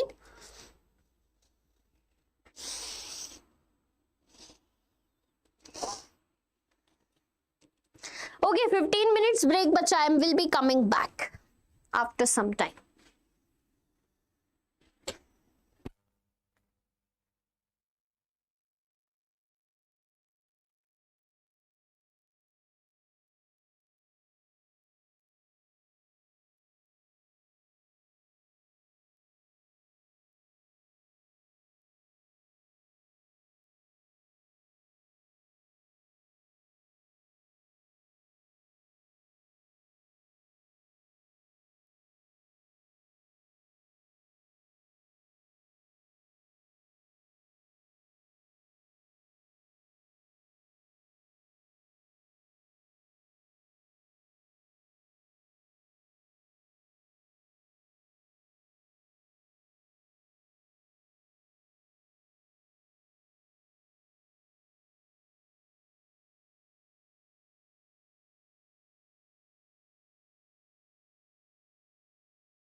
Hello बच्चों, so you guys done with chatting or still sharing of Instagram IDs is left?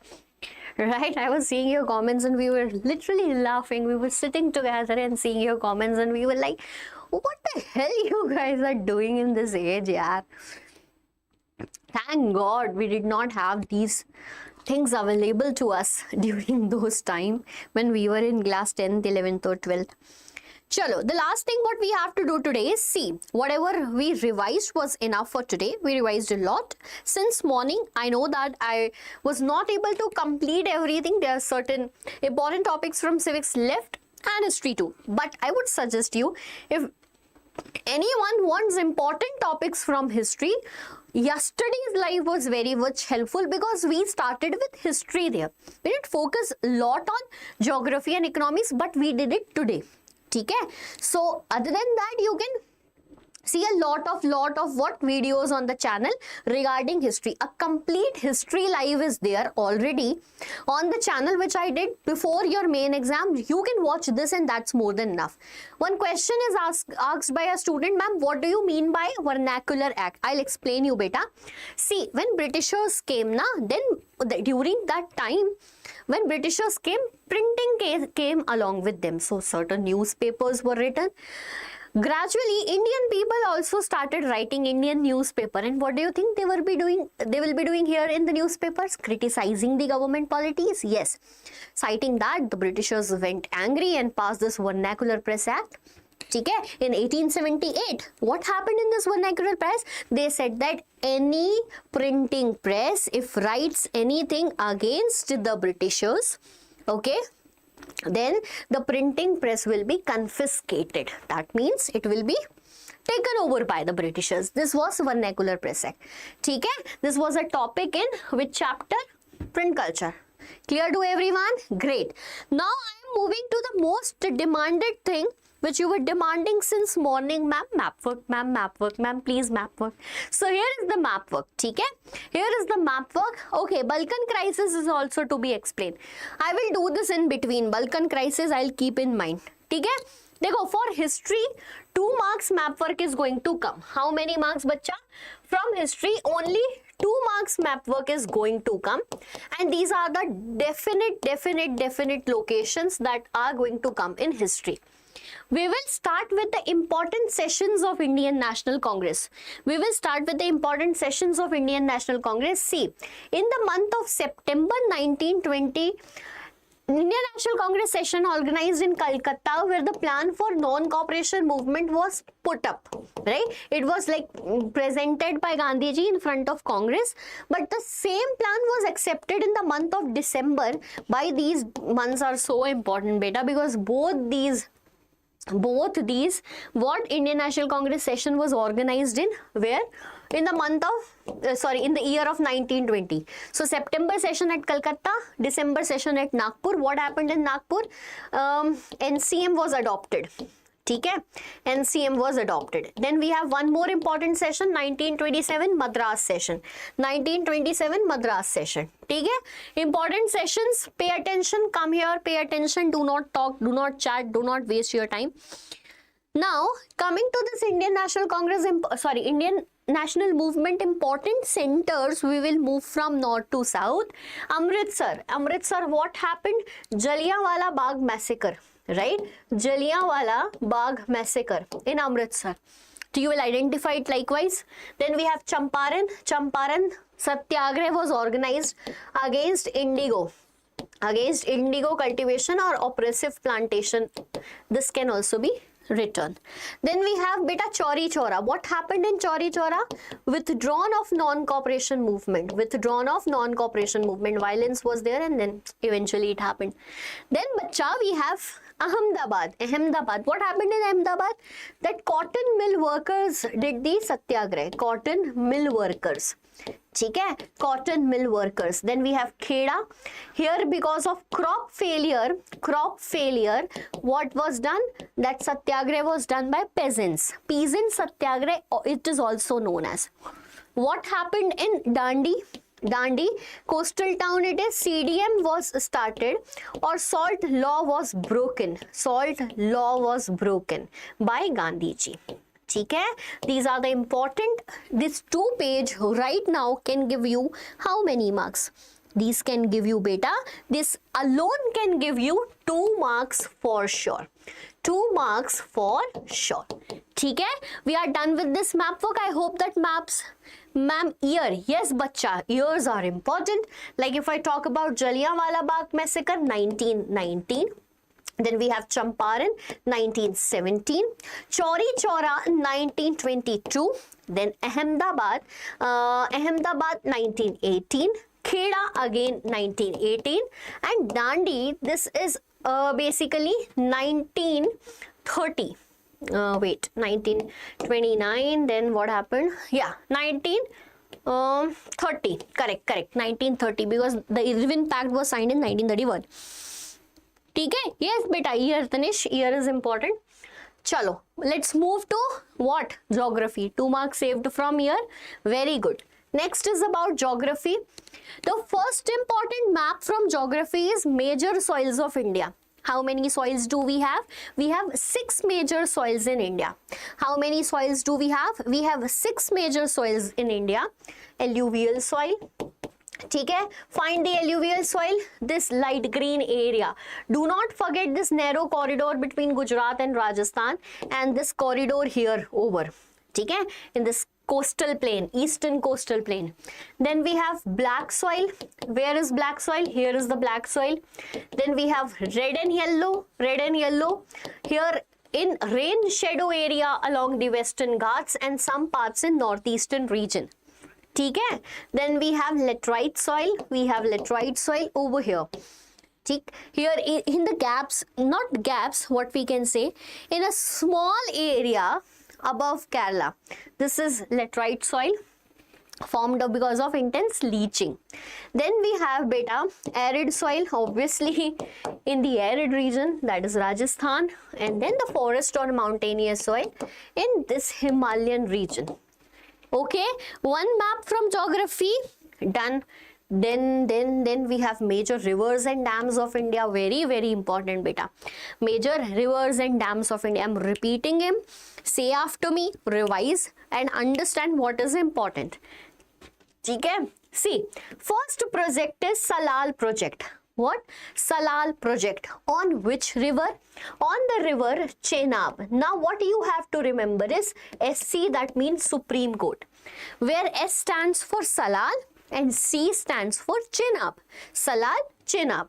Then we have another dam, Bhakra Nangal Dam on Satluj River. Bhakra Nangal Dam on Satluj River. Again we will remember it as SB. Now it was SC, then we have SC. So Satluj River and Bhakra Nangal Dam. ठीक है, and here Salal project on Chenab River, SC, SB. Done? Very good. Now Tehri Dam on the bank of river Tehri, and Tehri is a tributary of river Ganga. Then important one is Narora. This is also on Ganga. This is in the state of UP. Rana Pratap Sagar, Gandhi Sagar, both these Sagar are on the river Chambal in the state of Rajasthan. ठीक है, Rana Pratap Sagar, like Rana people, where they do live in Rajasthan. This is important. We have then Bacha Sardar Sarovar Dam on the bank of river Narmada. So in the chapter there was issue also related to that. Then we have Hirakund Dam on the river Mahanadi. Most important dam. ठीक है, Hirakund Dam on the bank of river Mahanadi. Then we have Bacha, most important, Tungabhadra, you know, Nagarjun Sagar on Krishna River, Periyar in Kerala on Periyar River. These are important. If someone asks you which is the highest one, then Tehri Dam, which is the longest one, then mark Hirakund Dam. ठीक है, longest dam Hirakund according to this. However, right now this is not the longest one. They have not updated it. NCERT is so outdated. Balkan crisis, ma'am, please. Yeah, beta, I'll not go anywhere without teaching you Balkan crisis. Don't worry about it. Fine. Chalo. We are done with these dams. Now major areas of rice and wheat. By this is the area where majorly rice is produced. We know that where there is high rainfall, West Bengal, Odisha, some parts of Bihar and UP. ठीक है, wheat, Punjab, Haryana, Uttar Pradesh, Madhya Pradesh. Major sugarcane producing area. Whenever the question comes, close your eyes and mark Uttar Pradesh. ठीक है. Then we have major tea producing area. We have Assam and then some South Indian states. Cotton producing area, भैया Maharashtra. Maharashtra is a state where majority of cotton for India is produced, right? Then we have bacha jute producing area. This is major jute producing area. If state comes, then write the answer either West Bengal or write the answer it is Odisha. ठीक है? Clear to you? Very good. Then moving further, we have major rubber producing state, that's Kerala. Fine? ठीक है. Next is about iron ore mines. Now from here the map work gets tough. Up till here by map work is very easy. I'm pretty sure about that. Now the 2 or 3 chapters like mineral processing, and then we have industries, lifeline is also easy, but these particular topics are quite difficult. That only and only, yup ma'am, Divya is agreeing with me. Yes Divya, this is where map works become difficult, and this can only work when you revise it again and again. Now we don't have that enough time, but still you can do it. Okay, let's try to make some tricks to remember them. So iron ore mine, beta iron ore, it is ore. So there are 5 iron ore. Remember it likewise. Remember the numbers first. How many iron ore mines are there? 5. First is Mayurbhanj, right? First is Mayurbhanj. See, this is Mayurbhanj, the iron ore mine over here. Okay?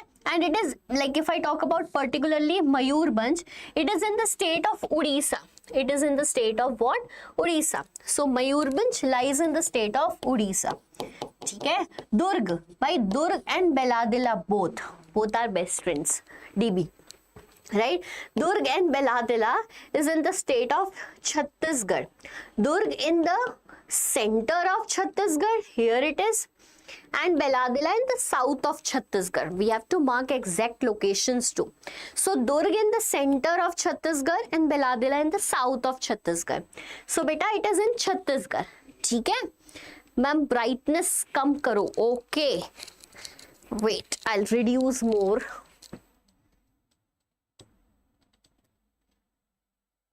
Is it now visible to you?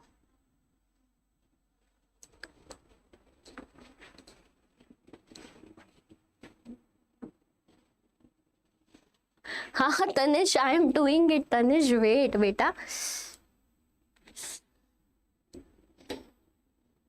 Yeah, it's better now. It's better now. Correct. It's better now. Hi Karthik. Hi Ritika. How are you, beta? Hi. So, yes, Durg in the center of Chhattisgarh, Beladila in the south of Chhattisgarh. Fine. We have 2 more. That's Bellary and Kudarmukh. Bellary and Kudarmukh both in the state of Karnataka. Bellary at this what we can say. Bellary basically at the border of Karnataka, and here Kudarmukh is. Fine. Here this is Kudarmukh. Why my pen is not working?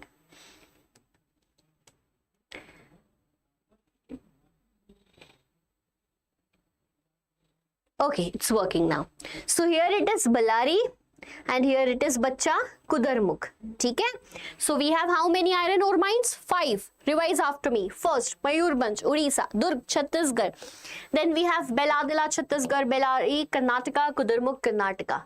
Again moving to coal mines. C-O-A-L. How many coal mines? 4. How many letters in coal? 4. ठीक है, Raniganj. See where Raniganj is? Raniganj is in West Bengal, here in the border. So where is Raniganj? West Bengal. See Durga Puja, in Durga Puja, how Durga ji is like decorated as a Rani. So where is Raniganj? In West Bengal. Bokaro, where is Bokaro bacha? Bokaro is in Jharkhand. Now let's see, where is Bokaro? Here it is Bokaro. Then we have Talcher. Talcher is in Orissa. Okay? Talcher is in Orissa. Neyveli is in basically here. Neyveli is in Tamil Nadu. Okay? Neyveli is in Tamil Nadu. To remember this, Neyveli is very important source of coal for India. Fine beta, this is very very important. Okay? Yes, West Bengal. Done? Chalo, let's revise. Raniganj, West Bengal. Bokaro, Jharkhand. Talcher, Odisha. Where is Neyveli? Tamil Nadu. Fine? Great. Next, oil fields. Oil fields. देखो भाई, either oil fields are in the extreme west of India or in the extreme east of India. Right? Either in the west of India or in the east of India. Mama Shanku nahi aaya. Shanku didn't came yaar. I don't know why. You might not be in the mood to study from this live session. Okay. So now oil fields. See, oil fields are either in the west or the extreme east because it will be only available when there are oceans connected to the place also. So Digboi and Nahar Katia both are in Assam. Both are in Assam, Digboi and Nahar Katia. Whereas when we talk about Kalol, Ankleshwar, these are in Gujarat. Basin, Mumbai High connected to Maharashtra. 6 do we have? Okay? Pay attention, Digboi, Nahar Katia, and what you have to remember is these are the oil fields, not nuclear power plants. This is also important because whatever question comes mark a oil field in Assam. Now the issue will be there. So understand that why you are remembering along with them location. What are these? So Digboi, Nahar Katia, oil fields in Assam, Mumbai High Basin in Maharashtra, Kalol and Ankleshwar in Gujarat. Next is thermal and nuclear power plant here. Also important thing is to remember these are thermal, right? And then the other one is nuclear. Again, Namrup. See, here it is Namrup. Where is Namrup? In Assam. Thermal power plant because oil fields are there. Thermal energy also comes out. Singrauli is here, Madhya Pradesh. Singrauli, Seedhi, Signori, someone belongs to there. Ramagundam is in, where is Ramagundam? Tamil Nadu. No, not in Tamil Nadu, sorry. Ramagundam is in Telangana. Okay? Then we have nuclear power projects. Narora is in UP, Uttar Pradesh. Okay? Kakrapara again, Gujarat. The people of Gujarat eats khakra, hence Kakrapara is in Gujarat. Tarapur is the first nuclear power plant of India in the states of Maharashtra. And where is Kalpakkam? See, Kalpakkam is in Tamil Nadu. Here it is. And what is Kalpakkam? It is a nuclear power plant. So thermal, nuclear, oil fields, all these are important. Are you able to remember all of them or not, bacha? Are you able to remember them? Are you able to mark them? Take a map alongside and mark all these points because see, this is not the way to learn at the last moment. The only way is to mark it on maps. So hope you guys are marking it on maps too. Now next is about cotton textile industries. See, that's very easy. Kanpur, UP, Indore, Madhya Pradesh, Surat, Gujarat, Mumbai, you know, Coimbatore, again you know. Right? These are certain important textile industries of cotton. Next important point is iron and steel plants of India. In the last chapter, we studied iron ore mines in India. Right? Now we are going to study about iron and steel plants in India. Okay? Come on, let's mark it. Iron and steel plant in India. Arey, bhai, the map is over here only. So, when I talk about iron and steel plant in India, this map is given in your book. But we have to only identify the important one that are going to come in exam. So, bacha, here we have Bokaro in Jharkhand. Do you remember Bokaro? We studied something else. Yes, we studied something else. Figure out what did we studied regarding Bokaro. Do you guys remember it or not? So, we have Durgapur. Durgapur again, Durga Puja in West Bengal. Durgapur iron and steel plant in West Bengal, ठीक है। Rourkela, remember it with IIT Rourkela यार, IIT, right? तो Raurkela is in the state of Odisha. Bhilai steel plants. See, Bhil community lives more in Chhattisgarh. Hence, we will remember Bhilai steel plant in Chhattisgarh. Visakhapatnam, very very clear. Vijayanagar, beta Vijayanagar, Karnataka. Bhadravati, Karnataka. Salem in Tamil Nadu. Salem, Tamil Nadu. ठीक है, clear?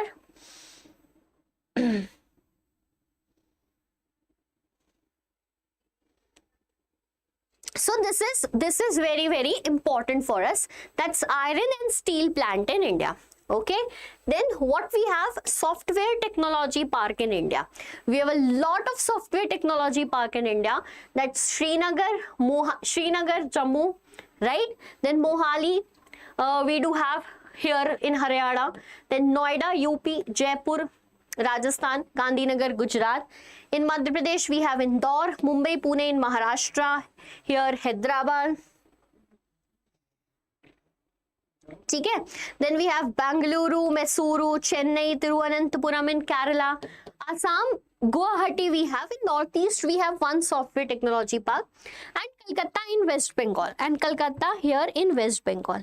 ठीक है, is it clear to everyone? Important map work. Other than that, we have major seaports. Here are the seaports. Kandla in Gujarat, Mumbai, Marmagaon, Goa connected. ठीक है, new Bangalore, again Bangalore Karnataka, Kochi Kerala, Kochi, K for Kerala, K for Kochi, Tuticorin, T for Tamil Nadu, T for Tuticorin. ठीक है, चेन्नई, अरे Chennai we know at least, Tamil Nadu. Visakhapatnam, so again we know about this if I say take Telangana, then Paradeep and Haldia. But see, if you guys get confused between Andhra Pradesh and Telangana, let me tell you that you have to be very clear about this. I'm giving you a trick to remember this. Wait for a second.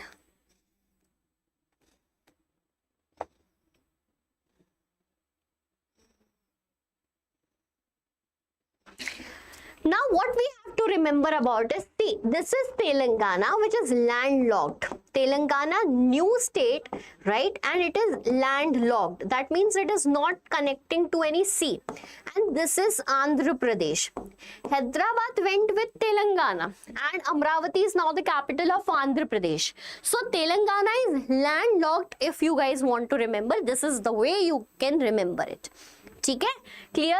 Seaports are done, airports. Now, ma'am, it's easy. They will ask us one airport in Delhi. No, they will ask you with the help of their names, which are quite complicated, right?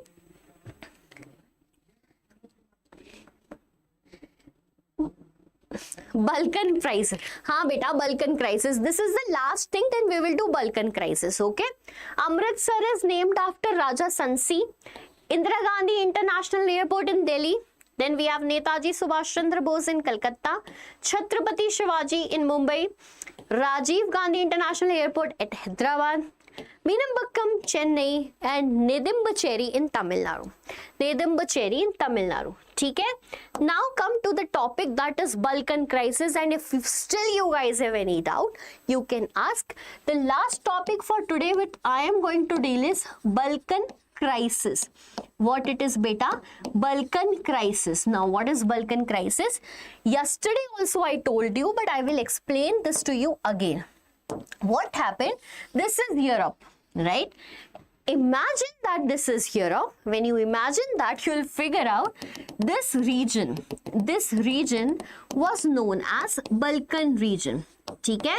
This region was known as बच्चा what Balkan region. Students who want to learn this topic for a long period of time, just let me know. Are you available watching this or not? So this region is known as Balkan region. It contains lot of countries like Greece, Macedonia, then we have Herzegovina, right? Slovenia, Slovakia, lot of particular countries. So when I talk about this Balkan region, bacha, since 15th century, right? Since 15th century, here an empire was ruling, that was Ottoman Empire. And that was Ottoman Empire, which is basically a Muslim empire, right? Which is basically a Muslim empire. Okay, clear with this? And here there were Romans. So it is very clear they can't be friends with each other. It is very clear. So they were traditional rivals of each other. They were traditional rivals of each other. ठीक है भाई? What is the condition? The condition is such that, beta, here in west of Europe, there were certain countries like France became independent. Do you remember? Monarchy went off from there, it became republic. Okay, Germany unified. ठीक है, Italy got unified. All this is because of the rise of the word that is nationalism. All because of nationalism. So this feeling of nationalism slowly and slowly reached to the Balkan region. Okay, when it reached to the Balkan region, in this Balkan region, there were a lot of people with different cultural identities, right? With different cultural identities. And now they wanted what? They were claiming for independence now. Pay attention. They also wanted what? Independence from the Ottoman Empire. Bacha, we are aware that when nationalism grew here, they become independent. These are also what are demanding independent from the Balkan regions, Ottoman Empire, because these Ottomans were also, bacha, what? These Ottomans were also aristocratic. ठीक है, aristocratic. Now what happened by? See, they also wanted independence. They were claiming for independence. So in that claim of independence, they wanted territories, more territories. By as more as territories will be there. Everyone is fighting in the world, desperate in the world for what? More territories. Why are we with our neighbor fighting? Like, we are not fighting, they are fighting with us. So because of territories, they wanted territories at the expense of other country. Fight goes on, right? Here a lot of fights were increasing. Now consider a situation when your neighbors are fighting. So when your neighbors are fighting, you go in the balcony and watch that drama, isn't it? You do that. Similarly, when the small countries were fighting in this Balkan region, the big power came into picture. Who were those big power? Britain, Russia, France, all those, right? They came and they said, Acha, you're fighting with that territory, I'll side yourself. Now, as Britain is giving side to one country, France came, Acha, let me oppose it because we are the traditional rivals too. Similarly, series of wars started. Right? What happened, beta? Series of wars started and eventually leading to First World War. Now tell me, is the Balkan crisis clear to everyone? Is it clear to everyone?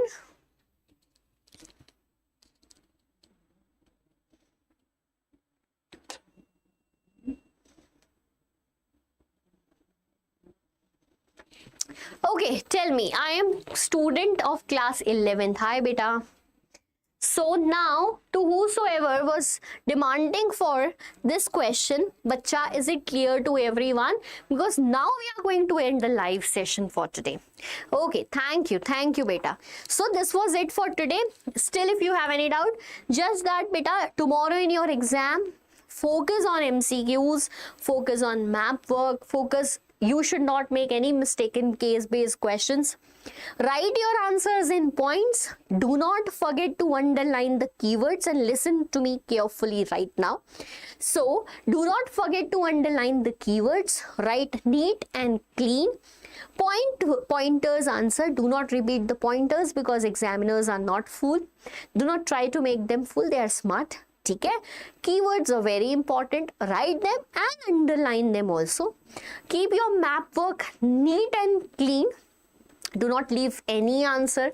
Write whatever you know. Do not leave any answer. This is very, very important from my side. No, beta, light is there. I just dropped down the brightness because I was teaching you what? I was teaching map work and students were not able to see me. Now I'll increase the brightness. Sorry for this.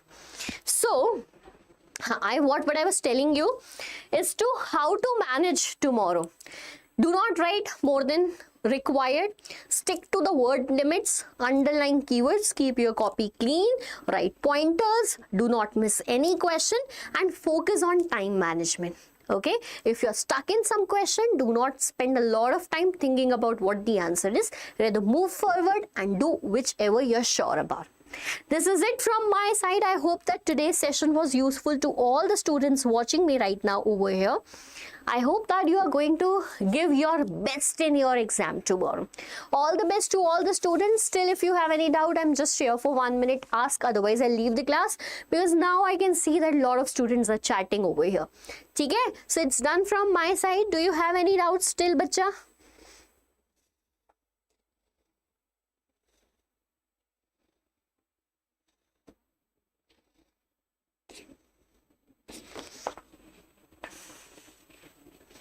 No doubts, no doubts. Welcome to everyone thanking me out here, beta. We also have a lot of time right now also. So just focus everything. You can go and watch my old videos for revisions. We have complete marathon sessions also done already. So a lot of them are there. So I think that they will be helpful for you. No doubts are there. No doubts. Divya Rathore, thank you. Aruna, I forget your new original name. I think it's Abhishek. Ma'am, repeat, but arre bhai, Ashish, go back and re-hear that Balkan crisis. Okay? Chalo, bye-bye, meet you soon. All the best. If possible, I will be doing that, I will be seeing the question paper, and let's see paper analysis we can do or not. So if possible, I'll do the paper analysis. Come back on the same platform tomorrow and we will discuss about the paper too. Okay? And if not, then come back to the live session. Comment that ma'am question comes from your life. Okay? Bye-bye. Thank you. All the best. All the best. Bye-bye.